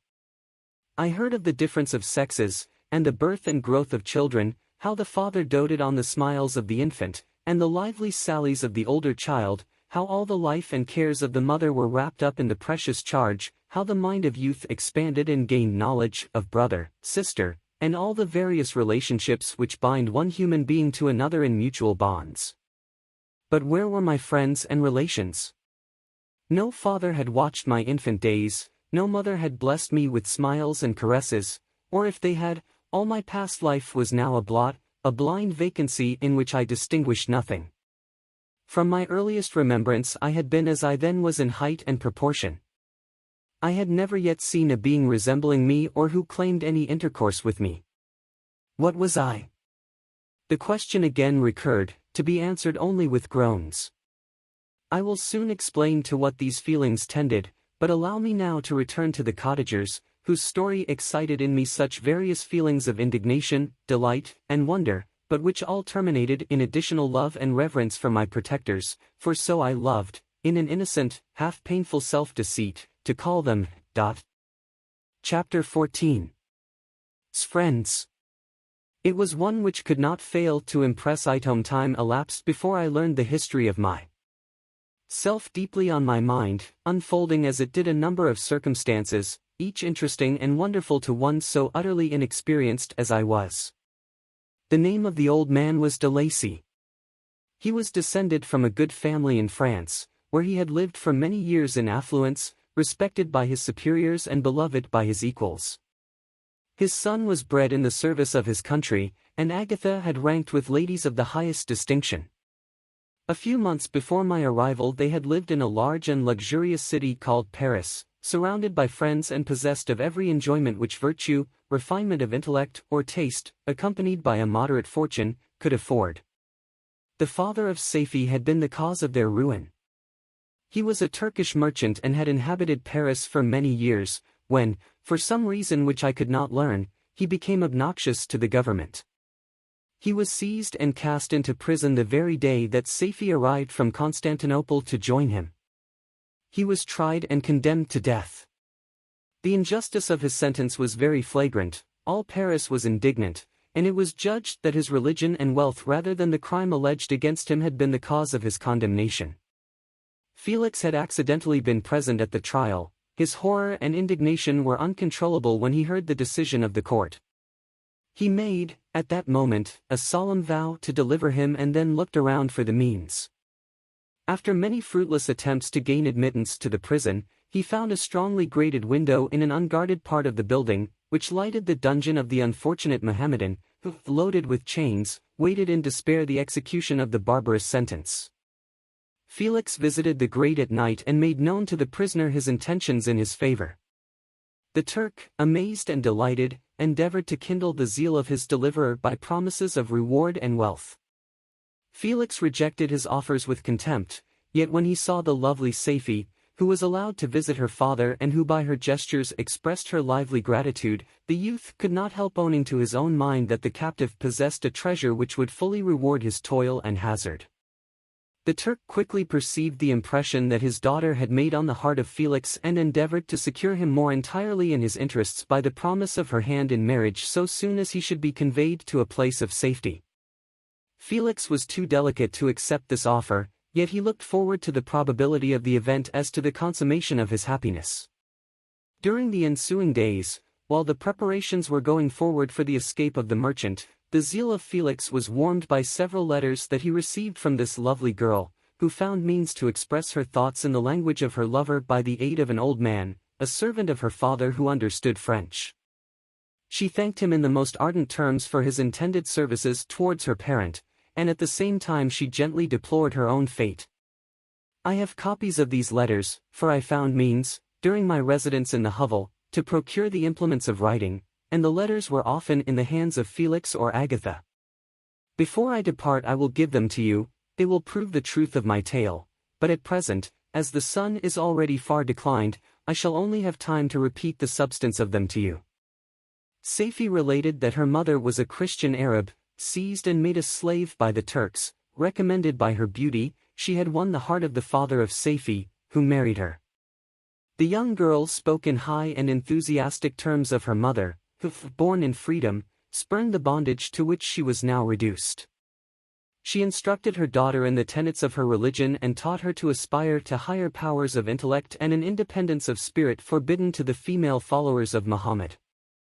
This lady died, but her lessons were indelibly impressed on the mind of Safie, who sickened at the prospect of again returning to Asia and being immured within the walls of a harem, allowed only to occupy herself with infantile amusements, ill-suited to the temper of her soul, now accustomed to grand ideas and a noble emulation for virtue. The prospect of marrying a Christian and remaining in a country where women were allowed to take a rank in society was enchanting to her. The day for the execution of the Turk was fixed, but on the night previous to it he quitted his prison and before morning was distant many leagues from Paris. Felix had procured passports in the name of his father, sister, and himself. He had previously communicated his plan to the former, who aided the deceit by quitting his house, under the pretense of a journey and concealed himself, with his daughter, in an obscure part of Paris. Felix conducted the fugitives through France to Lyons and across Mont Cenis to Leghorn, where the merchant had decided to wait a favorable opportunity of passing into some part of the Turkish dominions. Safie resolved to remain with her father until the moment of his departure, before which time the Turk renewed his promise that she should be united to his deliverer, and Felix remained with them in expectation of that event, and in the meantime he enjoyed the society of the Arabian, who exhibited towards him the simplest and tenderest affection. They conversed with one another through the means of an interpreter, and sometimes with the interpretation of looks, and Safie sang to him the divine airs of her native country. The Turk allowed this intimacy to take place and encouraged the hopes of the youthful lovers, while in his heart he had formed far other plans. He loathed the idea that his daughter should be united to a Christian, but he feared the resentment of Felix if he should appear lukewarm, for he knew that he was still in the power of his deliverer if he should choose to betray him to the Italian state which they inhabited. He revolved 1,000 plans by which he should be enabled to prolong the deceit until it might be no longer necessary, and secretly to take his daughter with him when he departed. His plans were facilitated by the news which arrived from Paris. The government of France were greatly enraged at the escape of their victim and spared no pains to detect and punish his deliverer. The plot of Felix was quickly discovered, and de Lacy and Agatha were thrown into prison. The news reached Felix and roused him from his dream of pleasure. His blind and aged father and his gentle sister lay in a noisome dungeon while he enjoyed the free air and the society of her whom he loved. This idea was torture to him. He quickly arranged with the Turk that if the latter should find a favorable opportunity for escape before Felix could return to Italy, Saifi should remain as a boarder at a convent at Leghorn, and then, quitting the lovely Arabian, he hastened to Paris and delivered himself up to the vengeance of the law, hoping to free de Lacy and Agatha by this proceeding. He did not succeed. They remained confined for 5 months before the trial took place, the result of which deprived them of their fortune and condemned them to a perpetual exile from their native country. They found a miserable asylum in the cottage in Germany, where I discovered them. Felix soon learned that the treacherous Turk, for whom he and his family endured such unheard of oppression, on discovering that his deliverer was thus reduced to poverty and ruin, became a traitor to good feeling and honor and had quitted Italy with his daughter, insultingly sending Felix a pittance of money to aid him, as he said, in some plan of future maintenance. Such were the events that preyed on the heart of Felix and rendered him, when I first saw him, the most miserable of his family. He could have endured poverty, and while this distress had been the meed of his virtue, he gloried in it, but the ingratitude of the Turk and the loss of his beloved Saifi were misfortunes more bitter and irreparable. The arrival of the Arabian now infused new life into his soul. When the news reached Leghorn that Felix was deprived of his wealth and rank, the merchant commanded his daughter to think no more of her lover, but to prepare to return to her native country. The generous nature of Saifi was outraged by this command. She attempted to expostulate with her father, but he left her angrily, reiterating his tyrannical mandate. A few days after, the Turk entered his daughter's apartment and told her hastily that he had reason to believe that his residence at Leghorn had been divulged and that he should speedily be delivered up to the French government. He had consequently hired a vessel to convey him to Constantinople, for which city he should sail in a few hours. He intended to leave his daughter under the care of a confidential servant, to follow at her leisure with the greater part of his property, which had not yet arrived at Leghorn. When alone, Saifi resolved in her own mind the plan of conduct that it would become her to pursue in this emergency. A residence in Turkey was abhorrent to her, her religion and her feelings were alike averse to it. By some papers of her father which fell into her hands she heard of the exile of her lover and learnt the name of the spot where he then resided.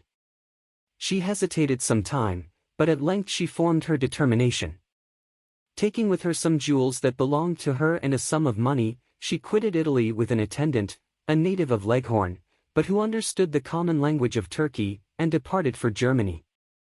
She arrived in safety at a town about 20 leagues from the cottage of de Lacy, when her attendant fell dangerously ill.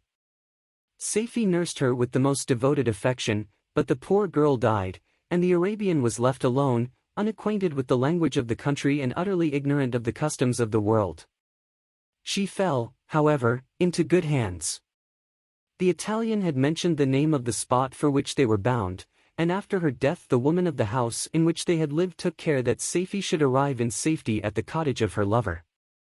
Chapter 15. Expressed me deeply. I learned, from the views of social youth was the history of my beloved cottagers. It in life which it developed, to admire their virtues and to deprecate the vices of mankind. As yet I looked upon crime as a distant evil. Benevolence and generosity were ever present before me, inciting within me a desire to become an actor in the busy scene where so many admirable qualities were called forth and displayed.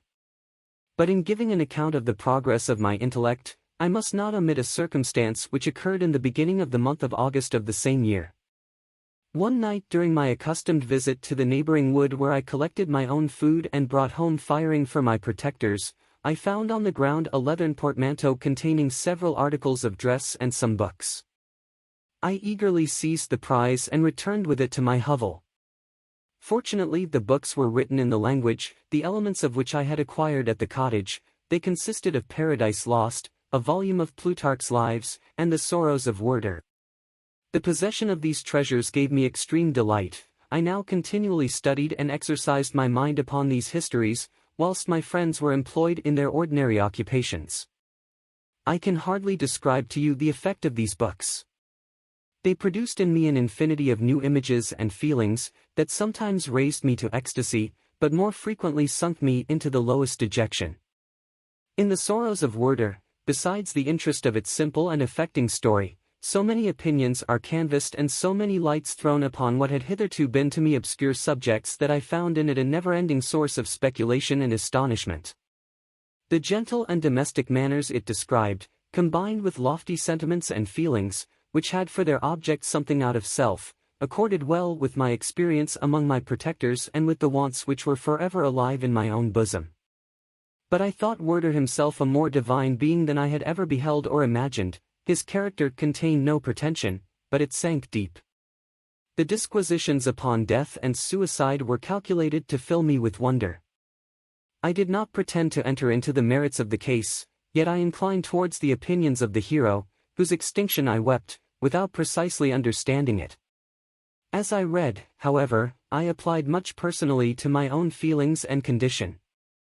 I found myself similar yet at the same time strangely unlike to the beings concerning whom I read and to whose conversation I was a listener. I sympathized with and partly understood them, but I was unformed in mind, I was dependent on none and related to none. The path of my departure was free, and there was none to lament my annihilation. My person was hideous and my stature gigantic. What did this mean? Who was I? What was I? Whence did I come? What was my destination? These questions continually recurred, but I was unable to solve them. The volume of Plutarch's Lives which I possessed contained the histories of the first founders of the ancient republics. This book had a far different effect upon me from the sorrows of Werter. I learned from Werter's imaginations despondency and gloom, but Plutarch taught me high thoughts. He elevated me above the wretched sphere of my own reflections, to admire and love the heroes of past ages. Many things I read surpassed my understanding and experience. I had a very confused knowledge of kingdoms, wide extents of country, mighty rivers, and boundless seas. But I was perfectly unacquainted with towns and large assemblages of men. The cottage of my protectors had been the only school in which I had studied human nature, but this book developed new and mightier scenes of action. I read of men concerned in public affairs, governing or massacring their species. I felt the greatest ardor for virtue rise within me, and abhorrence for vice, as far as I understood the signification of those terms, relative as they were, as I applied them, to pleasure and pain alone. Induced by these feelings, I was of course led to admire peaceable lawgivers, Numa, Solon, and Lycurgus, in preference to Romulus and Theseus. The patriarchal lives of my protectors caused these impressions to take a firm hold on my mind. Perhaps, if my first introduction to humanity had been made by a young soldier, burning for glory and slaughter, I should have been imbued with different sensations. But Paradise Lost excited different and far deeper emotions. I read it, as I had read the other volumes which had fallen into my hands, as a true history. It moved every feeling of wonder and awe that the picture of an omnipotent God warring with his creatures was capable of exciting. I often referred the several situations, as their similarity struck me, to my own. Like Adam, I was apparently united by no link to any other being in existence, but his state was far different from mine in every other respect. He had come forth from the hands of God a perfect creature, happy and prosperous, guarded by the especial care of his Creator. He was allowed to converse with and acquire knowledge from beings of a superior nature, but I was wretched, helpless, and alone. Many times I considered Satan as the fitter emblem of my condition, for often, like him, when I viewed the bliss of my protectors, the bitter gall of envy rose within me. Another circumstance strengthened and confirmed these feelings. Soon after my arrival in the hovel I discovered some papers in the pocket of the dress which I had taken from your laboratory. At first I had neglected them, but now that I was able to decipher the characters in which they were written, I began to study them with diligence. It was your journal of the 4 months that preceded my creation. You minutely described in these papers every step you took in the progress of your work. This history was mingled with accounts of domestic occurrences.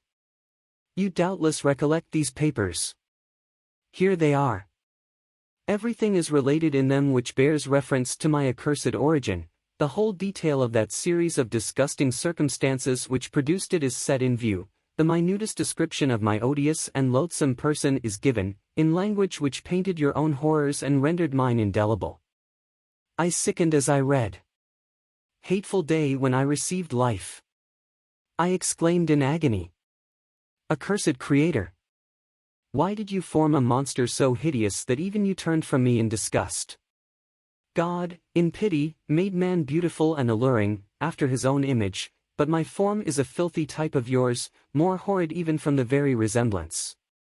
Satan had his companions, fellow devils, to admire and encourage him, but I am solitary and abhorred. These were the reflections of my hours of despondency and solitude, but when I contemplated the virtues of the cottagers, their amiable and benevolent dispositions, I persuaded myself that when they should become acquainted with my admiration of their virtues they would compassionate me and overlook my personal deformity. Could they turn from their door one, however monstrous, who solicited their compassion and friendship? I resolved, at least, not to despair, but in every way to fit myself for an interview with them which would decide my fate. I postponed this attempt for some months longer, for the importance attached to its success inspired me with a dread lest I should fail. Besides, I found that my understanding improved so much with every day's experience that I was unwilling to commence this undertaking until a few more months should have added to my sagacity. Several changes, in the meantime, took place in the cottage. The presence of Safie diffused happiness among its inhabitants, and I also found that a greater degree of plenty reigned there. Felix and Agatha spent more time in amusement and conversation, and were assisted in their labors by servants. They did not appear rich, but they were contented and happy, their feelings were serene and peaceful, while mine became every day more tumultuous. Increase of knowledge only discovered to me more clearly what a wretched outcast I was. I cherished hope, it is true, but it vanished when I beheld my person reflected in water or my shadow in the moonshine, even as that frail image and that inconstant shade. I endeavored to crush these fears and to fortify myself for the trial which in a few months I resolved to undergo, and sometimes I allowed my thoughts, unchecked by reason, to ramble in the fields of paradise, and dared to fancy amiable and lovely creatures sympathizing with my feelings and cheering my gloom. Their angelic countenances breathed smiles of consolation. But it was all a dream, no Eve soothed my sorrows nor shared my thoughts, I was alone. I remembered Adam's supplication to his Creator. But where was mine? He had abandoned me, and in the bitterness of my heart I cursed him. Autumn passed thus. I saw, with surprise and grief, the leaves decay and fall, and nature again assumed the barren and bleak appearance it had worn when I first beheld the woods and the lovely moon. Yet I did not heed the bleakness of the weather, I was better fitted by my conformation for the endurance of cold than heat. But my chief delights were the sight of the flowers, the birds, and all the gay apparel of summer. When those deserted me, I turned with more attention towards the cottagers. Their happiness was not decreased by the absence of summer. They loved and sympathized with one another, and their joys, depending on each other, were not interrupted by the casualties that took place around them. The more I saw of them, the greater became my desire to claim their protection and kindness. My heart yearned to be known and loved by these amiable creatures. To see their sweet looks directed towards me with affection was the utmost limit of my ambition. I dared not think that they would turn them from me with disdain and horror. The poor that stopped at their door were never driven away. I asked, it is true, for greater treasures than a little food or rest. I required kindness and sympathy, but I did not believe myself utterly unworthy of it. The winter advanced, and an entire revolution of the seasons had taken place since I awoke into life. My attention at this time was solely directed towards my plan of introducing myself into the cottage of my protectors. I revolved many projects, but that on which I finally fixed was to enter the dwelling when the blind old man should be alone. I had sagacity enough to discover that the unnatural hideousness of my person was the chief object of horror with those who had formerly beheld me. My voice, although harsh, had nothing terrible in it. I thought, therefore, that if in the absence of his children I could gain the goodwill and mediation of the old de Lacy, I might by his means be tolerated by my younger protectors. One day, when the sun shone on the red leaves that strewed the ground and diffused cheerfulness, although it denied warmth, Safie, Agatha, and Felix departed on a long country walk, and the old man, at his own desire, was left alone in the cottage.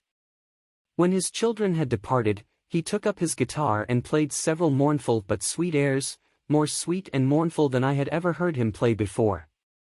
At first his countenance was illuminated with pleasure, but as he continued, thoughtfulness and sadness succeeded. At length, laying aside the instrument, he sat absorbed in reflection. My heart beat quick. This was the hour and moment of trial, which would decide my hopes or realize my fears. The servants were gone to a neighboring fair. All was silent in and around the cottage. It was an excellent opportunity, yet, when I proceeded to execute my plan, my limbs failed me and I sank to the ground. Again I rose, and exerting all the firmness of which I was master, removed the planks which I had placed before my hovel to conceal my retreat. The fresh air revived me, and with renewed determination I approached the door of their cottage. I knocked. "Who is there?" said the old man. "Come in." I entered. "Pardon this intrusion," said I am a traveler in want of a little rest. You would greatly oblige me if you would allow me to remain a few minutes before the fire." "Enter," said de Lacy, "and I will try in what manner I can to relieve your wants. But, unfortunately, my children are from home, and as I am blind, I am afraid I shall find it difficult to procure food for you." "Do not trouble yourself, my kind host, I have food, it is warmth and rest only that I need." I sat down, and a silence ensued. I knew that every minute was precious to me, yet I remained irresolute in what manner to commence the interview, when the old man addressed me. "By your language, stranger, I suppose you are my countrymen. Are you French?" "No, but I was educated by a French family and understand that language only. I am now going to claim the protection of some friends, whom I sincerely love, and of whose favor I have some hopes." "Are they Germans?" "No, they are French. But let us change the subject. I am an unfortunate and deserted creature. I look around and I have no relation or friend upon earth. These amiable people to whom I go have never seen me and know little of me. I am full of fears, for if I fail there, I am an outcast in the world forever. Do not despair. To be friendless is indeed to be unfortunate, but the hearts of men, when unprejudiced by any obvious self-interest, are full of brotherly love and charity. Rely, therefore, on your hopes, and if these friends are good and amiable, do not despair. They are kind, they are the most excellent creatures in the world, but, unfortunately, they are prejudiced against me. I have good dispositions, my life has been hitherto harmless and in some degree beneficial, but a fatal prejudice clouds their eyes, and where they ought to see a feeling and kind friend, they behold only a detestable monster. That is indeed unfortunate, but if you are really blameless, cannot you undeceive them? I am about to undertake that task, and it is on that account that I feel so many overwhelming terrors. I tenderly love these friends. I have, unknown to them, been for many months in the habits of daily kindness towards them, but they believe that I wish to injure them, and it is that prejudice which I wish to overcome. Where do these friends reside? Near this spot. The old man paused and then continued, "If you will unreservedly confide to me the particulars of your tale, I perhaps may be of use in undeceiving them. I am blind and cannot judge of your countenance, but there is something in your words which persuades me that you are sincere. I am poor and an exile, but it will afford me true pleasure to be in any way serviceable to a human creature." "Excellent man! I thank you and accept your generous offer. You raise me from the dust by this kindness, and I trust that, by your aid, I shall not be driven from the society and sympathy of your fellow creatures. Heaven forbid! Even if you were really criminal, for that can only drive you to desperation, and not instigate you to virtue. I also am unfortunate, I and my family have been condemned, although innocent. Judge, therefore, if I do not feel for your misfortunes. How can I thank you, my best and only benefactor? From your lips first have I heard the voice of kindness directed towards me. I shall be forever grateful, and your present humanity assures me of success with those friends whom I am on the point of meeting. May I know the names and residence of those friends?" I paused.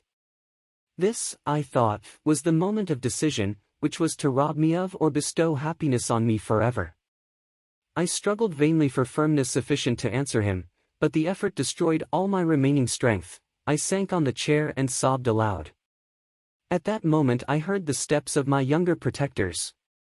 I had not a moment to lose, but seizing the hand of the old man, I cried, "Now is the time. Save and protect me. You and your family are the friends whom I seek. Do not you desert me in the hour of trial." "Great God," exclaimed the old man. "Who are you?" At that instant the cottage door was opened, and Felix, Safie, and Agatha entered. Who can describe their horror and consternation on beholding me? Agatha fainted, and Safie, unable to attend to her friend, rushed out of the cottage.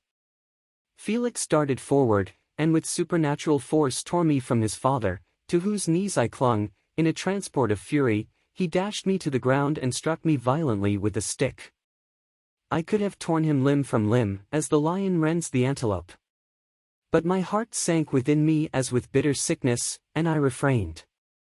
I saw him on the point of repeating his blow, when, overcome by pain and anguish, I quitted the cottage, and in the general tumult escaped unperceived to my hovel.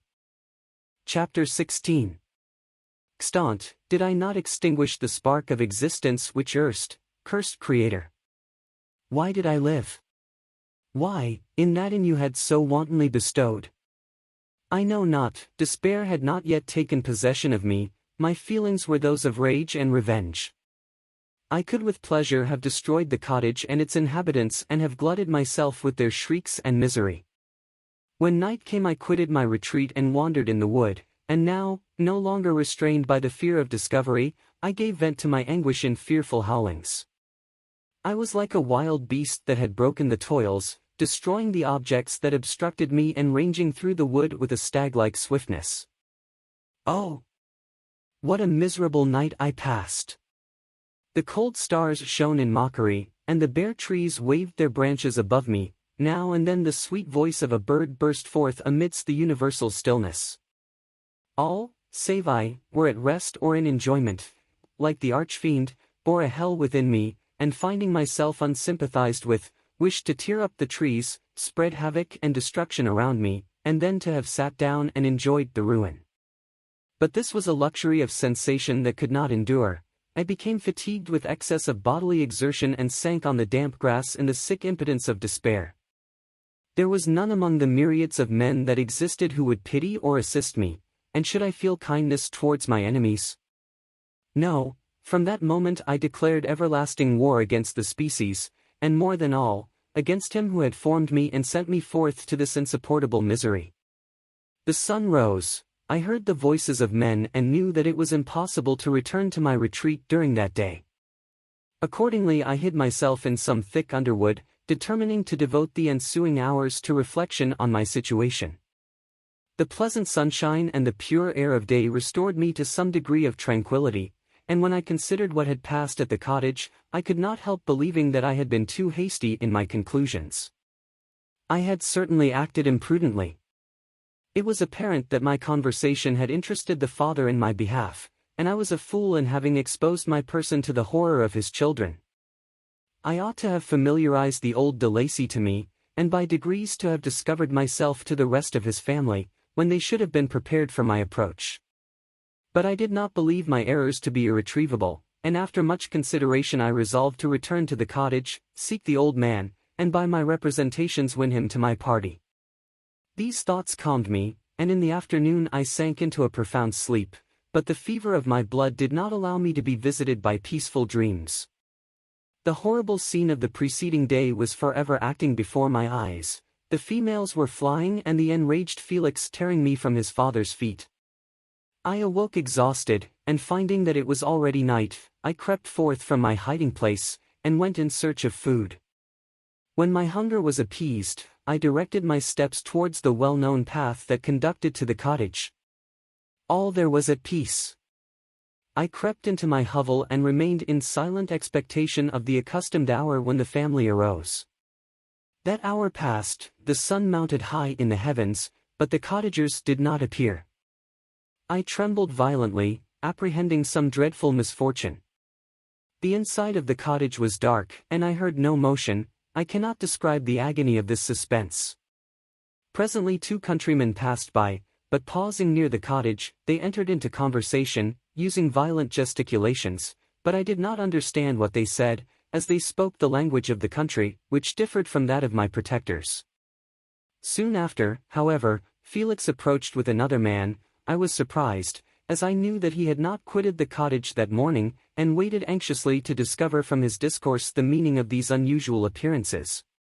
"Do you consider," said his companion to him, "that you will be obliged to pay 3 months' rent and to lose the produce of your garden? I do not wish to take any unfair advantage, and I beg therefore that you will take some days to consider of your determination." "It is utterly useless," replied Felix, "we can never again inhabit your cottage. The life of my father is in the greatest danger, owing to the dreadful circumstance that I have related. My wife and my sister will never recover from their horror. I entreat you not to reason with me any more. Take possession of your tenement and let me fly from this place." Felix trembled violently as he said this. He and his companion entered the cottage, in which they remained for a few minutes, and then departed. I never saw any of the family of de Lacy more. I continued for the remainder of the day in my hovel in a state of utter and stupid despair. My protectors had departed and had broken the only link that held me to the world. For the first time the feelings of revenge and hatred filled my bosom, and I did not strive to control them, but allowing myself to be borne away by the stream, I bent my mind towards injury and death. When I thought of my friends, of the mild voice of de Lacy, the gentle eyes of Agatha, and the exquisite beauty of the Arabian, these thoughts vanished and a gush of tears somewhat soothed me. But again when I reflected that they had spurned and deserted me, anger returned, a rage of anger, and unable to injure anything human, I turned my fury towards inanimate objects. As night advanced I placed a variety of combustibles around the cottage, and after having destroyed every vestige of cultivation in the garden, I waited with forced impatience until the moon had sunk to commence my operations. As the night advanced, a fierce wind arose from the woods and quickly dispersed the clouds that had loitered in the heavens. The blast tore along like a mighty avalanche and produced a kind of insanity in my spirits that burst all bounds of reason and reflection. I lighted the dry branch of a tree and danced with fury around the devoted cottage, my eyes still fixed on the western horizon, the edge of which the moon nearly touched. A part of its orb was at length hid, and I waved my brand. It sank, and with a loud scream I fired the straw, and heath, and bushes, which I had collected. The wind fanned the fire, and the cottage was quickly enveloped by the flames, which clung to it and licked it with their forked and destroying tongues. As soon as I was convinced that no assistance could save any part of the habitation, I quitted the scene and sought for refuge in the woods. And now, with the world before me, whither should I bend my steps? I resolved to fly far from the scene of my misfortunes, but to me, hated and despised, every country must be equally horrible. At length the thought of you crossed my mind. I learned from your papers that you were my father, my creator, and to whom could I apply with more fitness than to him who had given me life? Among the lessons that Felix had bestowed upon Safie, geography had not been omitted. I had learned from these the relative situations of the different countries of the earth. You had mentioned Geneva as the name of your native town, and towards this place I resolved to proceed. But how was I to direct myself? I knew that I must travel in a southwesterly direction to reach my destination, but the sun was my only guide. I did not know the names of the towns that I was to pass through, nor could I ask information from a single human being, but I did not despair. From you only could I hope for succor, although towards you I felt no sentiment but that of hatred. Unfeeling, heartless creator! You had endowed me with perceptions and passions and then cast me abroad an object for the scorn and horror of mankind. But on you only had I any claim for pity and redress, and from you I determined to seek that justice which I vainly attempted to gain from any other being that wore the human form. My travels were long and the sufferings I endured intense. It was late in autumn when I quitted the district where I had so long resided. I traveled only at night, fearful of encountering the visage of a human being. Nature decayed around me, and the sun became heatless, rain and snow poured around me, mighty rivers were frozen, the surface of the earth was hard and chill, and bare, and I found no shelter. Oh, earth! How often did I imprecate curses on the cause of my being? The mildness of my nature had fled, and all within me was turned to gall and bitterness. The nearer I approached to your habitation, the more deeply did I feel the spirit of revenge enkindled in my heart. Snow fell, and the waters were hardened, but I rested not. A few incidents now and then directed me, and I possessed a map of the country, but I often wandered wide from my path. The agony of my feelings allowed me no respite, no incident occurred from which my rage and misery could not extract its food, but a circumstance that happened when I arrived on the confines of Switzerland, when the sun had recovered its warmth and the earth again began to look green, confirmed in an especial manner the bitterness and horror of my feelings. I generally rested during the day and traveled only when I was secured by night from the view of man. One morning, however, finding that my path lay through a deep wood, I ventured to continue my journey after the sun had risen. The day, which was one of the first of spring, cheered even me by the loveliness of its sunshine and the balminess of the air. I felt emotions of gentleness and pleasure, that had long appeared dead, revive within me. Half surprised by the novelty of these sensations, I allowed myself to be borne away by them, and forgetting my solitude and deformity, dared to be happy. Soft tears again bedewed my cheeks, and I even raised my humid eyes with thankfulness towards the blessed sun, which bestowed such joy upon me. I continued to wind among the paths of the wood, until I came to its boundary, which was skirted by a deep and rapid river, into which many of the trees bent their branches, now budding with the fresh spring. Here I paused, not exactly knowing what path to pursue, when I heard the sound of voices, that induced me to conceal myself under the shade of a cypress. I was scarcely hid when a young girl came running towards the spot where I was concealed, laughing, as if she ran from someone in sport.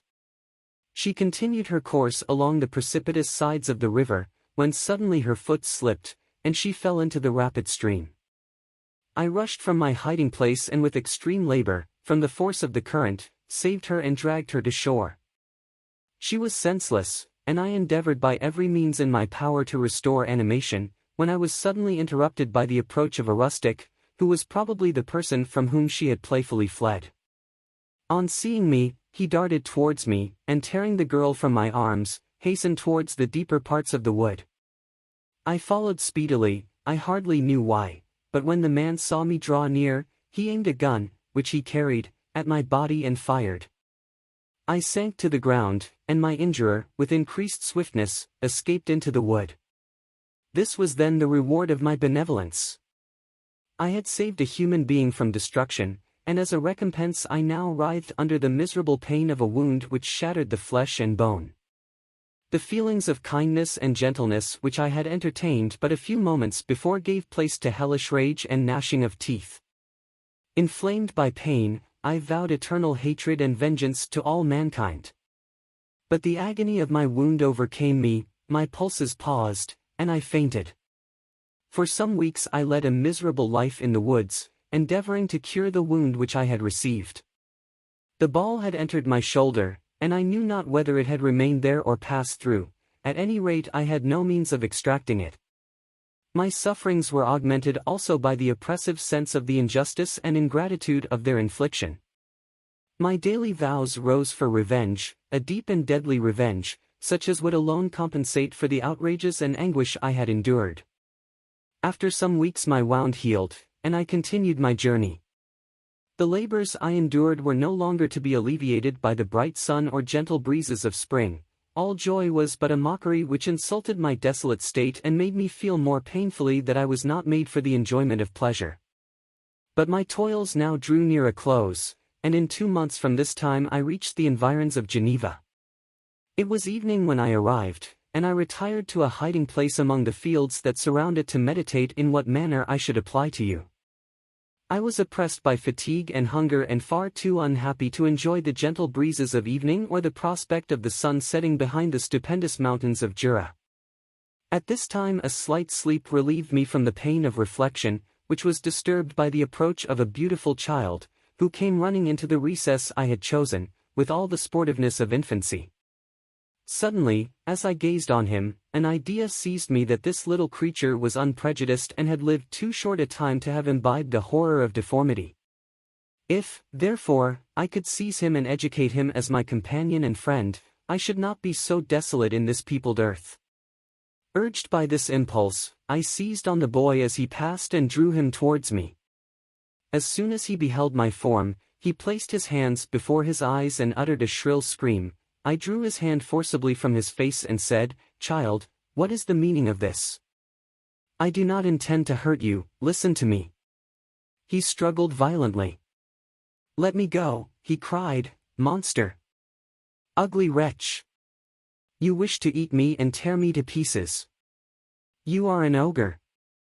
Let me go, or I will tell my papa. Boy, you will never see your father again, you must come with me. Hideous monster! Let me go. My papa is a syndic, he is M. Frankenstein, he will punish you. You dare not keep me. Frankenstein! You belong then to my enemy, to him towards whom I have sworn eternal revenge, you shall be my first victim." The child still struggled and loaded me with epithets which carried despair to my heart. I grasped his throat to silence him, and in a moment he lay dead at my feet. I gazed on my victim, and my heart swelled with exultation and hellish triumph. Clapping my hands, I exclaimed, "I too can create desolation, my enemy is not invulnerable, this death will carry despair to him, and 1,000 other miseries shall torment and destroy him." As I fixed my eyes on the child, I saw something glittering on his breast. I took it. It was a portrait of a most lovely woman. In spite of my malignity, it softened and attracted me. For a few moments I gazed with delight on her dark eyes, fringed by deep lashes, and her lovely lips, but presently my rage returned. I remembered that I was forever deprived of the delights that such beautiful creatures could bestow, and that she whose resemblance I contemplated would, in regarding me, have changed that air of divine benignity to one expressive of disgust and affright. Can you wonder that such thoughts transported me with rage? I only wonder that at that moment, instead of venting my sensations in exclamations and agony, I did not rush among mankind and perish in the attempt to destroy them. While I was overcome by these feelings, I left the spot where I had committed the murder, and seeking a more secluded hiding place, I entered a barn which had appeared to me to be empty. A woman was sleeping on some straw. She was young, not indeed so beautiful as her whose portrait I held, but of an agreeable aspect and blooming in the loveliness of youth and health. Here, I thought, is one of those whose joy-imparting smiles are bestowed on all but me. And then I bent over her and whispered, "Awake, fairest, thy lover is near, he who would give his life but to obtain one look of affection from thine eyes, my beloved, awake." The sleeper stirred, a thrill of terror ran through me. Should she indeed awake, and see me, and curse me, and denounce the murderer? Thus would she assuredly act if her darkened eyes opened and she beheld me. The thought was madness, it stirred the fiend within me, not I, but she, shall suffer. The murder I have committed because I am forever robbed of all that she could give me, she shall atone. The crime had its source in her, be hers the punishment. Thanks to the lessons of Felix and the sanguinary laws of man, I had learned now to work mischief. I bent over her and placed the portrait securely in one of the folds of her dress. She moved again, and I fled. For some days I haunted the spot where these scenes had taken place, sometimes wishing to see you, sometimes resolved to quit the world and its miseries forever. At length I wandered towards these mountains, and have ranged through their immense recesses, consumed by a burning passion which you alone can gratify. We may not part until you have promised to comply with my requisition. I am alone and miserable, man will not associate with me, but one as deformed and horrible as myself would not deny herself to me. My companion must be of the same species and have the same defects. This being you must create. Chapter 17. The being finished speaking and fixed his looks upon me in the expectation of a reply. But I was bewildered, perplexed, and unable to arrange my ideas sufficiently to understand the full extent of his proposition. He continued, You must create a female for me with whom I can live in the interchange of those sympathies necessary for my being. This you alone can do, and I demand it of you as a right which you must not refuse to concede." The latter part of his tale had kindled anew in me the anger that had died away while he narrated his peaceful life among the cottagers, and as he said this I could no longer suppress the rage that burned within me. "I do refuse it," I replied, "and no torture shall ever extort a consent from me. You may render me the most miserable of men, but you shall never make me base in my own eyes. Shall I create another like yourself, whose joint wickedness might desolate the world? Begone! I have answered you, you may torture me, but I will never consent." "You are in the wrong," replied the fiend, "and instead of threatening, I am content to reason with you. I am malicious because I am miserable. Am I not shunned and hated by all mankind? You, my Creator, would tear me to pieces and triumph, remember that, and tell me why I should pity man more than he pities me. You would not call it murder if you could precipitate me into one of those ice rifts and destroy my frame, the work of your own hands. Shall I respect man when he condemns me? Let him live with me in the interchange of kindness, and instead of injury I would bestow every benefit upon him with tears of gratitude at his acceptance. But that cannot be, the human senses are insurmountable barriers to our union. Yet mine shall not be the submission of abject slavery. I will revenge my injuries. If I cannot inspire love, I will cause fear, and chiefly towards you my archenemy, because my Creator, do I swear inextinguishable hatred. Have a care, I will work at your destruction, nor finish until I desolate your heart, so that you shall curse the hour of your birth." A fiendish rage animated him as he said this. His face was wrinkled into contortions too horrible for human eyes to behold, but presently he calmed himself and proceeded. "I intended to reason. This passion is detrimental to me, for you do not reflect that you are the cause of its excess. If any being felt emotions of benevolence towards me, I should return them 100 and 100-fold, for that one creature's sake I would make peace with the whole kind. But I now indulge in dreams of bliss that cannot be realized. What I ask of you is reasonable and moderate. I demand a creature of another sex, but as hideous as myself. The gratification is small, but it is all that I can receive, and it shall content me. It is true, we shall be monsters, cut off from all the world, but on that account we shall be more attached to one another. Our lives will not be happy, but they will be harmless and free from the misery I now feel. Oh! My Creator, make me happy, let me feel gratitude towards you for one benefit. Let me see that I excite the sympathy of some existing thing. Do not deny me my request." I was moved. I shuddered when I thought of the possible consequences of my consent, but I felt that there was some justice in his argument.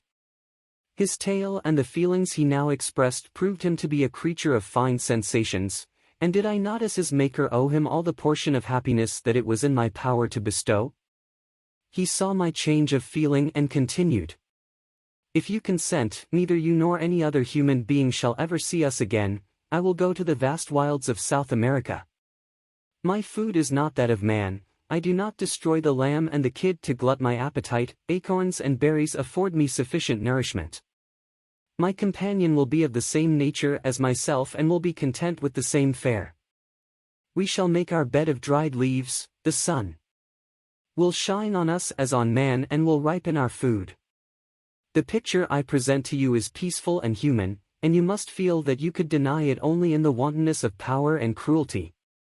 Pitiless as you have been towards me, I now see compassion in your eyes. Let me seize the favorable moment and persuade you to promise what I so ardently desire."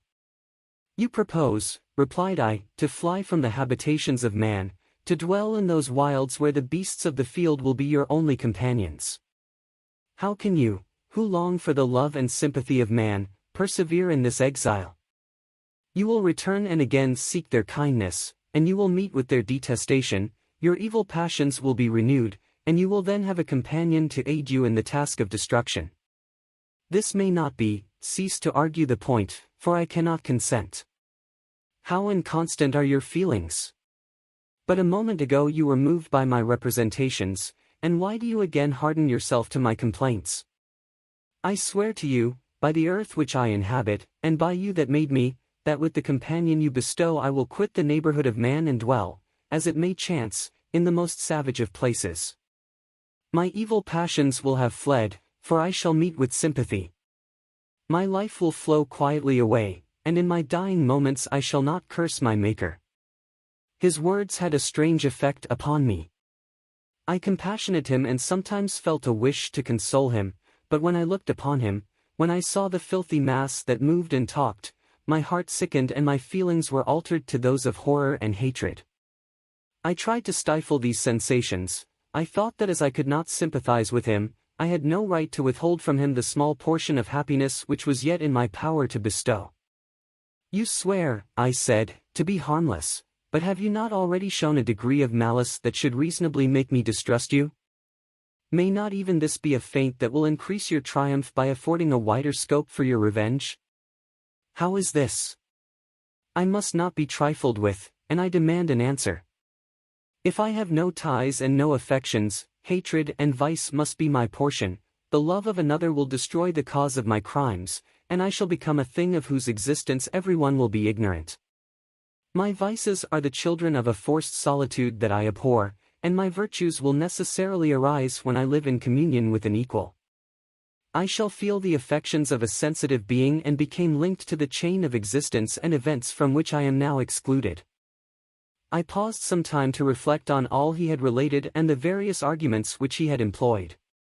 I thought of the promise of virtues which he had displayed on the opening of his existence and the subsequent blight of all kindly feeling by the loathing and scorn which his protectors had manifested towards him.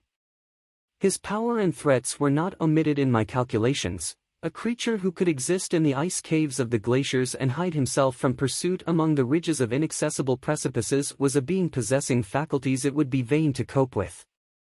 After a long pause of reflection I concluded that the justice due both to him and my fellow creatures demanded of me that I should comply with his request.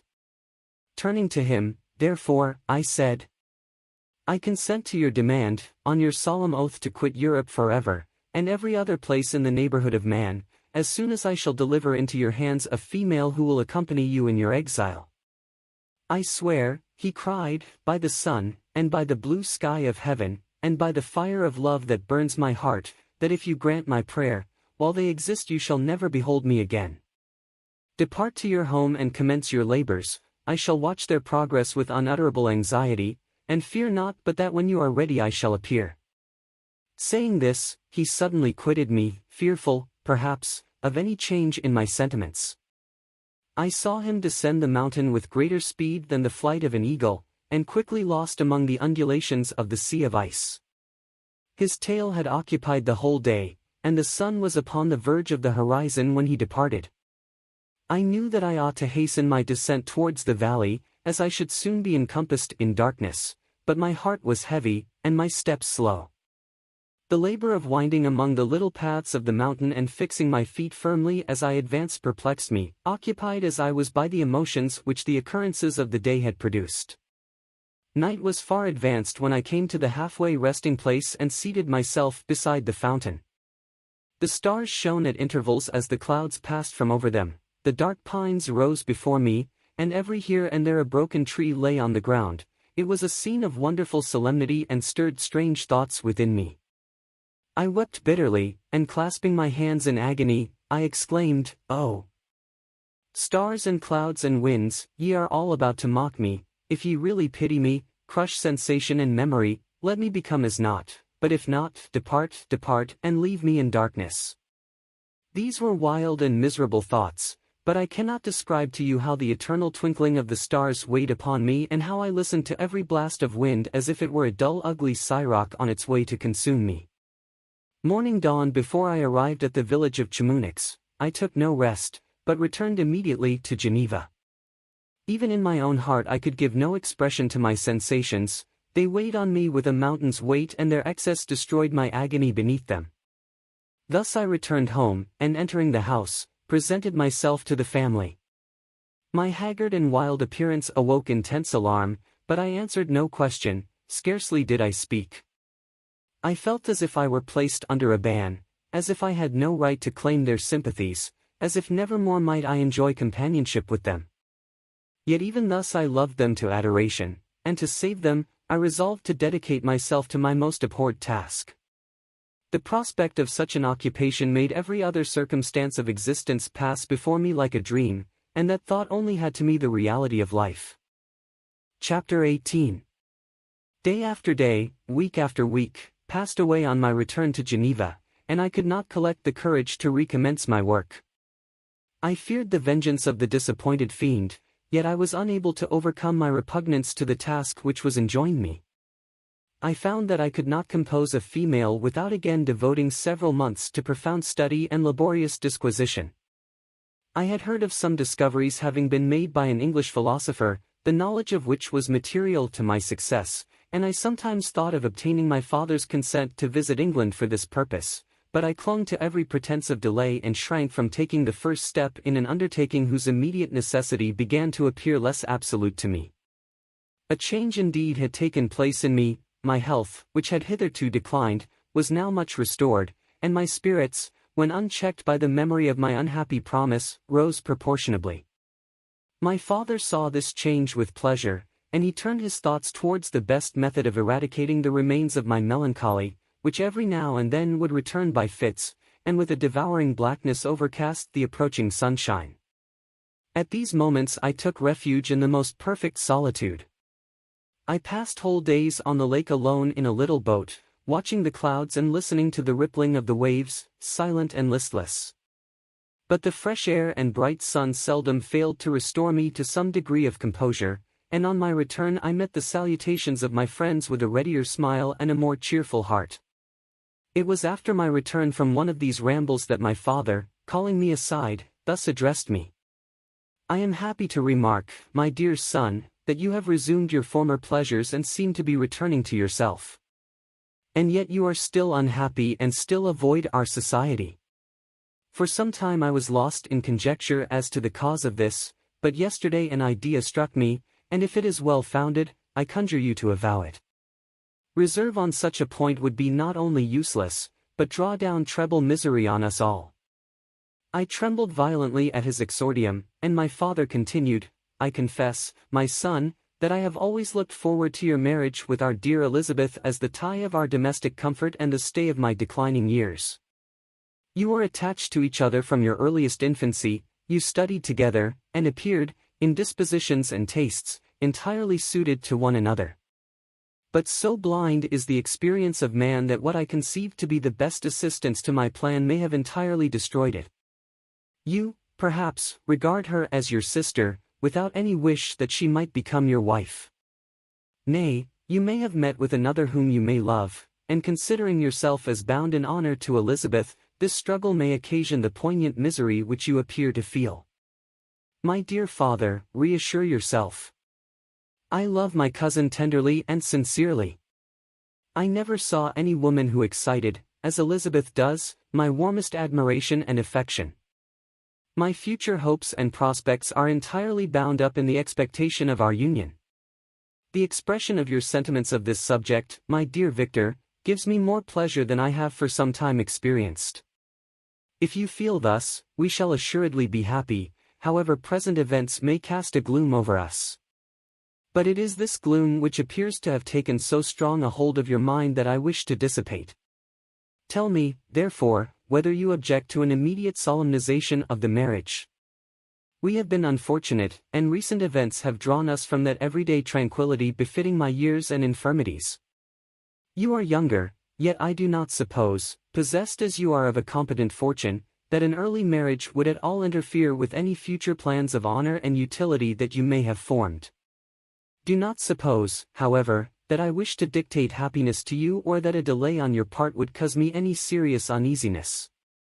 Interpret my words with candor and answer me, I conjure you, with confidence and sincerity.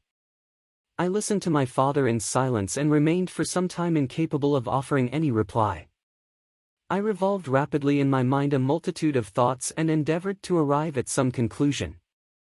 Alas!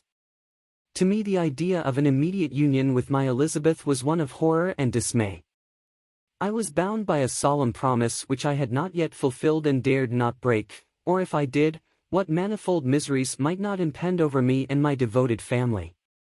Could I enter into a festival with this deadly weight yet hanging round my neck and bowing me to the ground?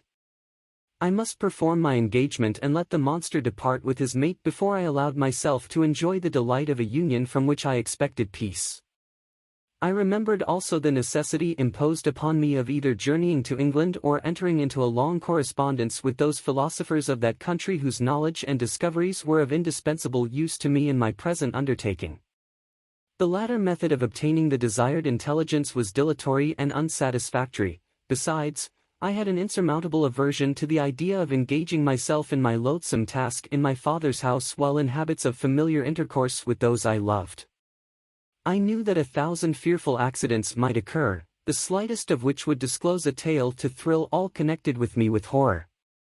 I was aware also that I should often lose all self-command, all capacity of hiding the harrowing sensations that would possess me during the progress of my unearthly occupation. I must absent myself from all I loved while thus employed. Once commenced, it would quickly be achieved, and I might be restored to my family in peace and happiness. My promise fulfilled, the monster would depart forever. Or, so my fond fancy imaged, some accident might meanwhile occur to destroy him and put an end to my slavery forever. These feelings dictated my answer to my father. I expressed a wish to visit England, but concealing the true reasons of this request, I clothed my desires under a guise which excited no suspicion, while I urged my desire with an earnestness that easily induced my father to comply. After so long a period of an absorbing melancholy that resembled madness in its intensity and effects, he was glad to find that I was capable of taking pleasure in the idea of such a journey, and he hoped that change of scene and varied amusement would, before my return, have restored me entirely to myself. The duration of my absence was left to my own choice. A few months, or at most a year, was the period contemplated. One paternal kind precaution he had taken to ensure my having a companion. Without previously communicating with me, he had, in concert with Elizabeth, arranged that Clerval should join me at Strasbourg.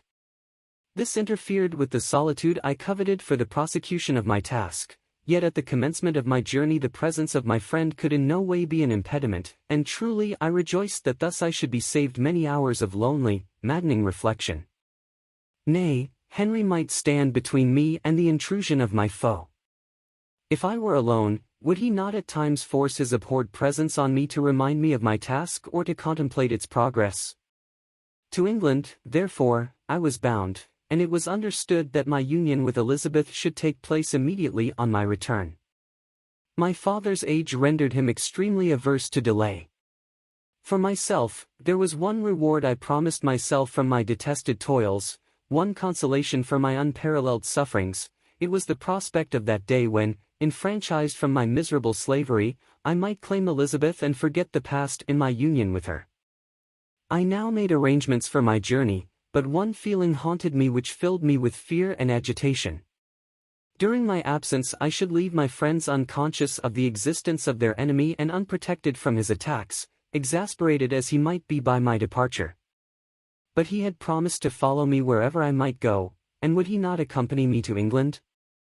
This imagination was dreadful in itself, but soothing inasmuch as it supposed the safety of my friends. I was agonized with the idea of the possibility that the reverse of this might happen. But through the whole period during which I was the slave of my creature I allowed myself to be governed by the impulses of the moment, and my present sensations strongly intimated that the fiend would follow me and exempt my family from the danger of his machinations. It was in the latter end of September that I again quitted my native country.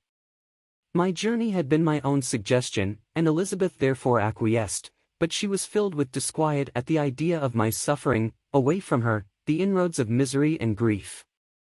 It had been her care which provided me a companion in Clerval, and yet a man is blind to 1,000-minute circumstances which call forth a woman's sedulous attention. She longed to bid me hasten my return. 1,000 conflicting emotions rendered her mute as she bade me a tearful, silent farewell.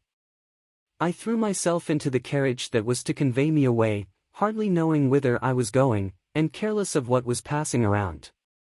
I remembered only, and it was with a bitter anguish that I reflected on it, to order that my chemical instruments should be packed to go with me.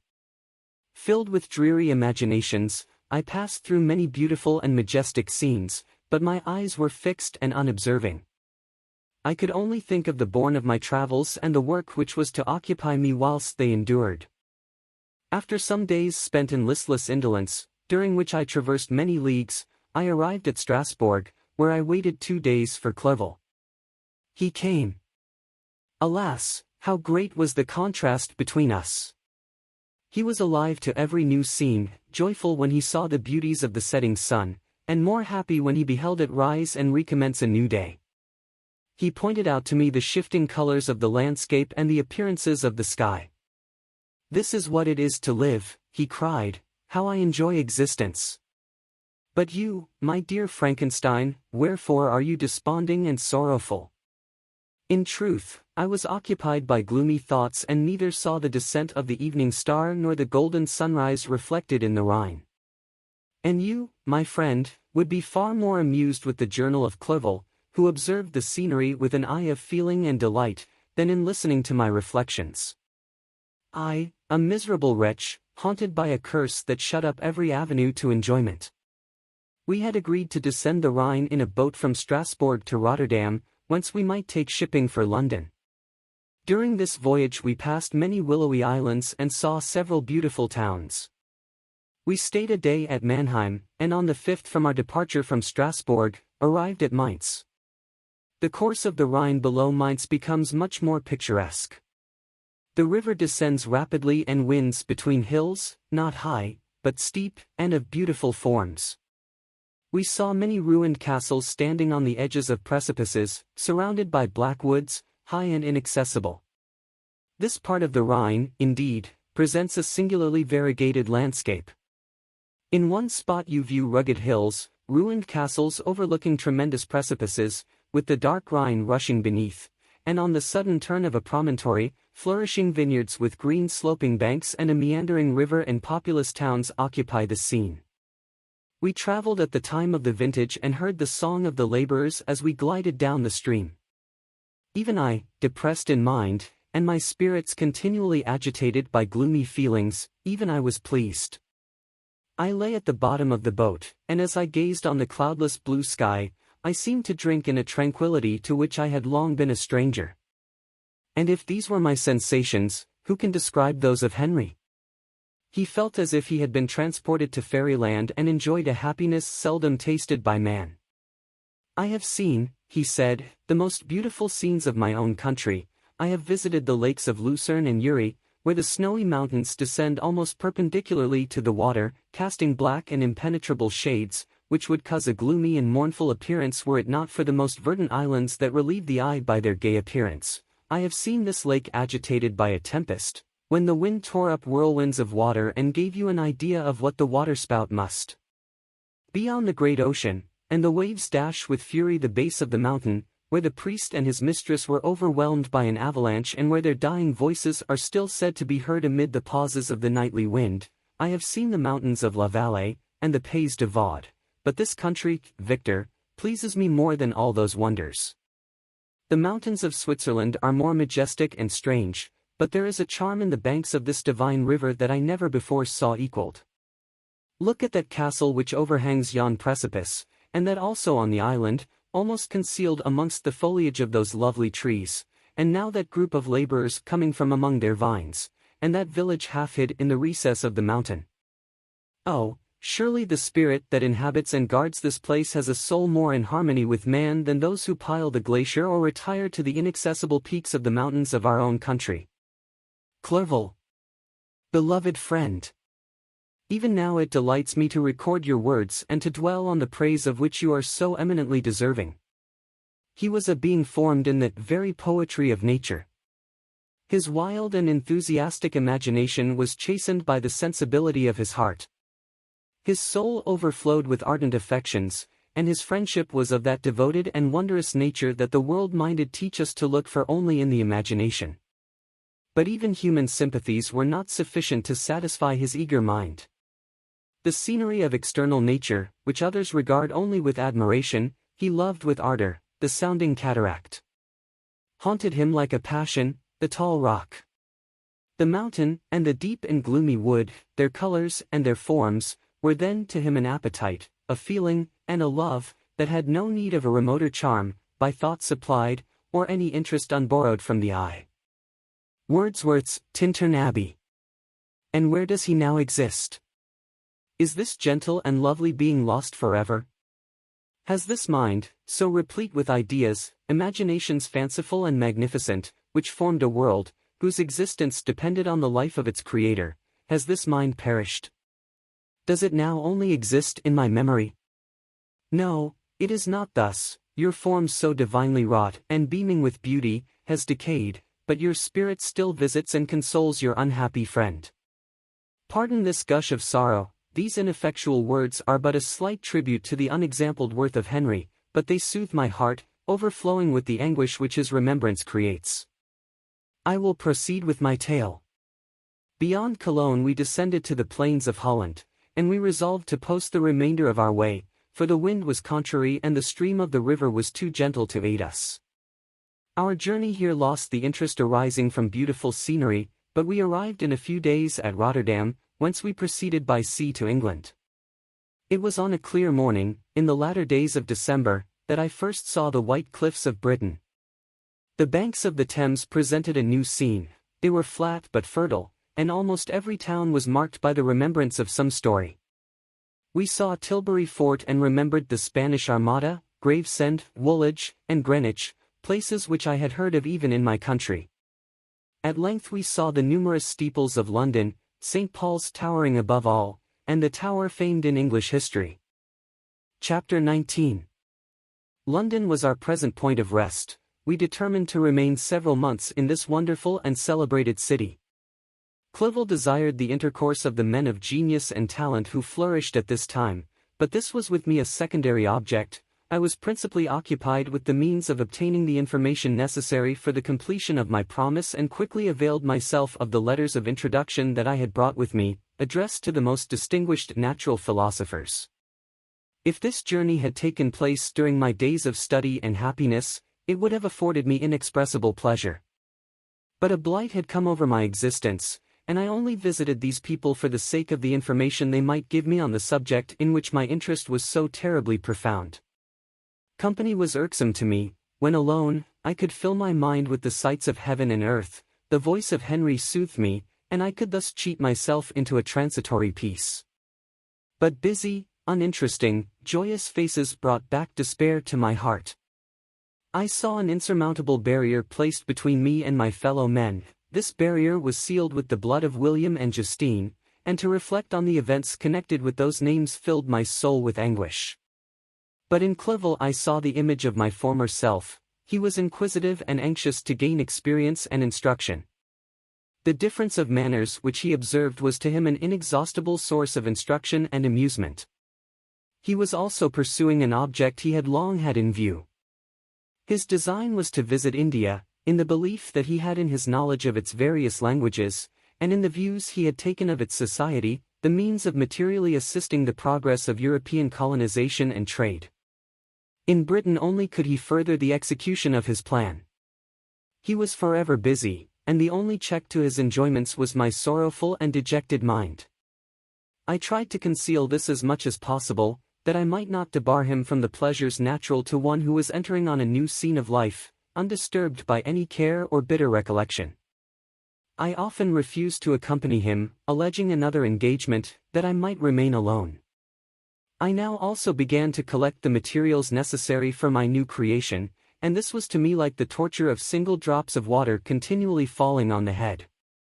Every thought that was devoted to it was an extreme anguish, and every word that I spoke in allusion to it caused my lips to quiver, and my heart to palpitate. After passing some months in London, we received a letter from a person in Scotland who had formerly been our visitor at Geneva.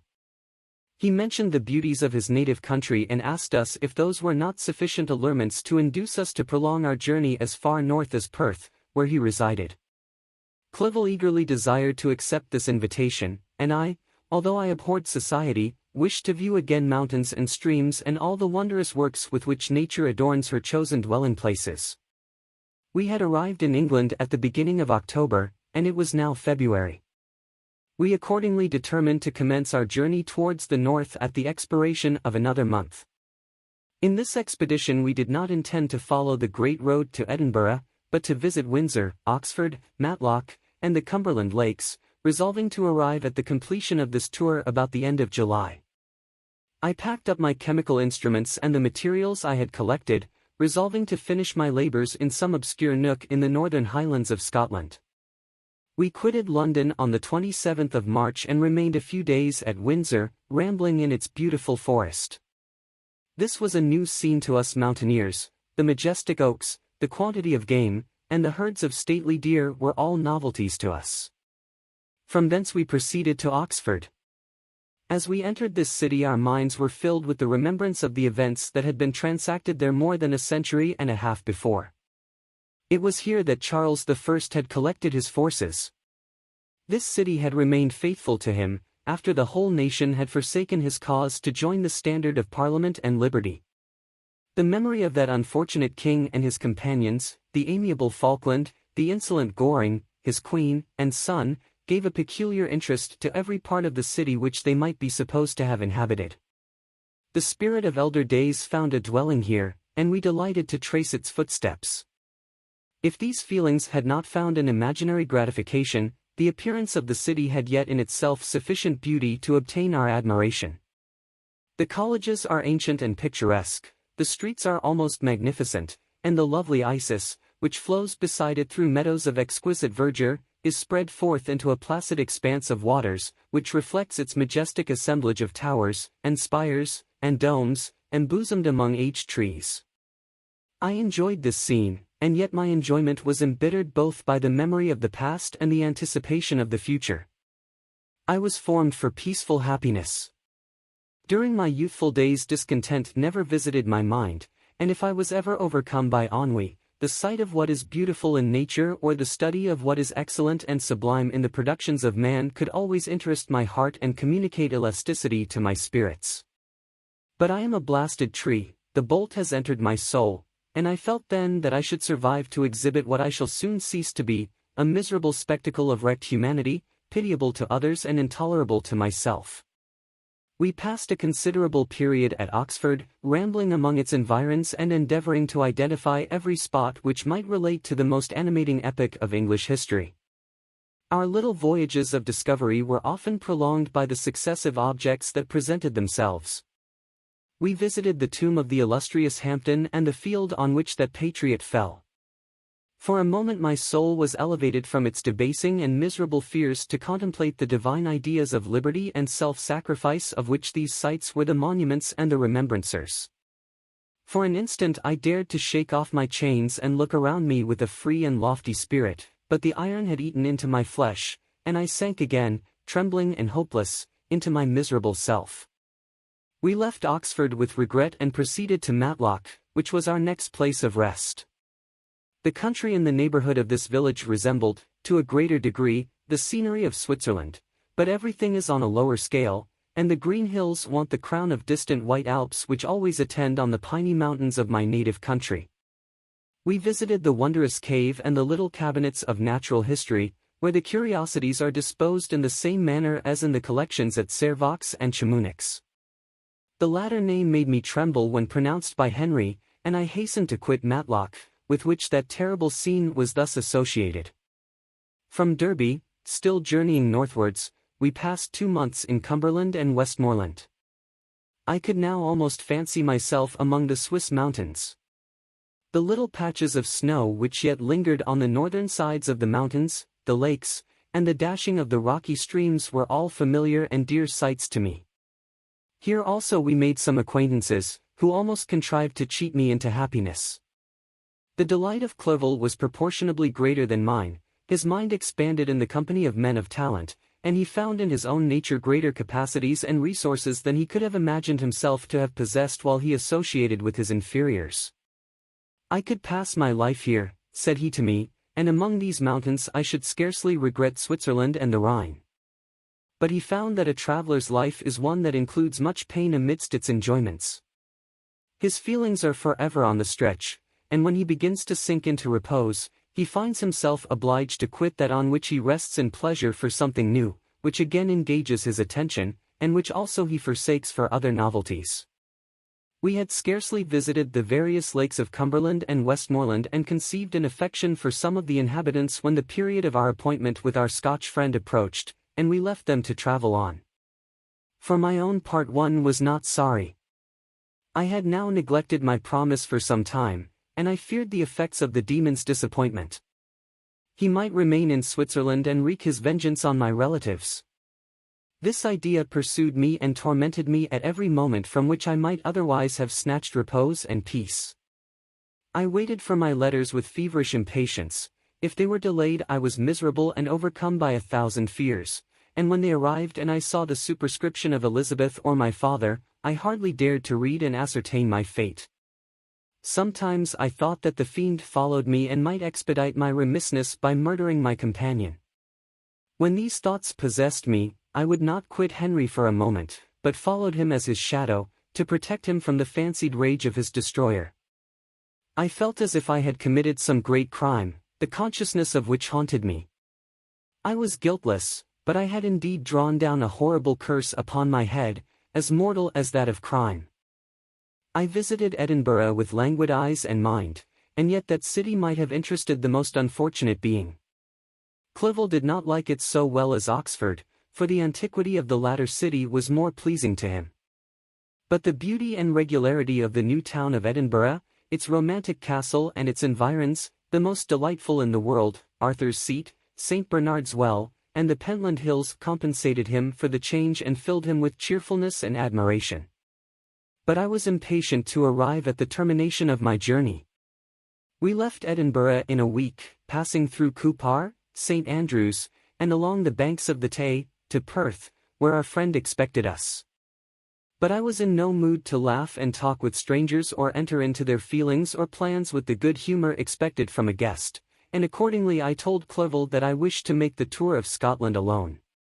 "Do you," said I, "enjoy yourself, and let this be our rendezvous.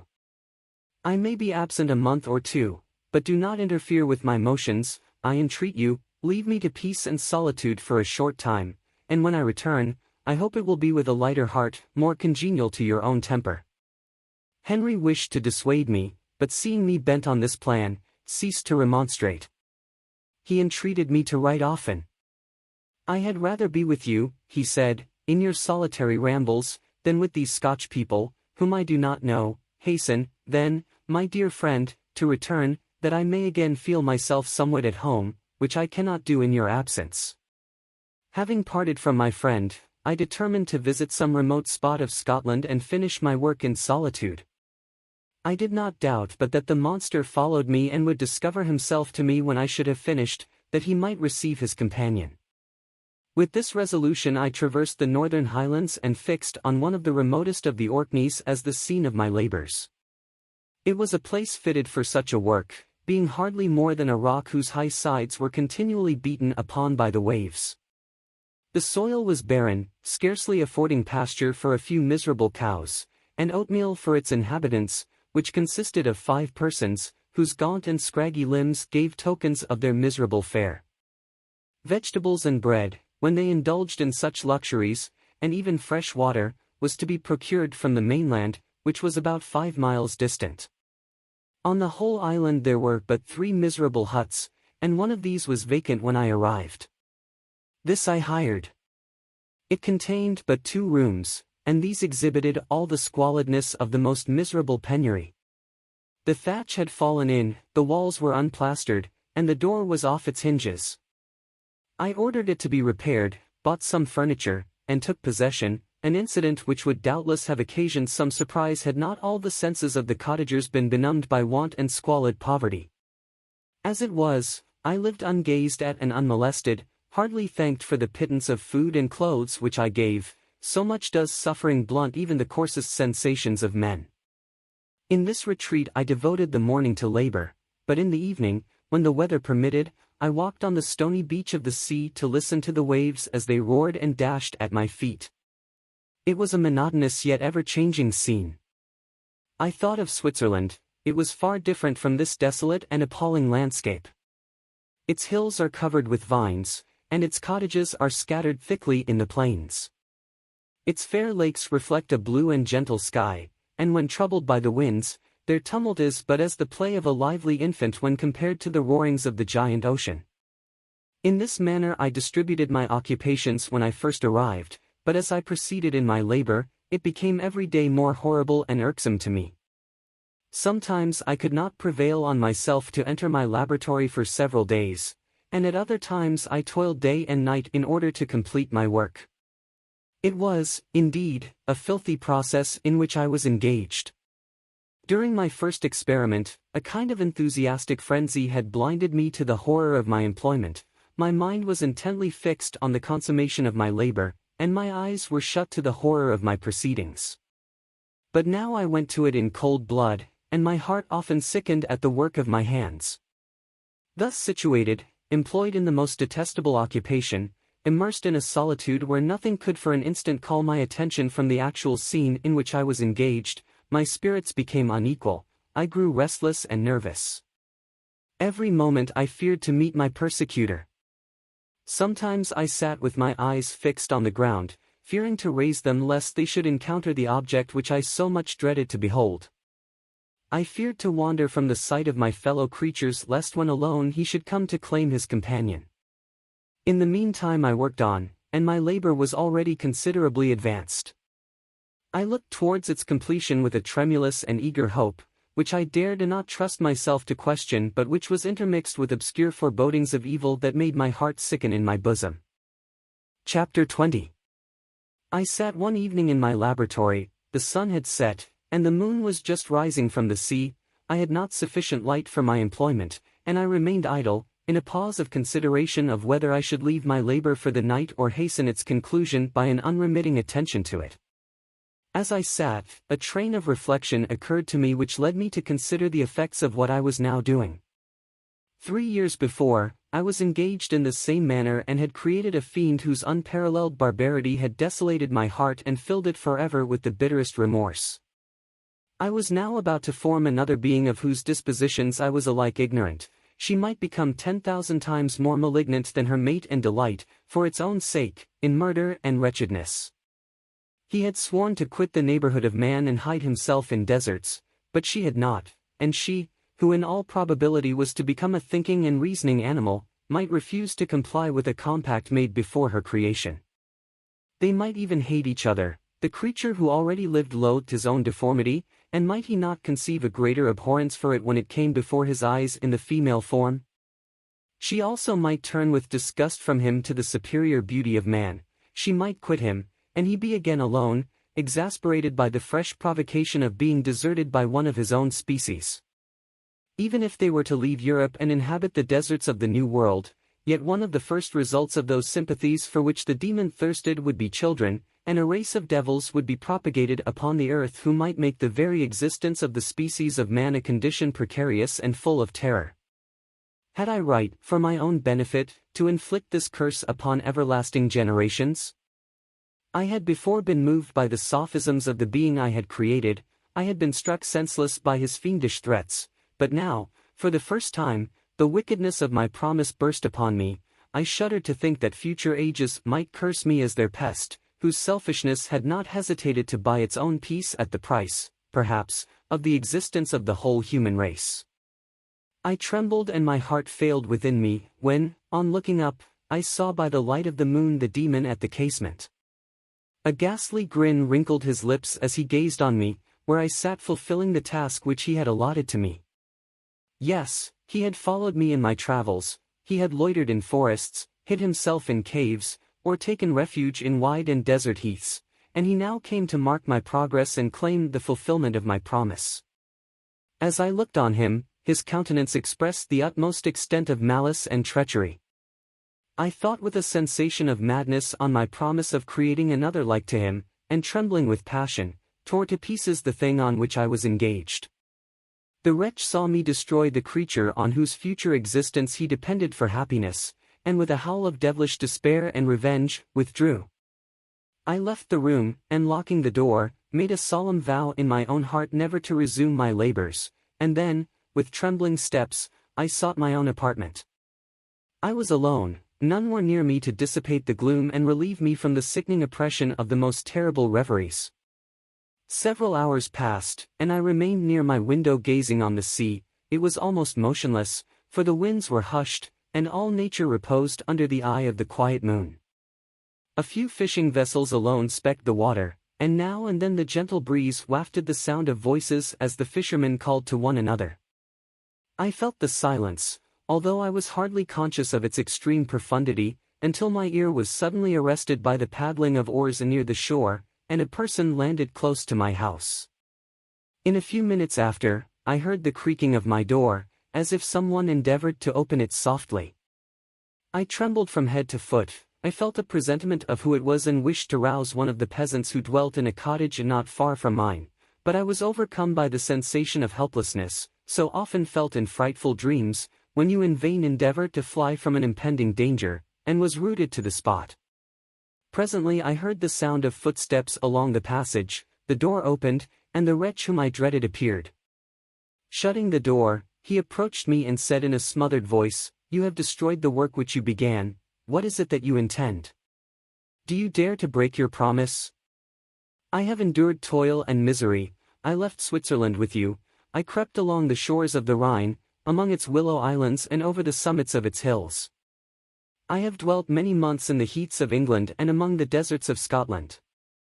I have endured incalculable fatigue and cold and hunger. Do you dare destroy my hopes? Begone!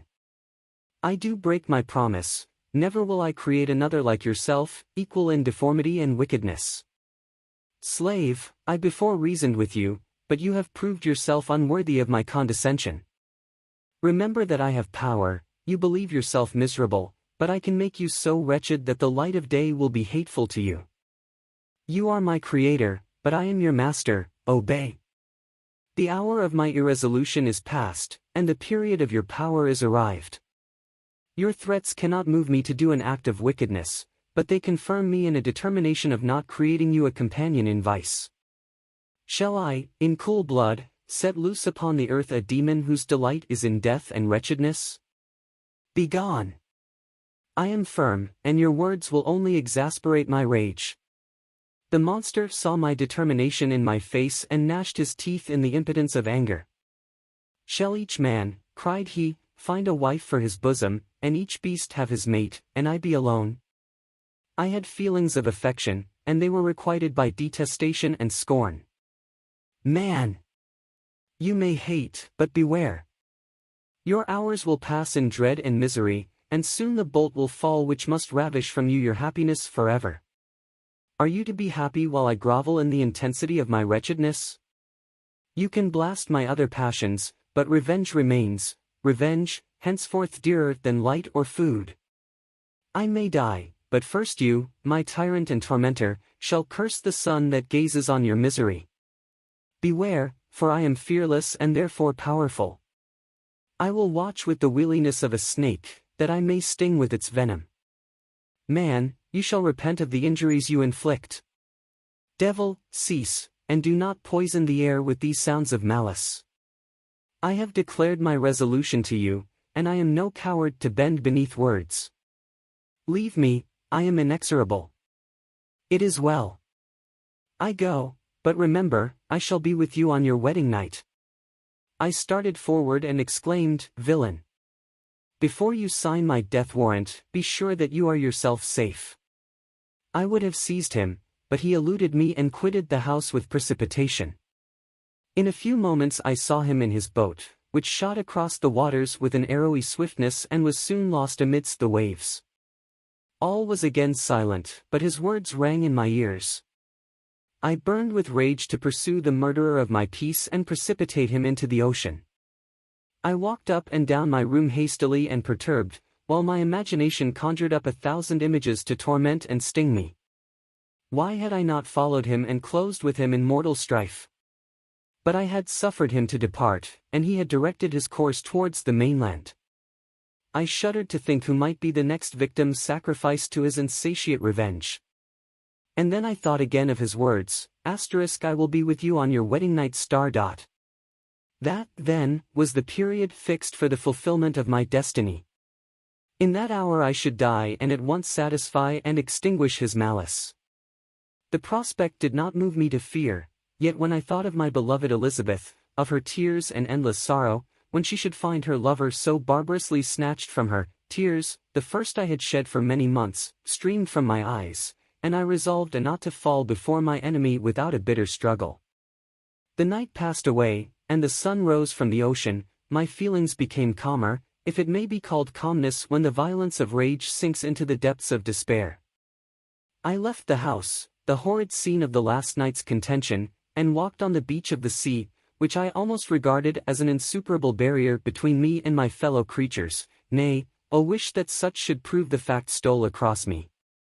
I desired that I might pass my life on that barren rock, wearily, it is true, but uninterrupted by any sudden shock of misery. If I returned, it was to be sacrificed or to see those whom I most loved die under the grasp of a demon whom I had myself created. I walked about the isle like a restless spectre, separated from all it loved and miserable in the separation.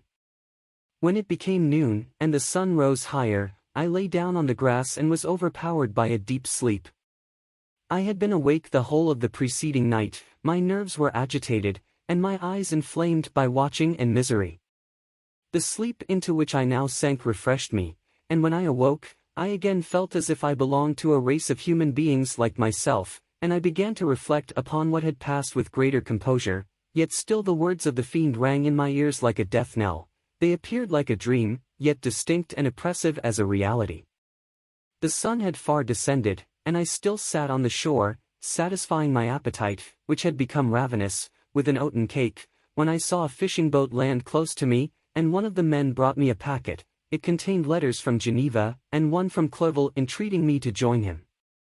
He said that he was wearing away his time fruitlessly where he was, that letters from the friends he had formed in London desired his return to complete the negotiation they had entered into for his Indian enterprise. He could not any longer delay his departure, but as his journey to London might be followed, even sooner than he now conjectured, by his longer voyage, he entreated me to bestow as much of my society on him as I could spare. He besought me, therefore, to leave my solitary isle and to meet him at Perth, that we might proceed southwards together. This letter in a degree recalled me to life, and I determined to quit my island at the expiration of 2 days. Yet, before I departed, there was a task to perform, on which I shuddered to reflect. I must pack up my chemical instruments, and for that purpose I must enter the room which had been the scene of my odious work, and I must handle those utensils the sight of which was sickening to me. The next morning, at daybreak, I summoned sufficient courage and unlocked the door of my laboratory.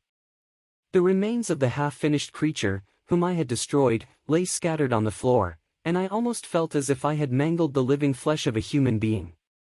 I paused to collect myself and then entered the chamber. With trembling hand I conveyed the instruments out of the room, but I reflected that I ought not to leave the relics of my work to excite the horror and suspicion of the peasants, and I accordingly put them into a basket, with a great quantity of stones, and laying them up, determined to throw them into the sea that very night, and in the meantime I sat upon the beach, employed in cleaning and arranging my chemical apparatus. Nothing could be more complete than the alteration that had taken place in my feelings since the night of the appearance of the demon. I had before regarded my promise with a gloomy despair as a thing that, with whatever consequences, must be fulfilled, but I now felt as if a film had been taken from before my eyes and that I for the first time saw clearly. The idea of renewing my labors did not for one instant occur to me. The threat I had heard weighed on my thoughts, but I did not reflect that a voluntary act of mine could avert it. I had resolved in my own mind that to create another like the fiend I had first made would be an act of the basest and most atrocious selfishness, and I banished from my mind every thought that could lead to a different conclusion. Between 2 and 3 in the morning the moon rose, and I then, putting my basket aboard a little skiff, sailed out about 4 miles from the shore. The scene was perfectly solitary. A few boats were returning towards land, but I sailed away from them. I felt as if I was about the commission of a dreadful crime and avoided with shuddering anxiety any encounter with my fellow creatures. At one time the moon, which had before been clear, was suddenly overspread by a thick cloud, and I took advantage of the moment of darkness and cast my basket into the sea, I listened to the gurgling sound as it sank and then sailed away from the spot. The sky became clouded, but the air was pure, although chilled by the northeast breeze that was then rising. But it refreshed me and filled me with such agreeable sensations that I resolved to prolong my stay on the water, and fixing the rudder in a direct position, stretched myself at the bottom of the boat. Clouds hid the moon, everything was obscure, and I heard only the sound of the boat as its keel cut through the waves. The murmur lulled me, and in a short time I slept soundly.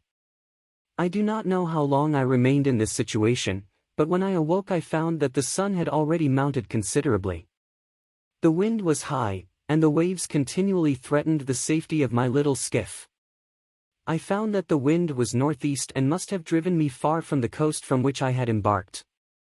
I endeavored to change my course but quickly found that if I again made the attempt the boat would be instantly filled with water.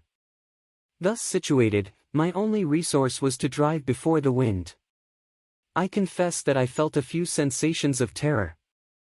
I had no compass with me and was so slenderly acquainted with the geography of this part of the world that the sun was of little benefit to me. I might be driven into the wide Atlantic and feel all the tortures of starvation or be swallowed up in the immeasurable waters that roared and buffeted around me.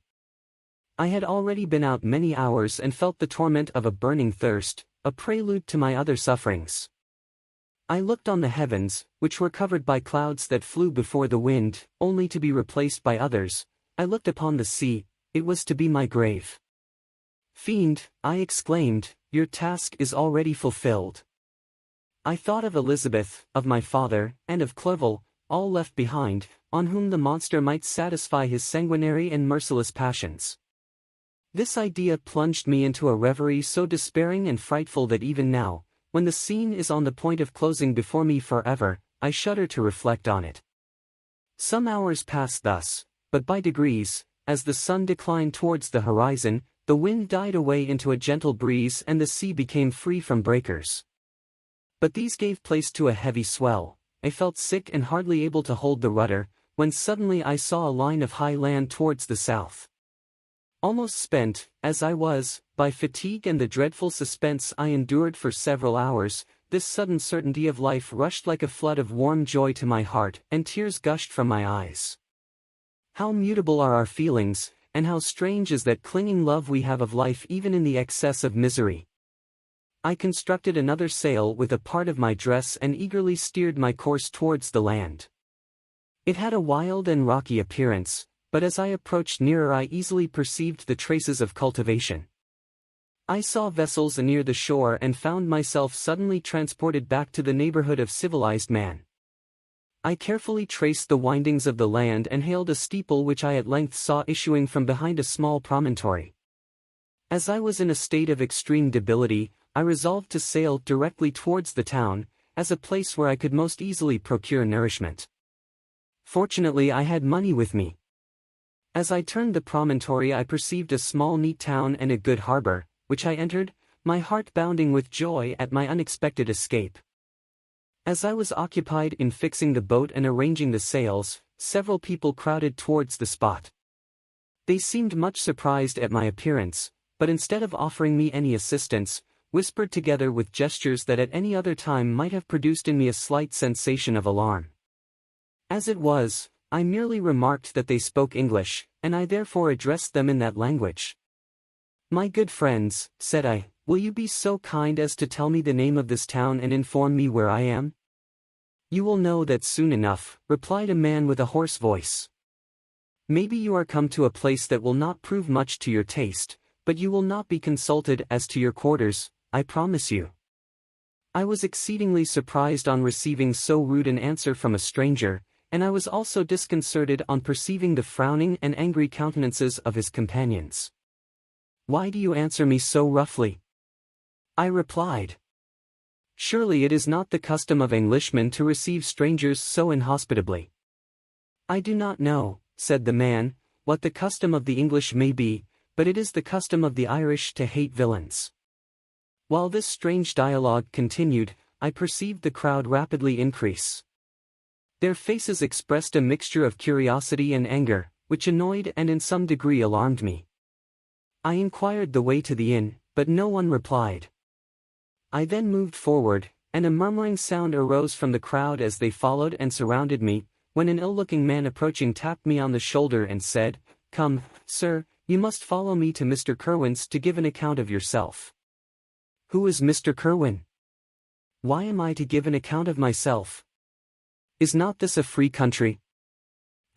Sir, free enough for honest folks. Mr. Kerwin is a magistrate, and you are to give an account of the death of a gentleman who was found murdered here last night." This answer startled me, but I presently recovered myself. I was innocent, that could easily be proved. Accordingly I followed my conductor in silence and was led to one of the best houses in the town. I was ready to sink from fatigue and hunger, but being surrounded by a crowd, I thought it politic to rouse all my strength, that no physical debility might be construed into apprehension or conscious guilt. Little did I then expect the calamity that was in a few moments to overwhelm me and extinguish in horror and despair all fear of ignominy or death. I must pause here, for it requires all my fortitude to recall the memory of the frightful events which I am about to relate, in proper detail, to my recollection. Chapter 21. I was soon introduced into the presence of the magistrate, an old benevolent man with calm and mild manners. He looked upon me, however, with some degree of severity, and then, turning towards my conductors, he asked who appeared as witnesses on this occasion.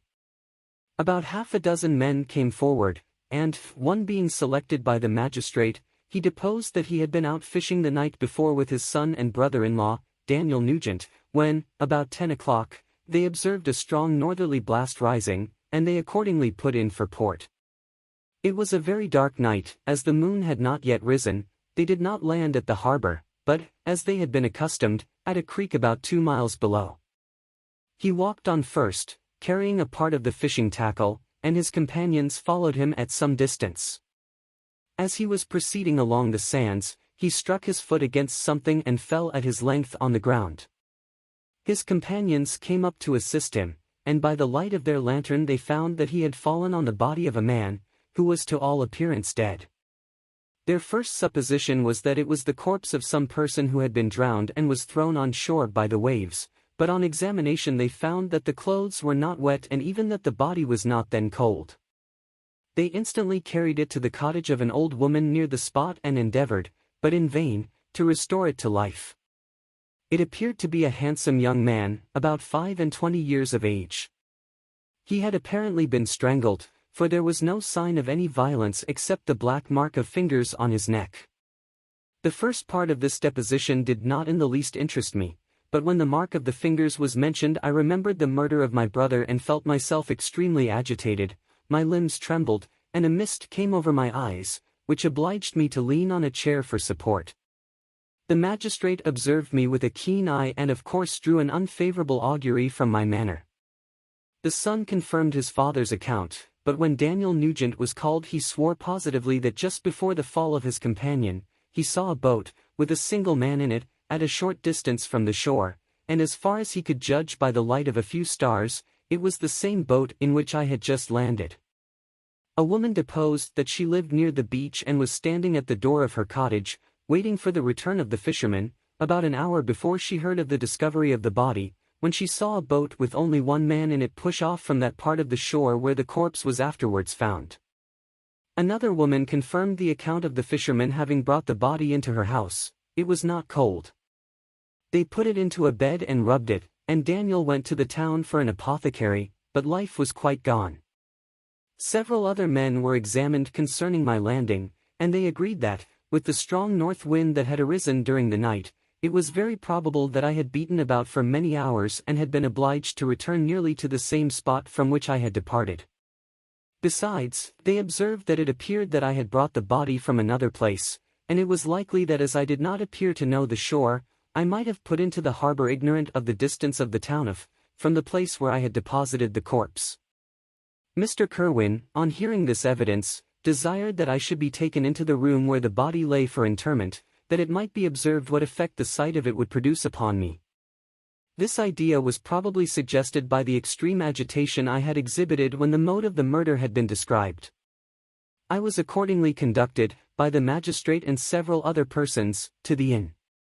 I could not help being struck by the strange coincidences that had taken place during this eventful night, but, knowing that I had been conversing with several persons in the island I had inhabited about the time that the body had been found, I was perfectly tranquil as to the consequences of the affair.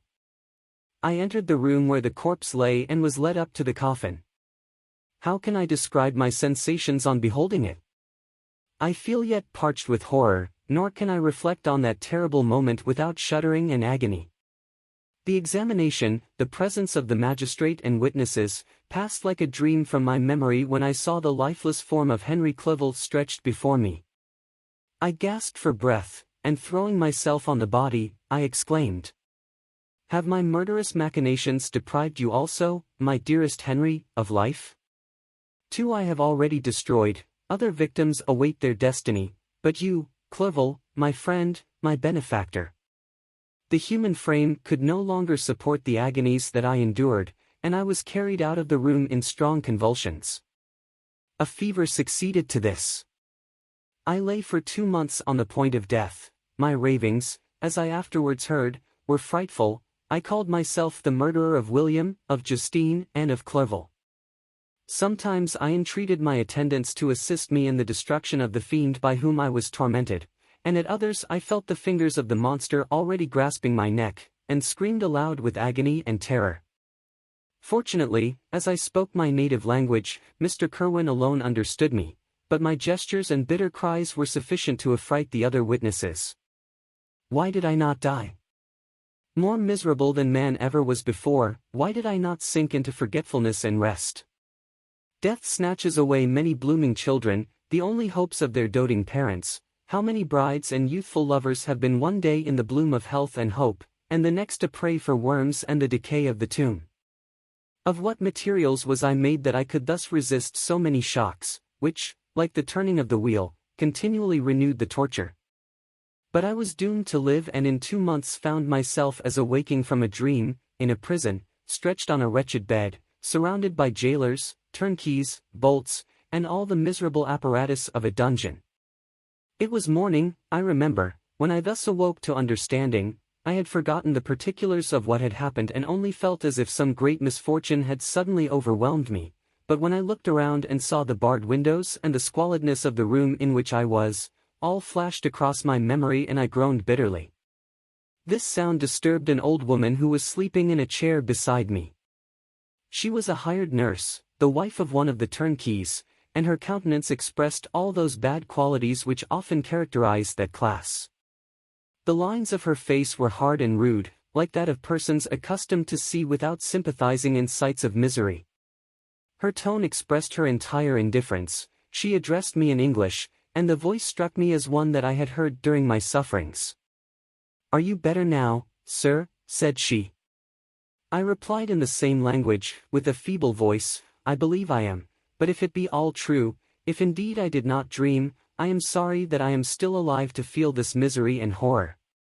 "For that matter," replied the old woman, "if you mean about the gentleman you murdered, I believe that it were better for you if you were dead, for I fancy it will go hard with you.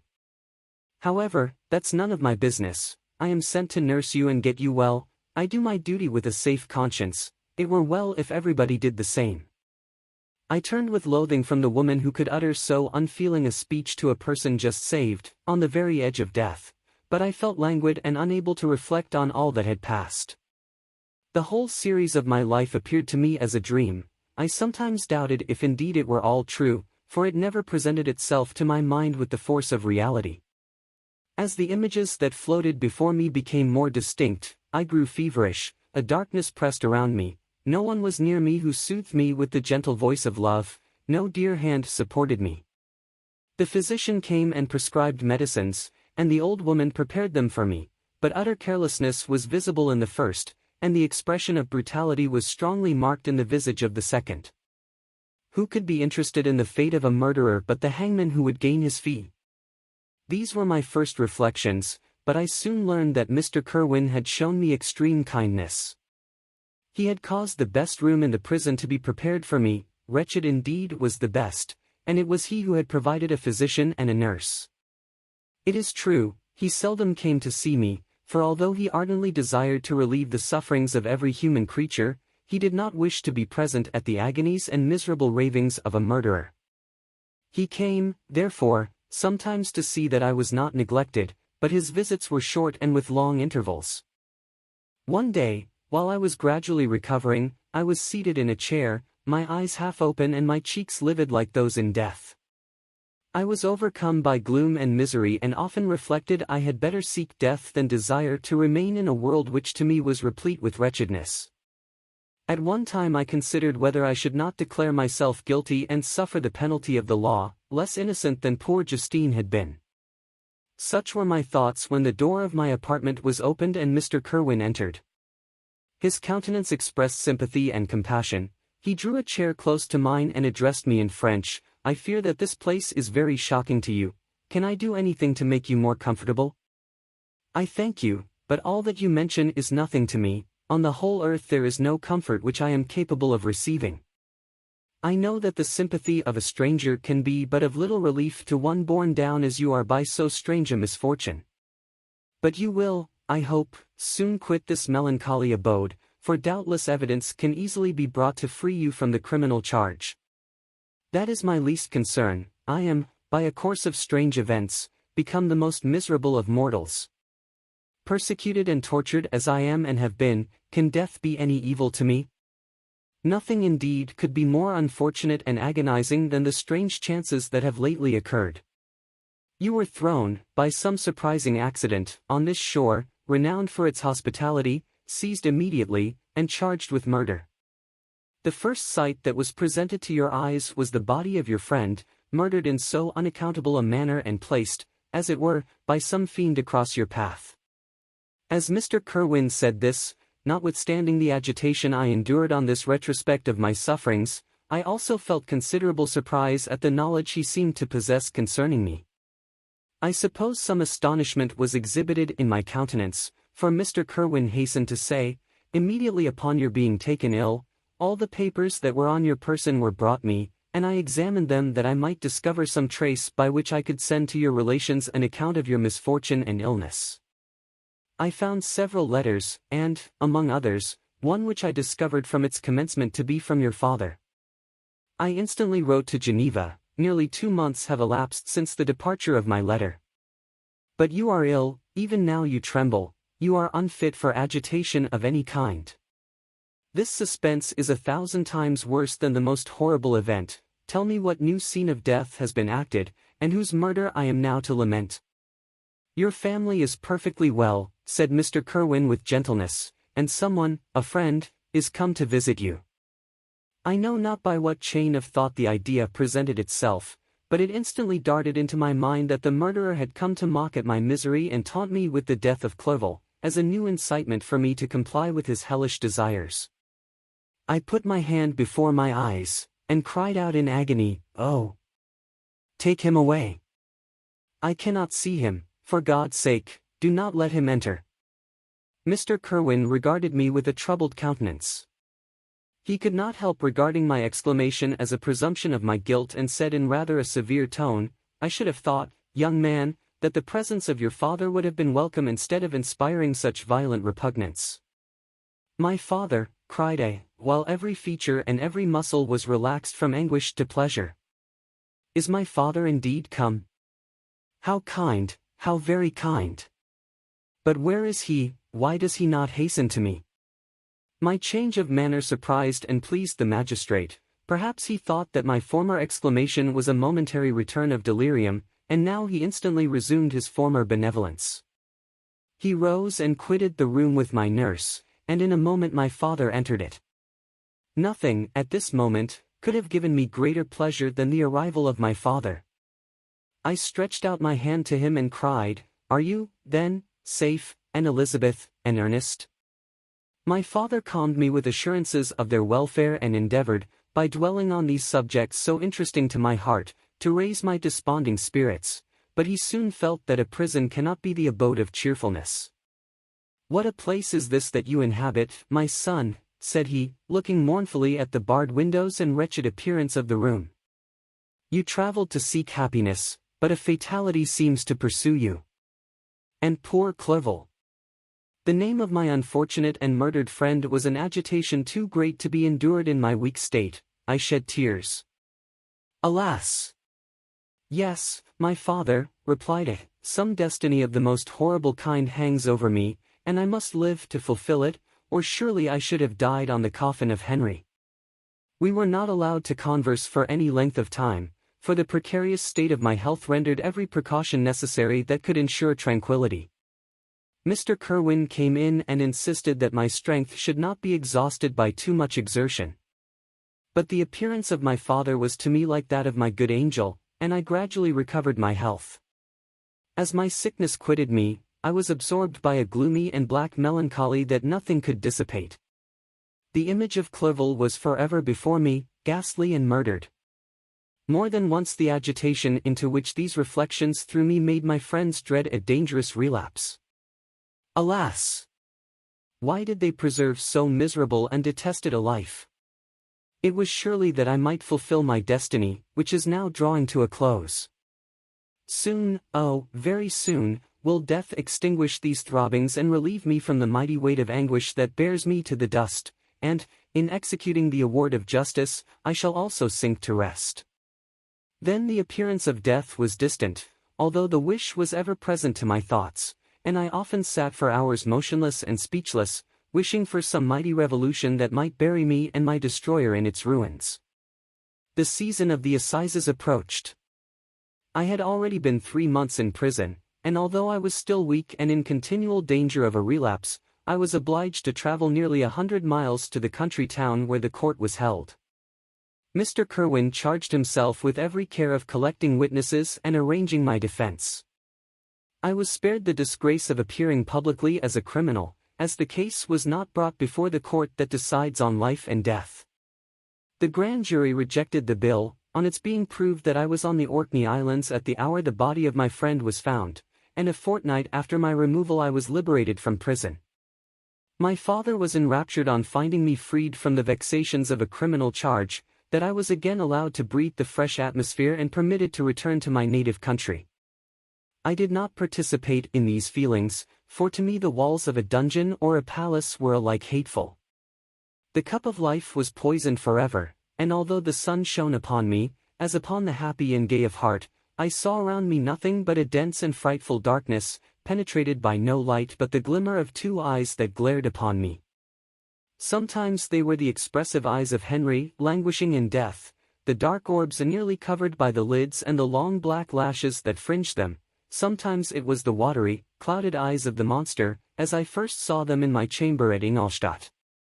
My father tried to awaken in me the feelings of affection. He talked of Geneva, which I should soon visit, of Elizabeth and Ernest, but these words only drew deep groans from me. Sometimes, indeed, I felt a wish for happiness and thought with melancholy delight of my beloved cousin, or longed, with a devouring malady du pays, to see once more the blue lake and rapid Rhone, that had been so dear to me in early childhood, but my general state of feeling was a torpor in which a prison was as welcome a residence as the divinest scene in nature, and these fits were seldom interrupted but by paroxysms of anguish and despair. At these moments I often endeavored to put an end to the existence I loathed, and it required unceasing attendance and vigilance to restrain me from committing some dreadful act of violence. Yet one duty remained to me, the recollection of which finally triumphed over my selfish despair. It was necessary that I should return without delay to Geneva, there to watch over the lives of those I so fondly loved and to lie in wait for the murderer, that if any chance led me to the place of his concealment, or if he dared again to blast me by his presence, I might, with unfailing aim, put an end to the existence of the monstrous image which I had endued with the mockery of a soul still more monstrous. My father still desired to delay our departure, fearful that I could not sustain the fatigues of a journey, for I was a shattered wreck, the shadow of a human being. My strength was gone. I was a mere skeleton, and fever night and day preyed upon my wasted frame. Still, as I urged our leaving Ireland with such inquietude and impatience, my father thought it best to yield. We took our passage on board a vessel bound for Havre de Grace and sailed with a fair wind from the Irish shores. It was midnight. I lay on the deck looking at the stars and listening to the dashing of the waves. I hailed the darkness that shut Ireland from my sight, and my pulse beat with a feverish joy when I reflected that I should soon see Geneva. The past appeared to me in the light of a frightful dream, yet the vessel in which I was, the wind that blew me from the detested shore of Ireland, and the sea which surrounded me told me too forcibly that I was deceived by no vision and that Clerval, my friend and dearest companion, had fallen a victim to me and the monster of my creation. I repassed, in my memory, my whole life, my quiet happiness while residing with my family in Geneva, the death of my mother, and my departure for Ingolstadt.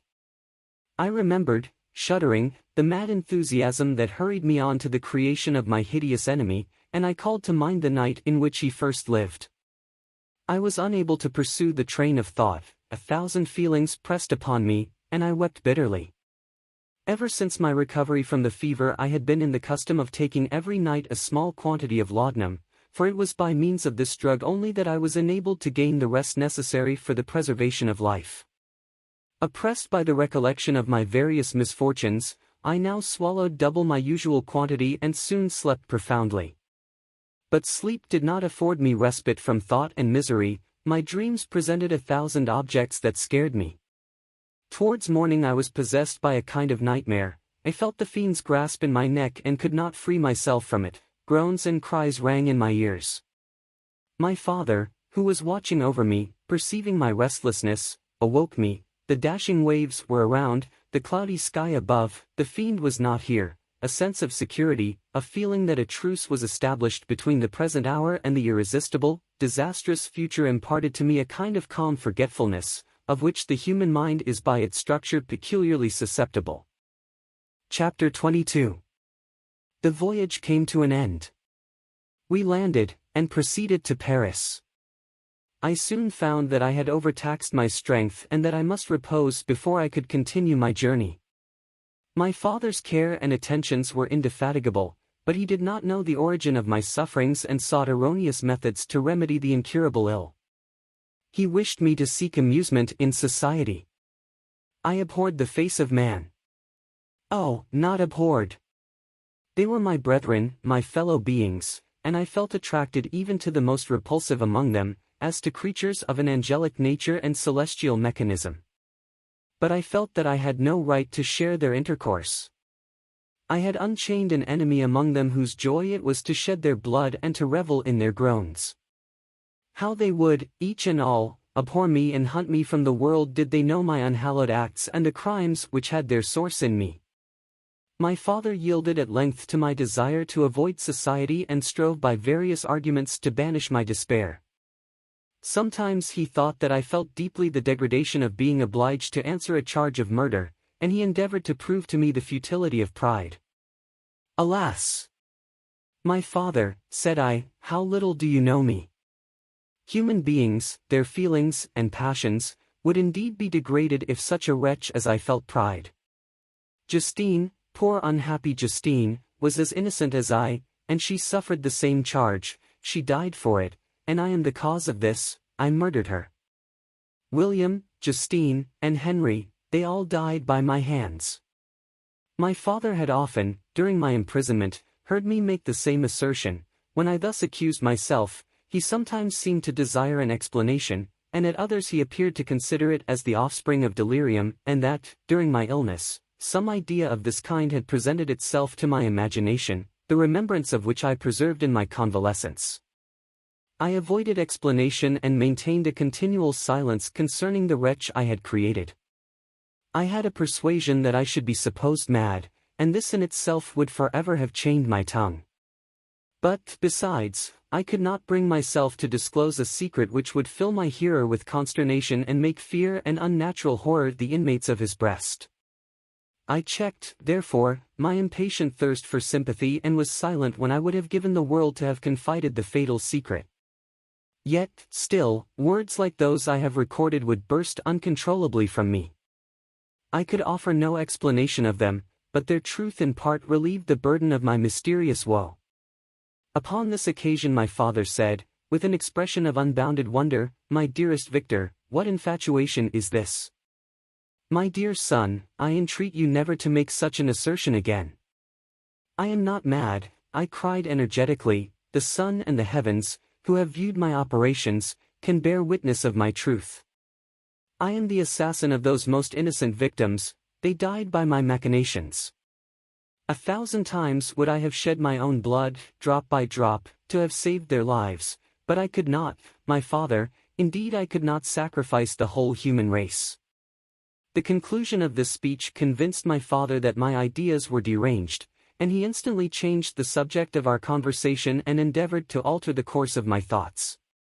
He wished as much as possible to obliterate the memory of the scenes that had taken place in Ireland and never alluded to them or suffered me to speak of my misfortunes. As time passed away I became more calm, misery had her dwelling in my heart, but I no longer talked in the same incoherent manner of my own crimes, sufficient for me was the consciousness of them. By the utmost self-violence I curbed the imperious voice of wretchedness, which sometimes desired to declare itself to the whole world, and my manners were calmer and more composed than they had ever been since my journey to the Sea of Ice. A few days before we left Paris on our way to Switzerland I received the following letter from Elizabeth. My dear friend, it gave me the greatest pleasure to receive a letter from my uncle dated at Paris. You are no longer at a formidable distance, and I may hope to see you in less than a fortnight. My poor cousin, how much you must have suffered. I expect to see you looking even more ill than when you quitted Geneva.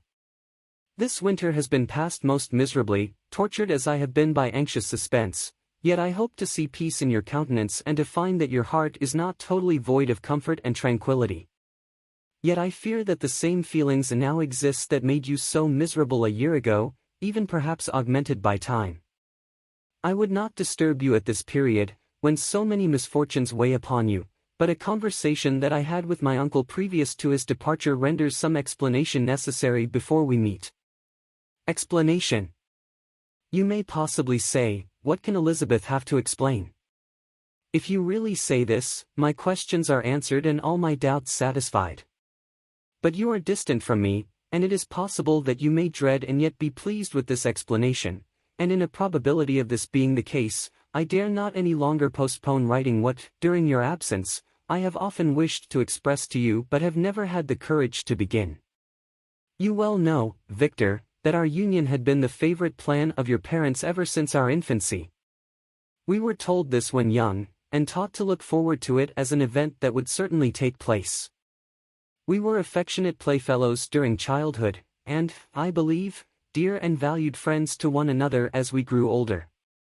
But as brother and sister often entertain a lively affection towards each other without desiring a more intimate union, may not such also be our case? Tell me, dearest Victor. Answer me, I conjure you by our mutual happiness, with simple truth, do you not love another? You have traveled, you have spent several years of your life at Ingolstadt, and I confess to you, my friend, that when I saw you last autumn so unhappy, flying to solitude from the society of every creature, I could not help supposing that you might regret our connection and believe yourself bound in honor to fulfill the wishes of your parents, although they opposed themselves to your inclinations. But this is false reasoning. I confess to you, my friend, that I love you and that in my airy dreams of futurity you have been my constant friend and companion. But it is your happiness I desire as well as my own when I declare to you that our marriage would render me eternally miserable unless it were the dictate of your own free choice. Even now I weep to think that, borne down as you are by the cruelest misfortunes, you may stifle, by the word honor, all hope of that love and happiness which would alone restore you to yourself.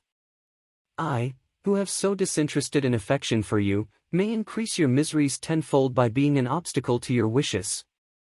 Ah! Victor, be assured that your cousin and playmate has too sincere a love for you not to be made miserable by this supposition. Be happy, my friend, and if you obey me in this one request, remain satisfied that nothing on earth will have the power to interrupt my tranquility. Do not let this letter disturb you, do not answer tomorrow, or the next day, or even until you come, if it will give you pain. My uncle will send me news of your health, and if I see but one smile on your lips when we meet, occasioned by this or any other exertion of mine, I shall need no other happiness. Elizabeth Lavenza. Geneva, May 18, 17. This letter revived in my memory what I had before forgotten, the threat of the fiend, I will be with you on your wedding night, such was my sentence, and on that night would the demon employ every art to destroy me and tear me from the glimpse of happiness which promised partly to console my sufferings. On that night he had determined to consummate his crimes by my death. Well, be it so, a deadly struggle would then assuredly take place, in which if he were victorious I should be at peace and his power over me be at an end. If he were vanquished, I should be a free man. Alas! What freedom! Such as the peasant enjoys when his family have been massacred before his eyes, his cottage burnt, his lands laid waste, and he is turned adrift, homeless, penniless, and alone, but free. Such would be my liberty, except that in my Elizabeth the first possessed a treasure, alas, balanced by those horrors of remorse and guilt which would pursue me until death. Sweet and beloved Elizabeth! I read and reread her letter, and some softened feelings stole into my heart and dared to whisper paradisiacal dreams of love and joy, but the apple was already eaten, and the angel's arm bared to drive me from all hope. Yet I would die to make her happy. If the monster executed his threat, death was inevitable, yet, again, I considered whether my marriage would hasten my fate. My destruction might indeed arrive a few months sooner, but if my torturer should suspect that I postponed it, influenced by his menaces, he would surely find other and perhaps more dreadful means of revenge. He had vowed to be with me on my wedding night, yet he did not consider that threat as binding him to peace in the meantime, for as if to show me that he was not yet satiated with blood, he had murdered Clerval immediately after the enunciation of his threats. I resolved, therefore, that if my immediate union with my cousin would conduce either to hers or my father's happiness, my adversary's designs against my life should not retard it a single hour. In this state of mind I wrote to Elizabeth.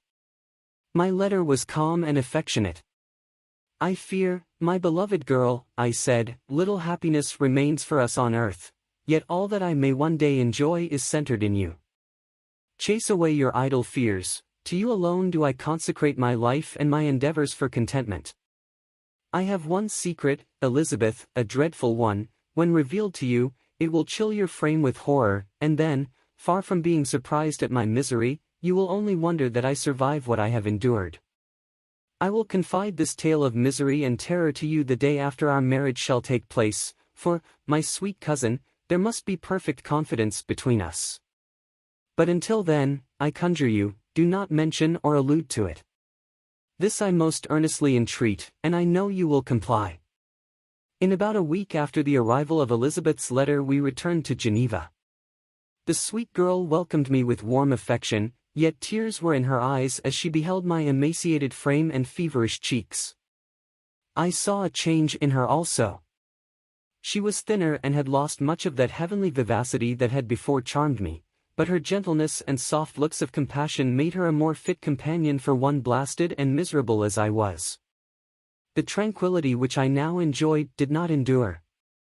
Memory brought madness with it, and when I thought of what had passed, a real insanity possessed me. Sometimes I was furious and burnt with rage, sometimes low and despondent. I neither spoke nor looked at anyone, but sat motionless, bewildered by the multitude of miseries that overcame me. Elizabeth alone had the power to draw me from these fits. Her gentle voice would soothe me when transported by passion and inspire me with human feelings when sunk in torpor. She wept with me and for me.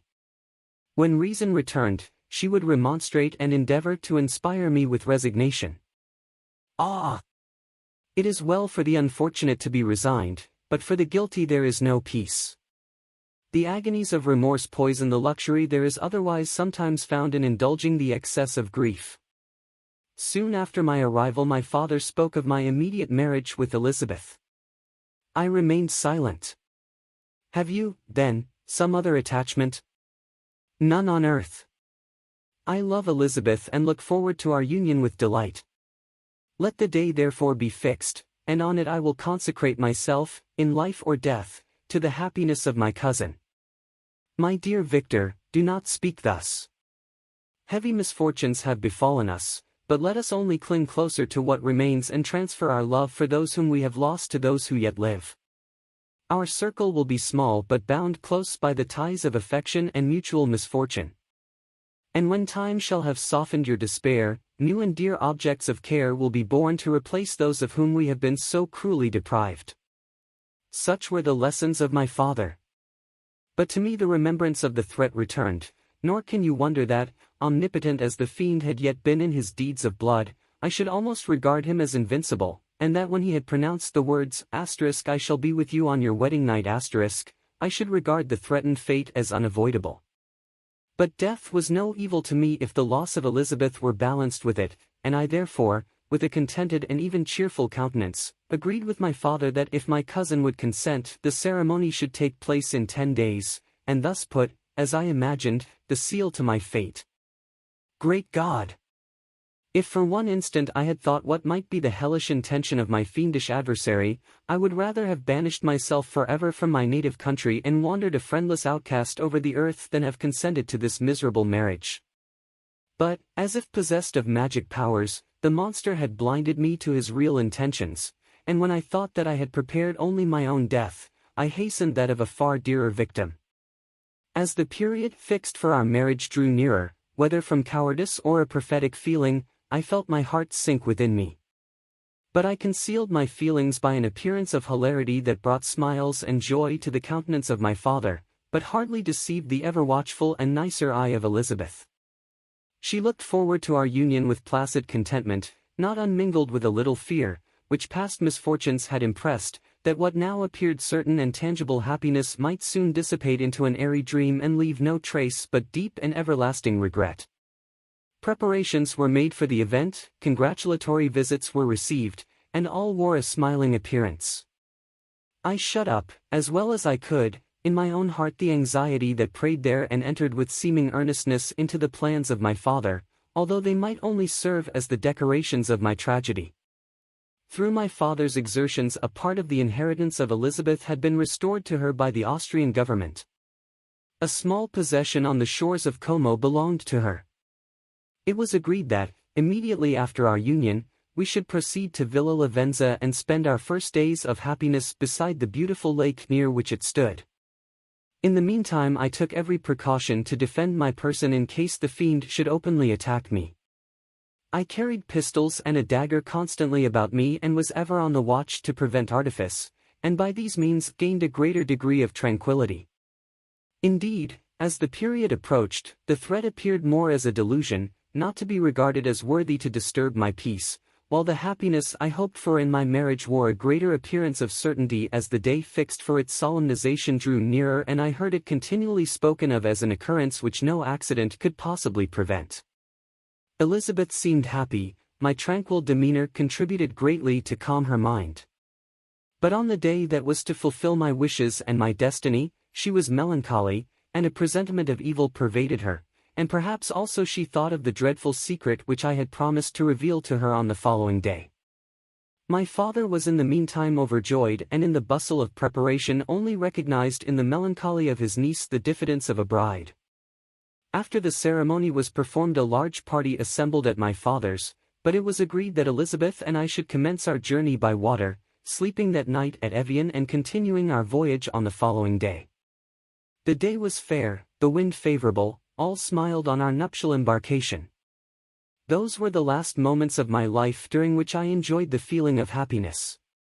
We passed rapidly along, the sun was hot, but we were sheltered from its rays by a kind of canopy while we enjoyed the beauty of the scene, sometimes on one side of the lake, where we saw Mont Saleve, the pleasant banks of Montélimar, and at a distance, surmounting all, the beautiful Mont Blanc and the assemblage of snowy mountains that in vain endeavor to emulate her.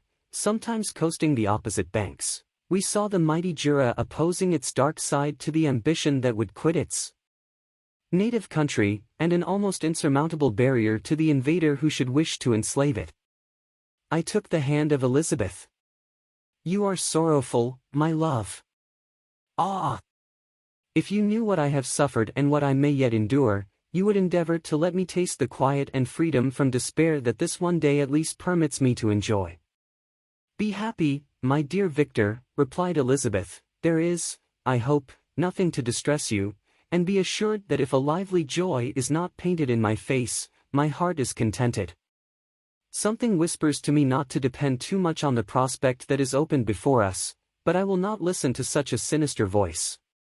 Observe how fast we move along and how the clouds, which sometimes obscure and sometimes rise above the dome of Mont Blanc, render this scene of beauty still more interesting. Look also at the innumerable fish that are swimming in the clear waters, where we can distinguish every pebble that lies at the bottom. What a divine day! How happy and serene all nature appears! Thus Elizabeth endeavored to divert her thoughts and mind from all reflection upon melancholy subjects. But her temper was fluctuating, joy for a few instants shone in her eyes, but it continually gave place to distraction and reverie.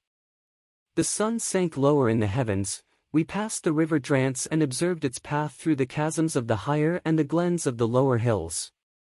The Alps here come closer to the lake, and we approached the amphitheatre of mountains which forms its eastern boundary.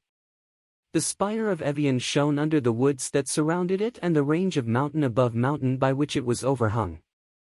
The wind, which had hitherto carried us along with amazing rapidity, sank at sunset to a light breeze. The soft air just ruffled the water and caused a pleasant motion among the trees as we approached the shore, from which it wafted the most delightful scent of flowers and hay. The sun sank beneath the horizon as we landed, and as I touched the shore I felt those cares and fears revive which soon were to clasp me and cling to me forever. Chapter 23. It was 8 o'clock when we landed. We walked for a short time on the shore, enjoying the transitory light, and then retired to the inn and contemplated the lovely scene of waters, woods, and mountains, obscured in darkness, yet still displaying their black outlines. The wind, which had fallen in the south, now rose with great violence in the west.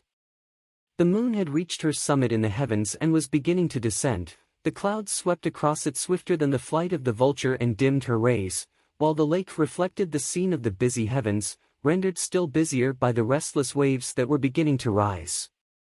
Suddenly a heavy storm of rain descended. I had been calm during the day, but so soon as night obscured the shapes of objects, 1,000 fears arose in my mind. I was anxious and watchful, while my right hand grasped a pistol which was hidden in my bosom. Every sound terrified me, but I resolved that I would sell my life dearly and not shrink from the conflict until my own life or that of my adversary was extinguished. Elizabeth observed my agitation for some time in timid and fearful silence, but there was something in my glance which communicated terror to her, and trembling, she asked, "What is it that agitates you, my dear Victor? What is it you fear?" "Oh! Peace, peace, my love," replied I, "this night, and all will be safe, but this night is dreadful, very dreadful." I passed an hour in this state of mind, when suddenly I reflected how fearful the combat which I momentarily expected would be to my wife, and I earnestly entreated her to retire, resolving not to join her until I had obtained some knowledge as to the situation of my enemy. She left me, and I continued some time walking up and down the passages of the house and inspecting every corner that might afford a retreat to my adversary. But I discovered no trace of him and was beginning to conjecture that some fortunate chance had intervened to prevent the execution of his menaces when suddenly I heard a shrill and dreadful scream. It came from the room into which Elizabeth had retired. As I heard it, the whole truth rushed into my mind, my arms dropped, the motion of every muscle and fiber was suspended, I could feel the blood trickling in my veins and tingling in the extremities of my limbs. This state lasted but for an instant. The scream was repeated, and I rushed into the room. Great God! Why did I not then expire? Why am I here to relate the destruction of the best hope and the purest creature on earth? She was there, lifeless and inanimate, thrown across the bed, her head hanging down and her pale and distorted features half covered by her hair. Everywhere I turn I see the same figure, her bloodless arms and relaxed form flung by the murderer on its bridal bier. Could I behold this and live? Alas! Life is obstinate and clings closest where it is most hated. For a moment only did I lose recollection, I fell senseless on the ground. When I recovered I found myself surrounded by the people of the inn. Their countenances expressed a breathless terror, but the horror of others appeared only as a mockery, a shadow of the feelings that oppressed me. I escaped from them to the room where lay the body of Elizabeth, my love, my wife, so lately living, so dear, so worthy. She had been moved from the posture in which I had first beheld her, and now, as she lay, her head upon her arm and a handkerchief thrown across her face and neck, I might have supposed her asleep. I rushed towards her and embraced her with ardor, but the deadly languor and coldness of the limbs told me that what I now held in my arms had ceased to be the Elizabeth whom I had loved and cherished. The murderous mark of the fiend's grasp was on her neck, and the breath had ceased to issue from her lips. While I still hung over her in the agony of despair, I happened to look up. The windows of the room had before been darkened, and I felt a kind of panic on seeing the pale yellow light of the moon illuminate the chamber. The shutters had been thrown back, and with a sensation of horror not to be described, I saw at the open window a figure the most hideous and abhorred. A grin was on the face of the monster. He seemed to jeer, as with his fiendish finger he pointed towards the corpse of my wife. I rushed towards the window, and drawing a pistol from my bosom, fired, but he eluded me, leaped from his station, and running with the swiftness of lightning, plunged into the lake. The report of the pistol brought a crowd into the room. I pointed to the spot where he had disappeared, and we followed the track with boats. Nets were cast, but in vain. After passing several hours, we returned hopeless, most of my companions believing it to have been a form conjured up by my fancy. After having landed, they proceeded to search the country, parties going in different directions among the woods and vines. I attempted to accompany them and proceeded a short distance from the house, but my head whirled round, my steps were like those of a drunken man. I fell at last in a state of utter exhaustion, a film covered my eyes, and my skin was parched with the heat of fever. In this state I was carried back and placed on a bed, hardly conscious of what had happened. My eyes wandered round the room as if to seek something that I had lost. After an interval I arose, and as if by instinct, crawled into the room where the corpse of my beloved lay. There were women weeping around. I hung over it and joined my sad tears to theirs. All this time no distinct idea presented itself to my mind, but my thoughts rambled to various subjects, reflecting confusedly on my misfortunes and their cause. I was bewildered, in a cloud of wonder and horror. The death of William, the execution of Justine, the murder of Clerval, and lastly of my wife. Even at that moment I knew not that my only remaining friends were safe from the malignity of the fiend. My father even now might be writhing under his grasp, and Ernest might be dead at his feet. This idea made me shudder and recalled me to action. I started up and resolved to return to Geneva with all possible speed. There were no horses to be procured, and I must return by the lake, but the wind was unfavorable, and the rain fell in torrents. However, it was hardly morning, and I might reasonably hope to arrive by night. I hired men to row and took an oar myself, for I had always experienced relief from mental torment in bodily exercise. But the overflowing misery I now felt, and the excess of agitation that I endured rendered me incapable of any exertion. I threw down the oar, and leaning my head upon my hands, gave way to every gloomy idea that arose. If I looked up, I saw scenes which were familiar to me in my happier time and which I had contemplated but the day before in the company of her who was now but a shadow and a recollection. Tears streamed from my eyes. The rain had ceased for a moment, and I saw the fish play in the waters as they had done a few hours before. They had then been observed by Elizabeth. Nothing is so painful to the human mind as a great and sudden change. The sun might shine or the clouds might lower, but nothing could appear to me as it had done the day before. A fiend had snatched from me every hope of future happiness. No creature had ever been so miserable as I was. So frightful an event is single in the history of man. But why should I dwell upon the incidents that followed this last overwhelming event? Mine has been a tale of horrors. I have reached their acme, and what I must now relate can but be tedious to you. Know that, one by one, my friends were snatched away. I was left desolate. My own strength is exhausted, and I must tell, in a few words, what remains of my hideous narration. I arrived at Geneva. My father and Ernest yet lived, but the former sunk under the tidings that I bore. I see him now, excellent and venerable old man. His eyes wandered in vacancy, for they had lost their charm and their delight. His Elizabeth, his more than daughter, whom he doted on with all that affection which a man feels, who in the decline of life, having few affections, clings more earnestly to those that remain. Cursed be the fiend that brought misery on his grey hairs and doomed him to waste in wretchedness. He could not live under the horrors that were accumulated around him, the springs of existence suddenly gave way, he was unable to rise from his bed, and in a few days he died in my arms. What then became of me? I know not. I lost sensation, and chains and darkness were the only objects that pressed upon me. Sometimes, indeed, I dreamt that I wandered in flowery meadows and pleasant valleys with the friends of my youth, but I awoke and found myself in a dungeon. Melancholy followed, but by degrees I gained a clear conception of my miseries and situation and was then released from my prison. For they had called me mad, and during many months, as I understood, a solitary cell had been my habitation. Liberty, however, had been a useless gift to me, had I not, as I awakened to reason, at the same time awakened to revenge.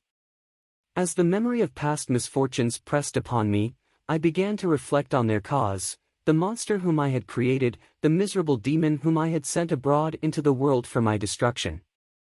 I was possessed by a maddening rage when I thought of him, and desired and ardently prayed that I might have him within my grasp to wreak a great and signal revenge on his cursed head.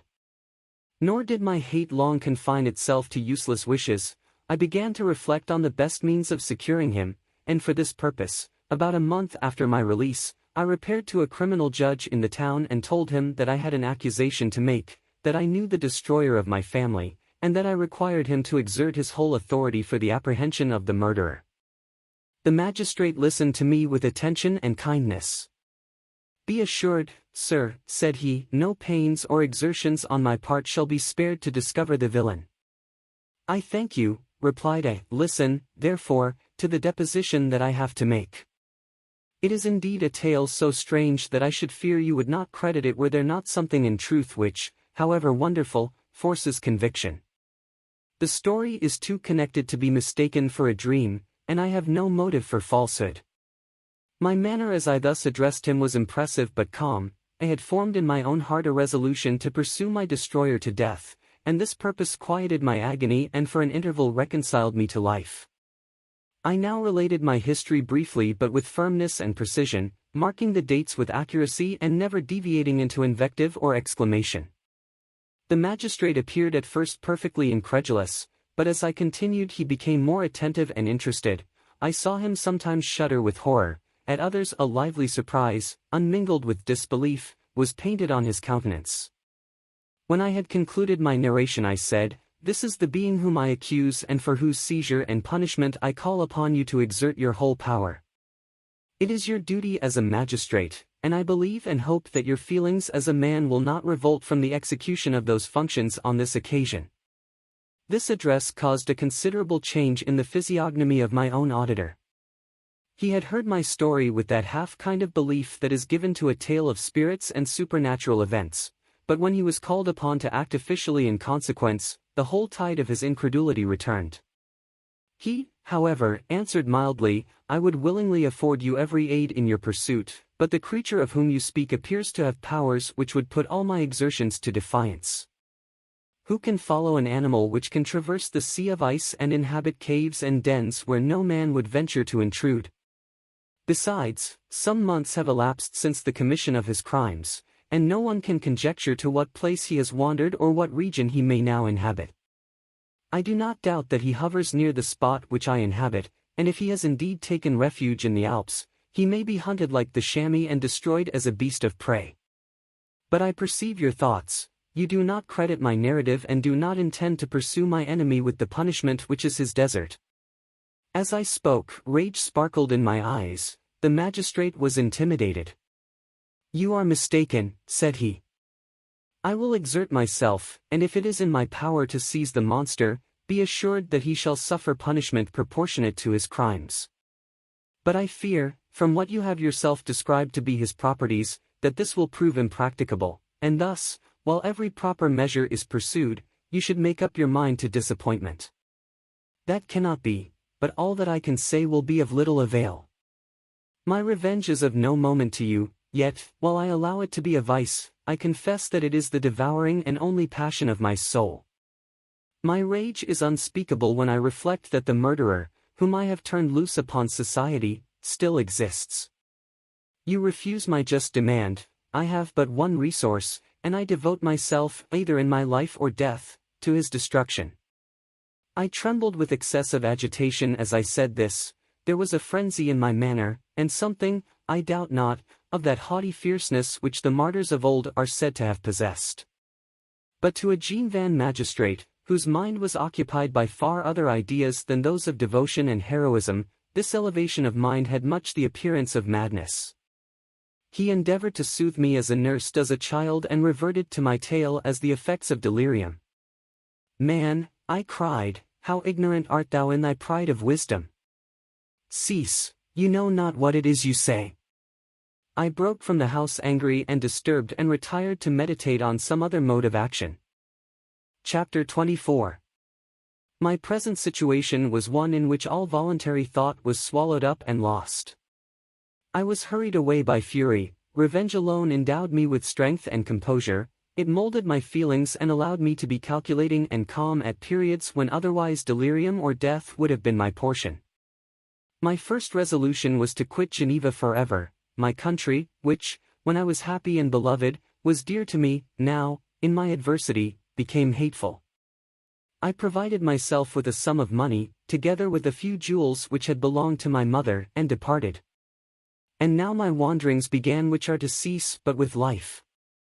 I have traversed a vast portion of the earth and have endured all the hardships which travelers in deserts and barbarous countries are wont to meet. How I have lived I hardly know. Many times have I stretched my failing limbs upon the sandy plain and prayed for death. But revenge kept me alive. I dared not die and leave my adversary in being. When I quitted Geneva, my first labor was to gain some clue by which I might trace the steps of my fiendish enemy. But my plan was unsettled, and I wandered many hours round the confines of the town, uncertain what path I should pursue. As night approached, I found myself at the entrance of the cemetery where William, Elizabeth, and my father reposed. I entered it and approached the tomb which marked their graves. Everything was silent except the leaves of the trees, which were gently agitated by the wind. The night was nearly dark, and the scene would have been solemn and affecting even to an uninterested observer. The spirits of the departed seemed to flit around and to cast a shadow, which was felt but not seen, around the head of the mourner. The deep grief which this scene had at first excited quickly gave way to rage and despair. They were dead, and I lived. Their murderer also lived, and to destroy him I must drag out my weary existence.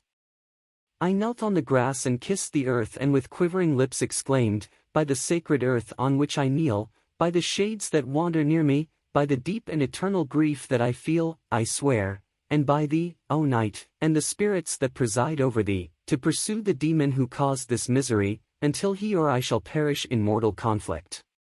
For this purpose I will preserve my life. To execute this dear revenge will I again behold the sun and tread the green herbage of earth, which otherwise should vanish from my eyes forever. And I call on you, spirits of the dead, and on you, wandering ministers of vengeance, to aid and conduct me in my work. Let the cursed and hellish monster drink deep of agony, let him feel the despair that now torments me." I had begun my adjuration with solemnity and an awe which almost assured me that the shades of my murdered friends heard and approved my devotion, but the furies possessed me as I concluded, and rage choked my utterance. I was answered through the stillness of night by a loud and fiendish laugh. It rang on my ears long and heavily, the mountains re-echoed it, and I felt as if all hell surrounded me with mockery and laughter. Surely in that moment I should have been possessed by frenzy and have destroyed my miserable existence, but that my vow was heard and that I was reserved for vengeance.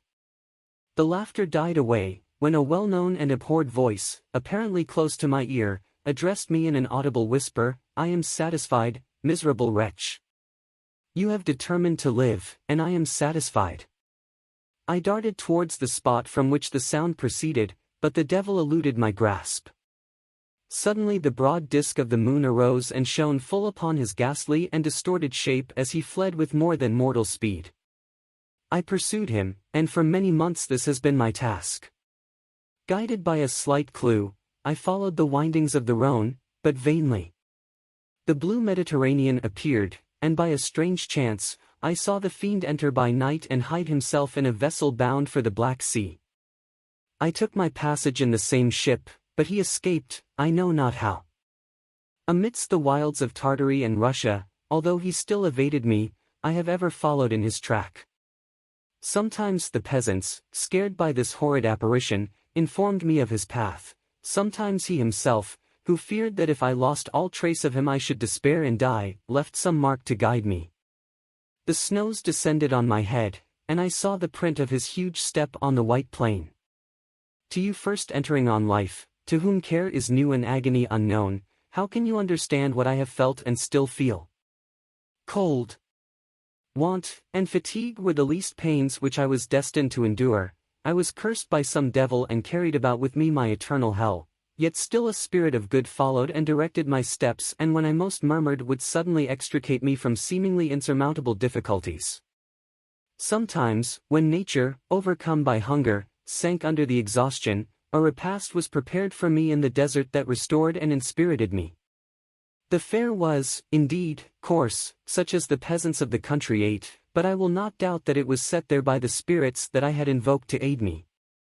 Often, when all was dry, the heavens cloudless, and I was parched by thirst, a slight cloud would bedim the sky, shed the few drops that revived me, and vanish.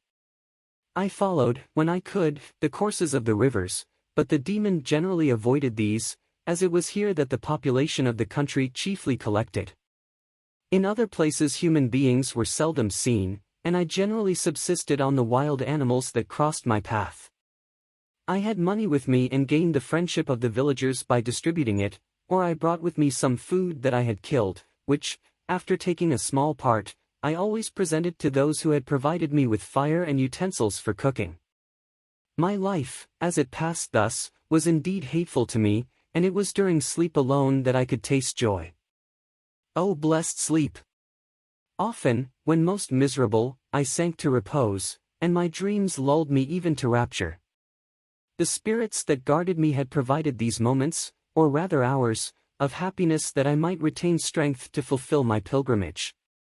Deprived of this respite, I should have sunk under my hardships.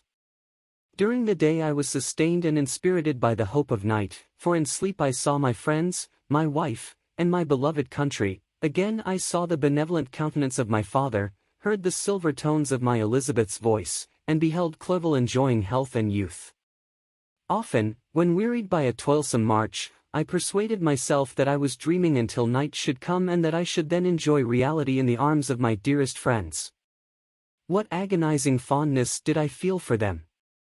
How did I cling to their dear forms, as sometimes they haunted even my waking hours, and persuade myself that they still lived.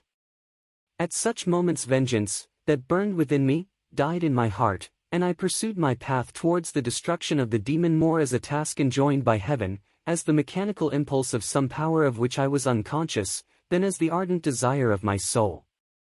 What his feelings were whom I pursued I cannot know. Sometimes, indeed, he left marks in writing on the barks of the trees or cut in stone that guided me and instigated my fury. My reign is not yet over. These words were legible in one of these inscriptions: you live, and my power is complete. Follow me, I seek the everlasting ices of the north, where you will feel the misery of cold and frost, to which I am impassive. You will find near this place, if you follow not too tardily, a dead hare. Eat and be refreshed. Come on, my enemy, we have yet to wrestle for our lives, but many hard and miserable hours must you endure until that period shall arrive. Scoffing devil! Again do I vow vengeance, again do I devote thee, miserable fiend, to torture and death. Never will I give up my search until he or I perish, and then with what ecstasy shall I join my Elizabeth and my departed friends, who even now prepare for me the reward of my tedious toil and horrible pilgrimage.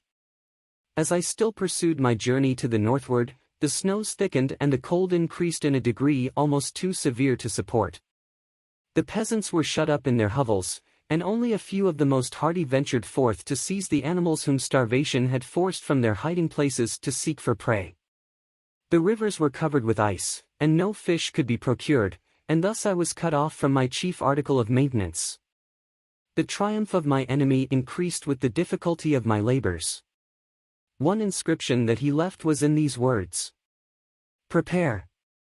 Your toils only begin, wrap yourself in furs and provide food, for we shall soon enter upon a journey where your sufferings will satisfy my everlasting hatred."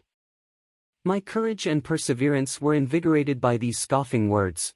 I resolved not to fail in my purpose, and calling on heaven to support me, I continued with unabated fervor to traverse immense deserts, until the ocean appeared at a distance and formed the utmost boundary of the horizon. Oh! How unlike it was to the blue seasons of the south! Covered with ice, it was only to be distinguished from land by its superior wildness and ruggedness. The Greeks wept for joy when they beheld the Mediterranean from the hills of Asia, and hailed with rapture the boundary of their toils. I did not weep, but I knelt down and with a full heart thanked my guiding spirit for conducting me in safety to the place where I hoped, notwithstanding my adversary's gibe, to meet and grapple with him. Some weeks before this period I had procured a sledge and dogs and thus traversed the snows with inconceivable speed. I know not whether the fiend possessed the same advantages, but I found that, as before I had daily lost ground in the pursuit, I now gained on him, so much so that when I first saw the ocean he was but one day's journey in advance, and I hoped to intercept him before he should reach the beach. With new courage, therefore, I pressed on, and in 2 days arrived at a wretched hamlet on the seashore. I inquired of the inhabitants concerning the fiend and gained accurate information. A gigantic monster, they said, had arrived the night before, armed with a gun and many pistols, putting to flight the inhabitants of a solitary cottage through fear of his terrific appearance. He had carried off their store of winter food, and placing it in a sledge, to draw which he had seized on a numerous drove of trained dogs, he had harnessed them, and the same night, to the joy of the horror-struck villagers, had pursued his journey across the sea in a direction that led to no land, and they conjectured that he must speedily be destroyed by the breaking of the ice or frozen by the eternal frosts. On hearing this information I suffered a temporary access of despair. He had escaped me, and I must commence a destructive and almost endless journey across the mountainous ices of the ocean, amidst cold that few of the inhabitants could long endure and which I, the native of a genial and sunny climate, could not hope to survive. Yet at the idea that the fiend should live and be triumphant, my rage and vengeance returned, and like a mighty tide, overwhelmed every other feeling. After a slight repose, during which the spirits of the dead hovered round and instigated me to toil and revenge, I prepared for my journey. I exchanged my land sledge for one fashioned for the inequalities of the frozen ocean, and purchasing a plentiful stock of provisions, I departed from land. I cannot guess how many days have passed since then, but I have endured misery which nothing but the eternal sentiment of a just retribution burning within my heart could have enabled me to support. Immense and rugged mountains of ice often barred up my passage, and I often heard the thunder of the ground sea, which threatened my destruction. But again the frost came and made the paths of the sea secure. By the quantity of provision which I had consumed, I should guess that I had passed 3 weeks in this journey, and the continual protraction of hope, returning back upon the heart, often wrung bitter drops of despondency and grief from my eyes. Despair had indeed almost secured her prey, and I should soon have sunk beneath this misery.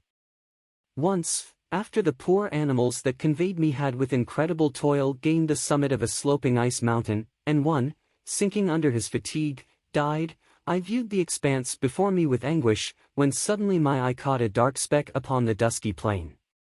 I strained my sight to discover what it could be and uttered a wild cry of ecstasy when I distinguished a sledge and the distorted proportions of a well-known form within. Oh! With what a burning gush did hope revisit my heart! Warm tears filled my eyes, which I hastily wiped away, that they might not intercept the view I had of the demon, but still my sight was dimmed by the burning drops, until, giving way to the emotions that oppressed me, I wept aloud. But this was not the time for delay. I disencumbered the dogs of their dead companion, gave them a plentiful portion of food, and after an hour's rest, which was absolutely necessary, and yet which was bitterly irksome to me, I continued my route.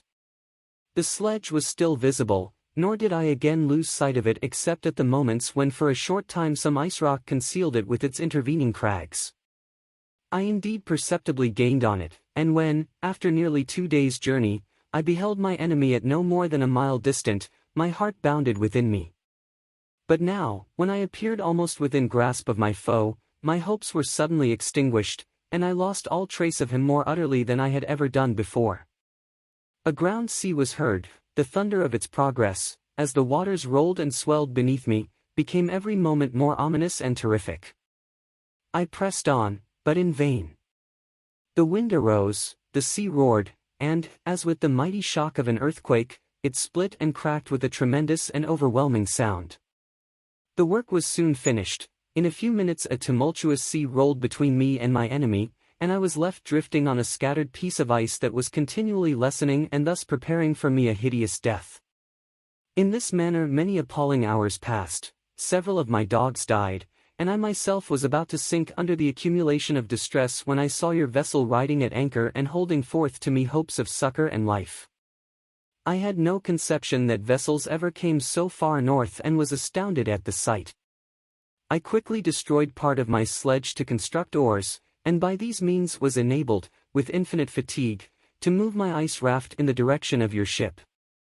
I had determined, if you were going southwards, still to trust myself to the mercy of the seas rather than abandon my purpose. I hoped to induce you to grant me a boat with which I could pursue my enemy. But your direction was northwards. You took me on board when my vigor was exhausted, and I should soon have sunk under my multiplied hardships into a death which I still dread, for my task is unfulfilled. Oh! When will my guiding spirit, in conducting me to the demon, allow me the rest I so much desire, or must I die, and he yet live? If I do, swear to me, Walton, that he shall not escape, that you will seek him and satisfy my vengeance in his death. And do I dare to ask of you to undertake my pilgrimage, to endure the hardships that I have undergone? No, I am not so selfish. Yet, when I am dead, if he should appear, if the ministers of vengeance should conduct him to you, swear that he shall not live, swear that he shall not triumph over my accumulated woes and survive to add to the list of his dark crimes. He is eloquent and persuasive, and once his words had even power over my heart, but trust him not. His soul is as hellish as his form, full of treachery and fiend-like malice. Hear him not, call on the names of William, Justine, Clerval, Elizabeth, my father, and of the wretched Victor, and thrust your sword into his heart. I will hover near and direct the steel aright. Walton, in continuation. August 26, 17. You have read this strange and terrific story, Margaret, and do you not feel your blood congeal with horror, like that which even now curdles mine? Sometimes, seized with sudden agony, he could not continue his tale; at others, his voice broken, yet piercing, uttered with difficulty the words so replete with anguish. His fine and lovely eyes were now lighted up with indignation, now subdued to downcast sorrow and quenched in infinite wretchedness. Sometimes he commanded his countenance and tones and related the most horrible incidents with a tranquil voice, suppressing every mark of agitation. Then, like a volcano bursting forth, his face would suddenly change to an expression of the wildest rage as he shrieked out imprecations on his persecutor. His tale is connected and told with an appearance of the simplest truth, yet I own to you that the letters of Felix and Safie, which he showed me, and the apparition of the monster seen from our ship, brought to me a greater conviction of the truth of his narrative than his asseverations, however earnest and connected. Such a monster has, then, really existence. I cannot doubt it, yet I am lost in surprise and admiration. Sometimes I endeavored to gain from Frankenstein the particulars of his creature's formation, but on this point he was impenetrable. "Are you mad, my friend?" said he. "Or whither does your senseless curiosity lead you? Would you also create for yourself and the world a demoniacal enemy? Peace, peace! Learn my miseries and do not seek to increase your own." Frankenstein discovered that I made notes concerning his history. He asked to see them and then himself corrected and augmented them in many places, but principally in giving the life and spirit to the conversations he held with his enemy. "Since you have preserved my narration," said he, "I would not that a mutilated one should go down to posterity." Thus has a week passed away, while I have listened to the strangest tale that ever imagination formed. My thoughts and every feeling of my soul have been drunk up by the interest for my guest which this tale and his own elevated and gentle manners have created. I wish to soothe him, yet can I counsel one so infinitely miserable, so destitute of every hope of consolation, to live? Oh, no! The only joy that he can now know will be when he composes his shattered spirit to peace and death. Yet he enjoys one comfort, the offspring of solitude and delirium. He believes that when in dreams he holds converse with his friends and derives from that communion consolation for his miseries or excitements to his vengeance, that they are not the creations of his fancy, but the beings themselves who visit him from the regions of a remote world. This faith gives a solemnity to his reveries that render them to me almost as imposing and interesting as truth.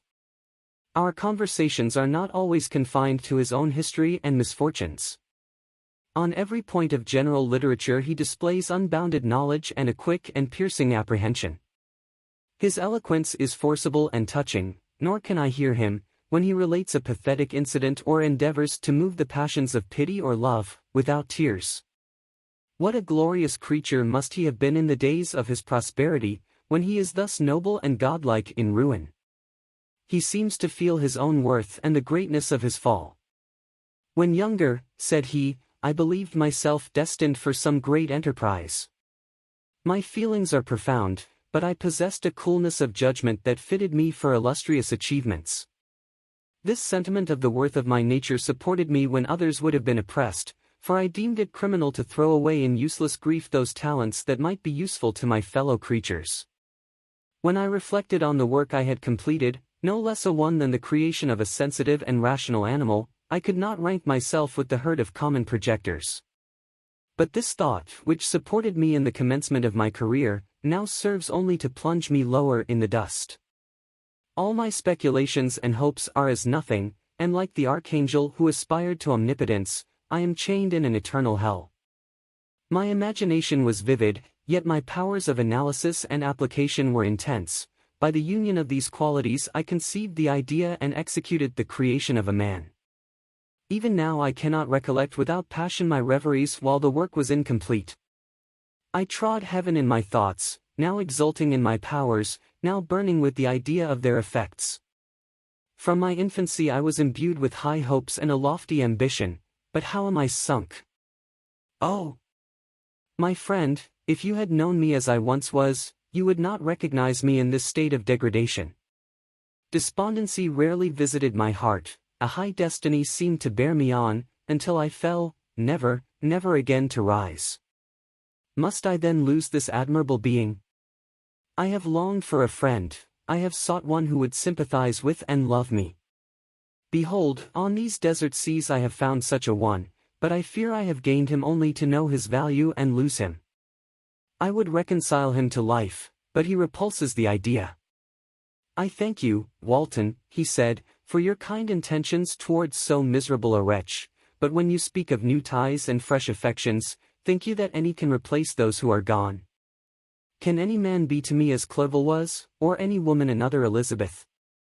Even where the affections are not strongly moved by any superior excellence, the companions of our childhood always possess a certain power over our minds which hardly any later friend can obtain. They know our infantine dispositions, which, however they may be afterwards modified, are never eradicated, and they can judge of our actions with more certain conclusions as to the integrity of our motives. A sister or a brother can never, unless indeed such symptoms have been shown early, suspect the other of fraud or false dealing, when another friend, however strongly he may be attached, may, in spite of himself, be contemplated with suspicion. But I enjoyed friends, dear not only through habit and association, but from their own merits, and wherever I am, the soothing voice of my Elizabeth and the conversation of Clerval will be ever whispered in my ear. They are dead, and but one feeling in such a solitude can persuade me to preserve my life. If I were engaged in any high undertaking or design, fraught with extensive utility to my fellow creatures, then could I live to fulfill it. But such is not my destiny. I must pursue and destroy the being to whom I gave existence, then my lot on earth will be fulfilled and I may die.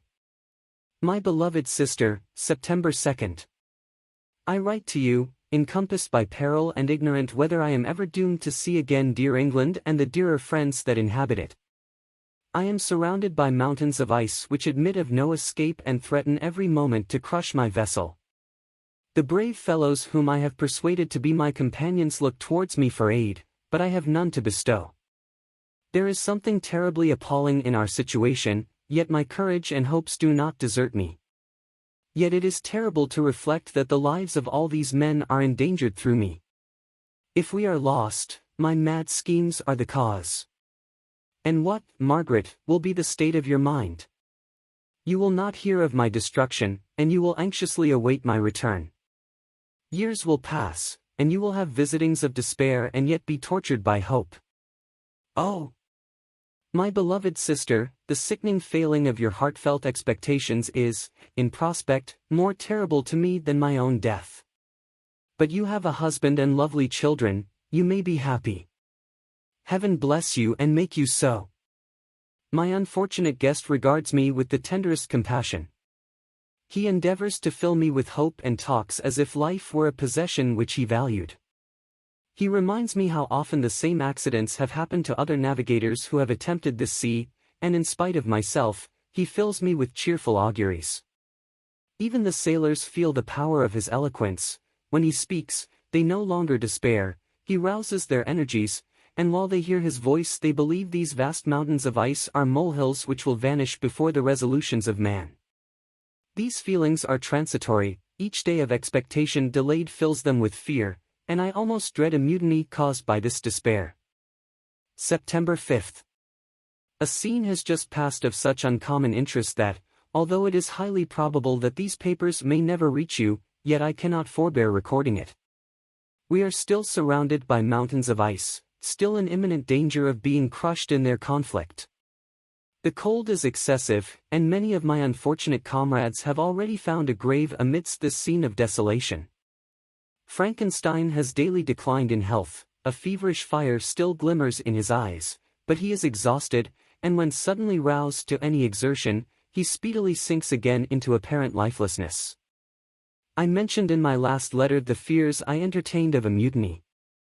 This morning, as I sat watching the wan countenance of my friend, his eyes half closed and his limbs hanging listlessly, I was roused by half a dozen of the sailors, who demanded admission into the cabin. They entered, and their leader addressed me.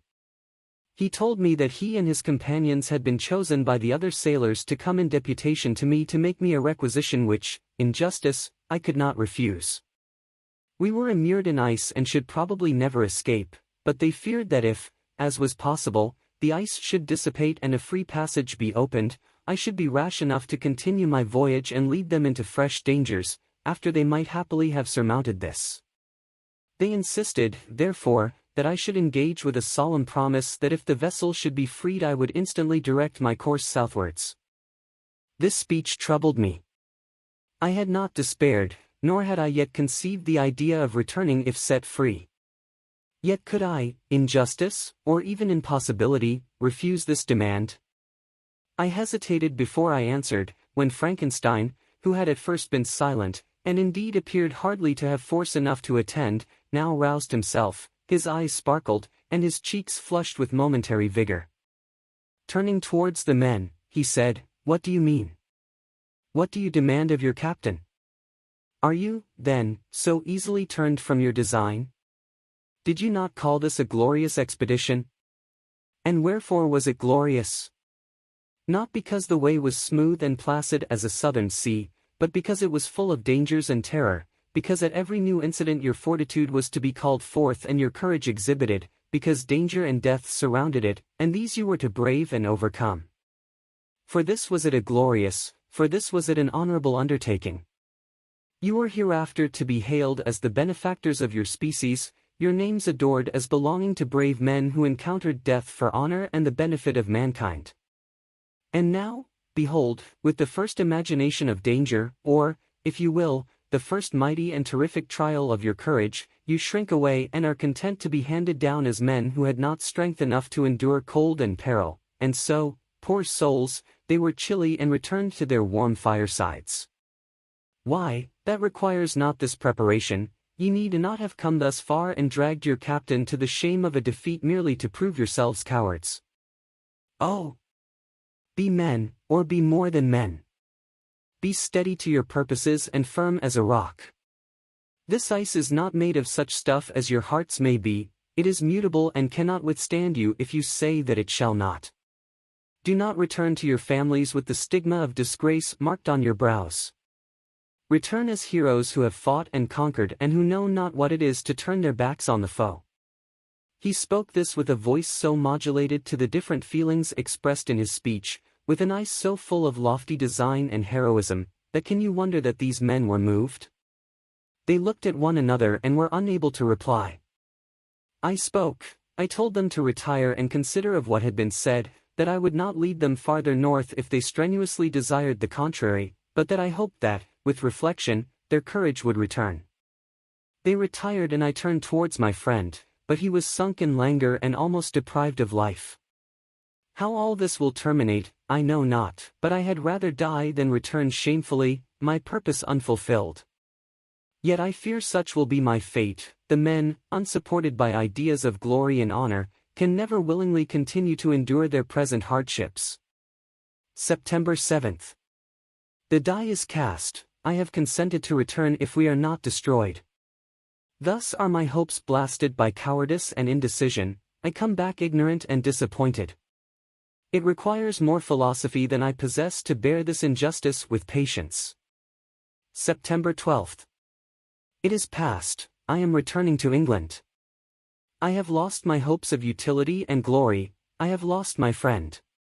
But I will endeavor to detail these bitter circumstances to you, my dear sister, and while I am wafted towards England and towards you, I will not despond. September 9th, the ice began to move, and roarings like thunder were heard at a distance as the island split and cracked in every direction. We were in the most imminent peril, but as we could only remain passive, my chief attention was occupied by my unfortunate guest whose illness increased in such a degree that he was entirely confined to his bed. The ice cracked behind us and was driven with force towards the north, a breeze sprang from the west, and on the 11th the passage towards the south became perfectly free. When the sailors saw this and that their return to their native country was apparently assured, a shout of tumultuous joy broke from them, loud and long continued. Frankenstein, who was dozing, awoke and asked the cause of the tumult. They shout, I said, because they will soon return to England. Do you, then, really return? Alas! Yes, I cannot withstand their demands. I cannot lead them unwillingly to danger, and I must return. Do so, if you will, but I will not. You may give up your purpose, but mine is assigned to me by heaven, and I dare not. I am weak, but surely the spirits who assist my vengeance will endow me with sufficient strength. Saying this, he endeavored to spring from the bed, but the exertion was too great for him, he fell back and fainted. It was long before he was restored, and I often thought that life was entirely extinct. At length he opened his eyes, he breathed with difficulty and was unable to speak. The surgeon gave him a composing draught and ordered us to leave him undisturbed. In the meantime he told me that my friend had certainly not many hours to live. His sentence was pronounced, and I could only grieve and be patient. I sat by his bed, watching him, his eyes were closed, and I thought he slept, but presently he called to me in a feeble voice, and bidding me come near, said, Alas! The strength I relied on is gone, I feel that I shall soon die, and he, my enemy and persecutor, may still be in being. Think not, Walton, that in the last moments of my existence I feel that burning hatred and ardent desire of revenge I once expressed, but I feel myself justified in desiring the death of my adversary. During these last days I have been occupied in examining my past conduct, nor do I find it blamable. In a fit of enthusiastic madness I created a rational creature and was bound towards him to assure, as far as was in my power, his happiness and well-being. This was my duty, but there was another still paramount to that. My duties towards the beings of my own species had greater claims to my attention because they included a greater proportion of happiness or misery. Urged by this view, I refused, and I did right in refusing to create a companion for the first creature. He showed unparalleled malignity and selfishness in evil. He destroyed my friends. He devoted to destruction beings who possessed exquisite sensations, happiness, and wisdom, nor do I know where this thirst for vengeance may end. Miserable himself that he may render no other wretched, he ought to die. The task of his destruction was mine, but I have failed. When actuated by selfish and vicious motives, I asked you to undertake my unfinished work, and I renew this request now, when I am only induced by reason and virtue. Yet I cannot ask you to renounce your country and friends to fulfill this task, and now that you are returning to England, you will have little chance of meeting with him.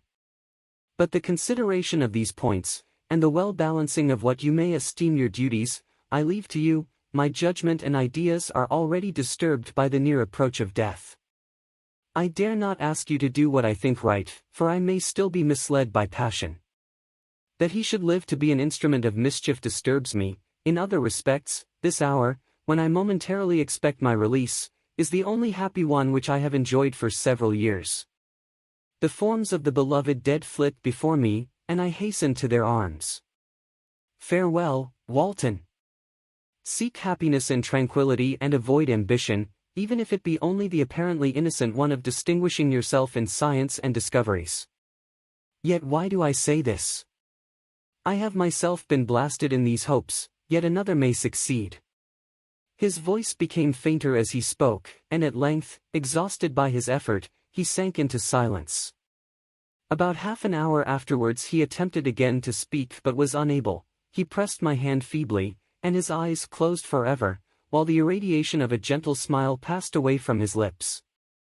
Margaret, what comment can I make on the untimely extinction of this glorious spirit? What can I say that will enable you to understand the depth of my sorrow? All that I should express would be inadequate and feeble. My tears flow, my mind is overshadowed by a cloud of disappointment. But I journey towards England, and I may there find consolation. I am interrupted. What do these sounds portend? It is midnight, the breeze blows fairly, and the watch on deck scarcely stir. Again there is a sound as of a human voice, but hoarser. It comes from the cabin where the remains of Frankenstein still lie. I must arise and examine. Good night, my sister. Great God! What a scene has just taken place! I am yet dizzy with the remembrance of it. I hardly know whether I shall have the power to detail it, yet the tale which I have recorded would be incomplete without this final and wonderful catastrophe. I entered the cabin where lay the remains of my ill-fated and admirable friend. Over him hung a form which I cannot find words to describe, gigantic in stature, yet uncouth and distorted in its proportions. As he hung over the coffin, his face was concealed by long locks of ragged hair, but one vast hand was extended, in color and apparent texture like that of a mummy. When he heard the sound of my approach, he ceased to utter exclamations of grief and horror and sprung towards the window. Never did I behold a vision so horrible as his face, of such loathsome yet appalling hideousness. I shut my eyes involuntarily and endeavored to recollect what were my duties with regard to this destroyer. I called on him to stay.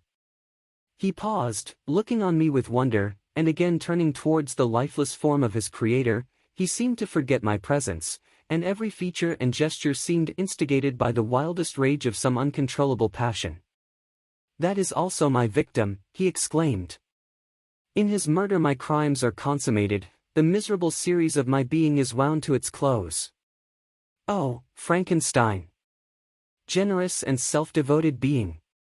What does it avail that I now ask thee to pardon me? I, who irretrievably destroyed thee by destroying all thou lovedst. Alas! He is cold, he cannot answer me. His voice seemed suffocated, and my first impulses, which had suggested to me the duty of obeying the dying request of my friend in destroying his enemy, were now suspended by a mixture of curiosity and compassion. I approached this tremendous being. I dared not again raise my eyes to his face. There was something so scaring and unearthly in his ugliness. I attempted to speak, but the words died away on my lips. The monster continued to utter wild and incoherent self-reproaches.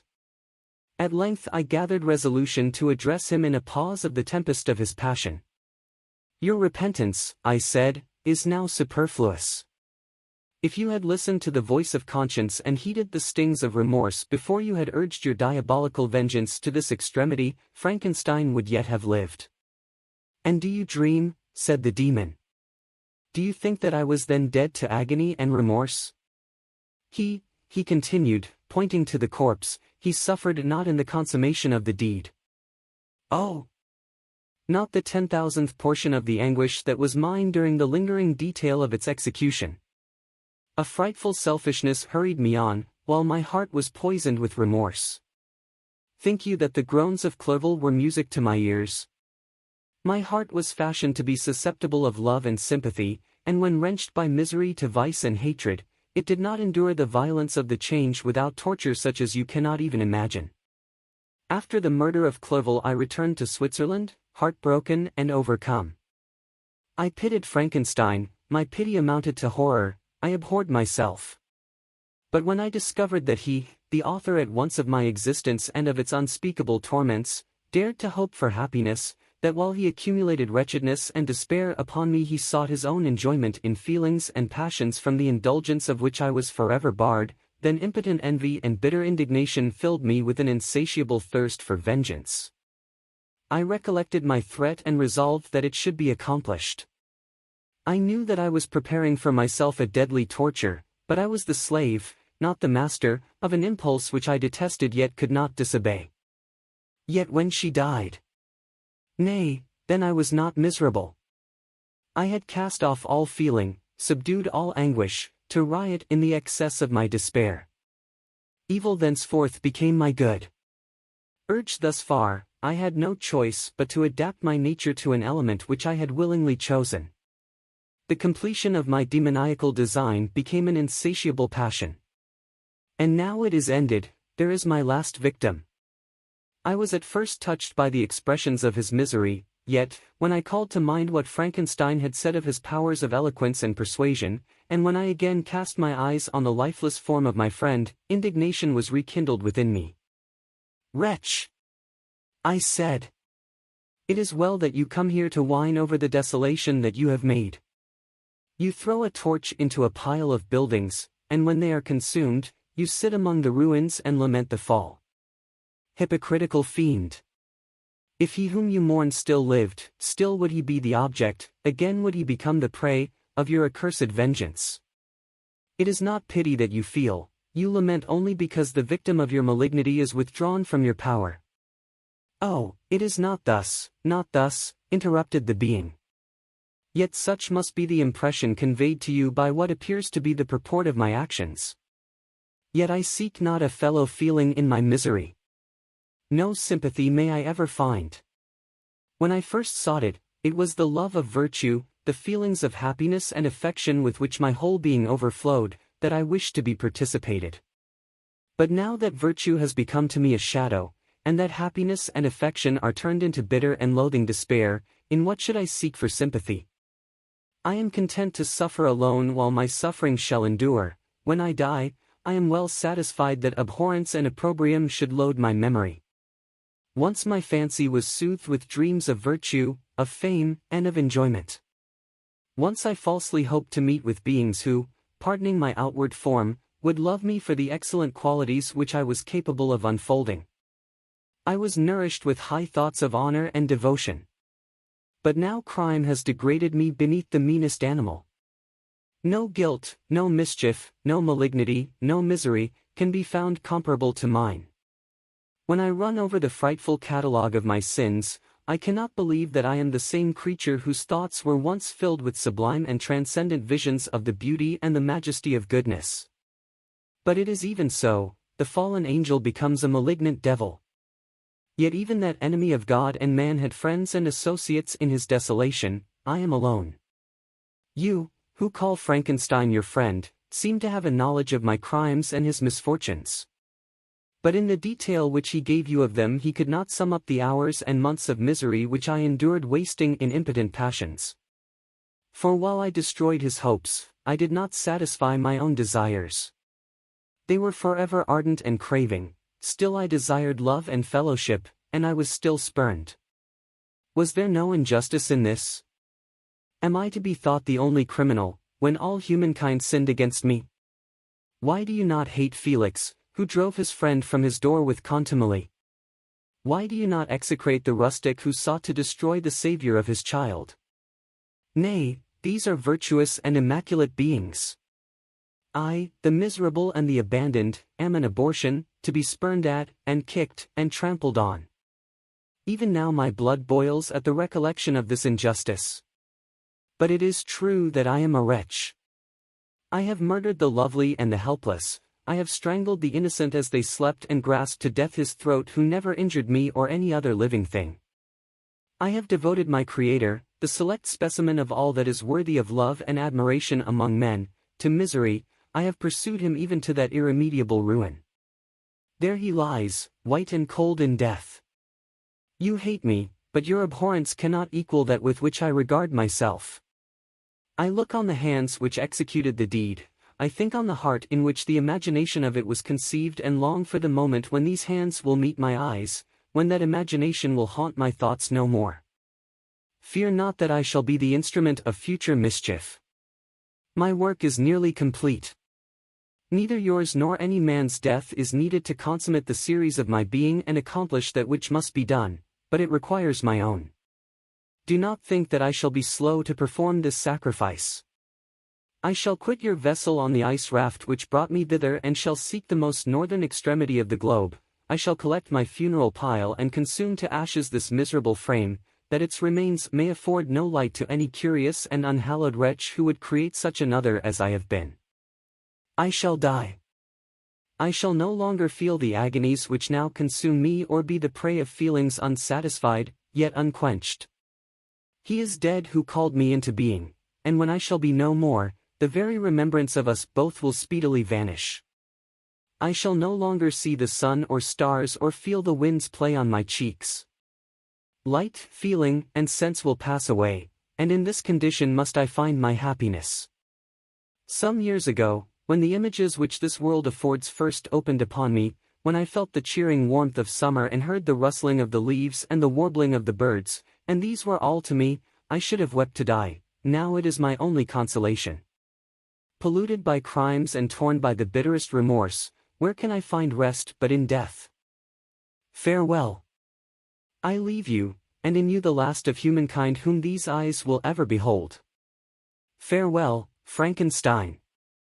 If thou wert yet alive and yet cherished a desire of revenge against me, it would be better satiated in my life than in my destruction. But it was not so, thou didst seek my extinction, that I might not cause greater wretchedness, and if yet, in some mode unknown to me, thou hadst not ceased to think and feel, thou wouldst not desire against me a vengeance greater than that which I feel. Blasted as thou wert, my agony was still superior to thine, for the bitter sting of remorse will not cease to rankle in my wounds until death shall close them forever. But soon, he cried with sad and solemn enthusiasm, I shall die, and what I now feel be no longer felt.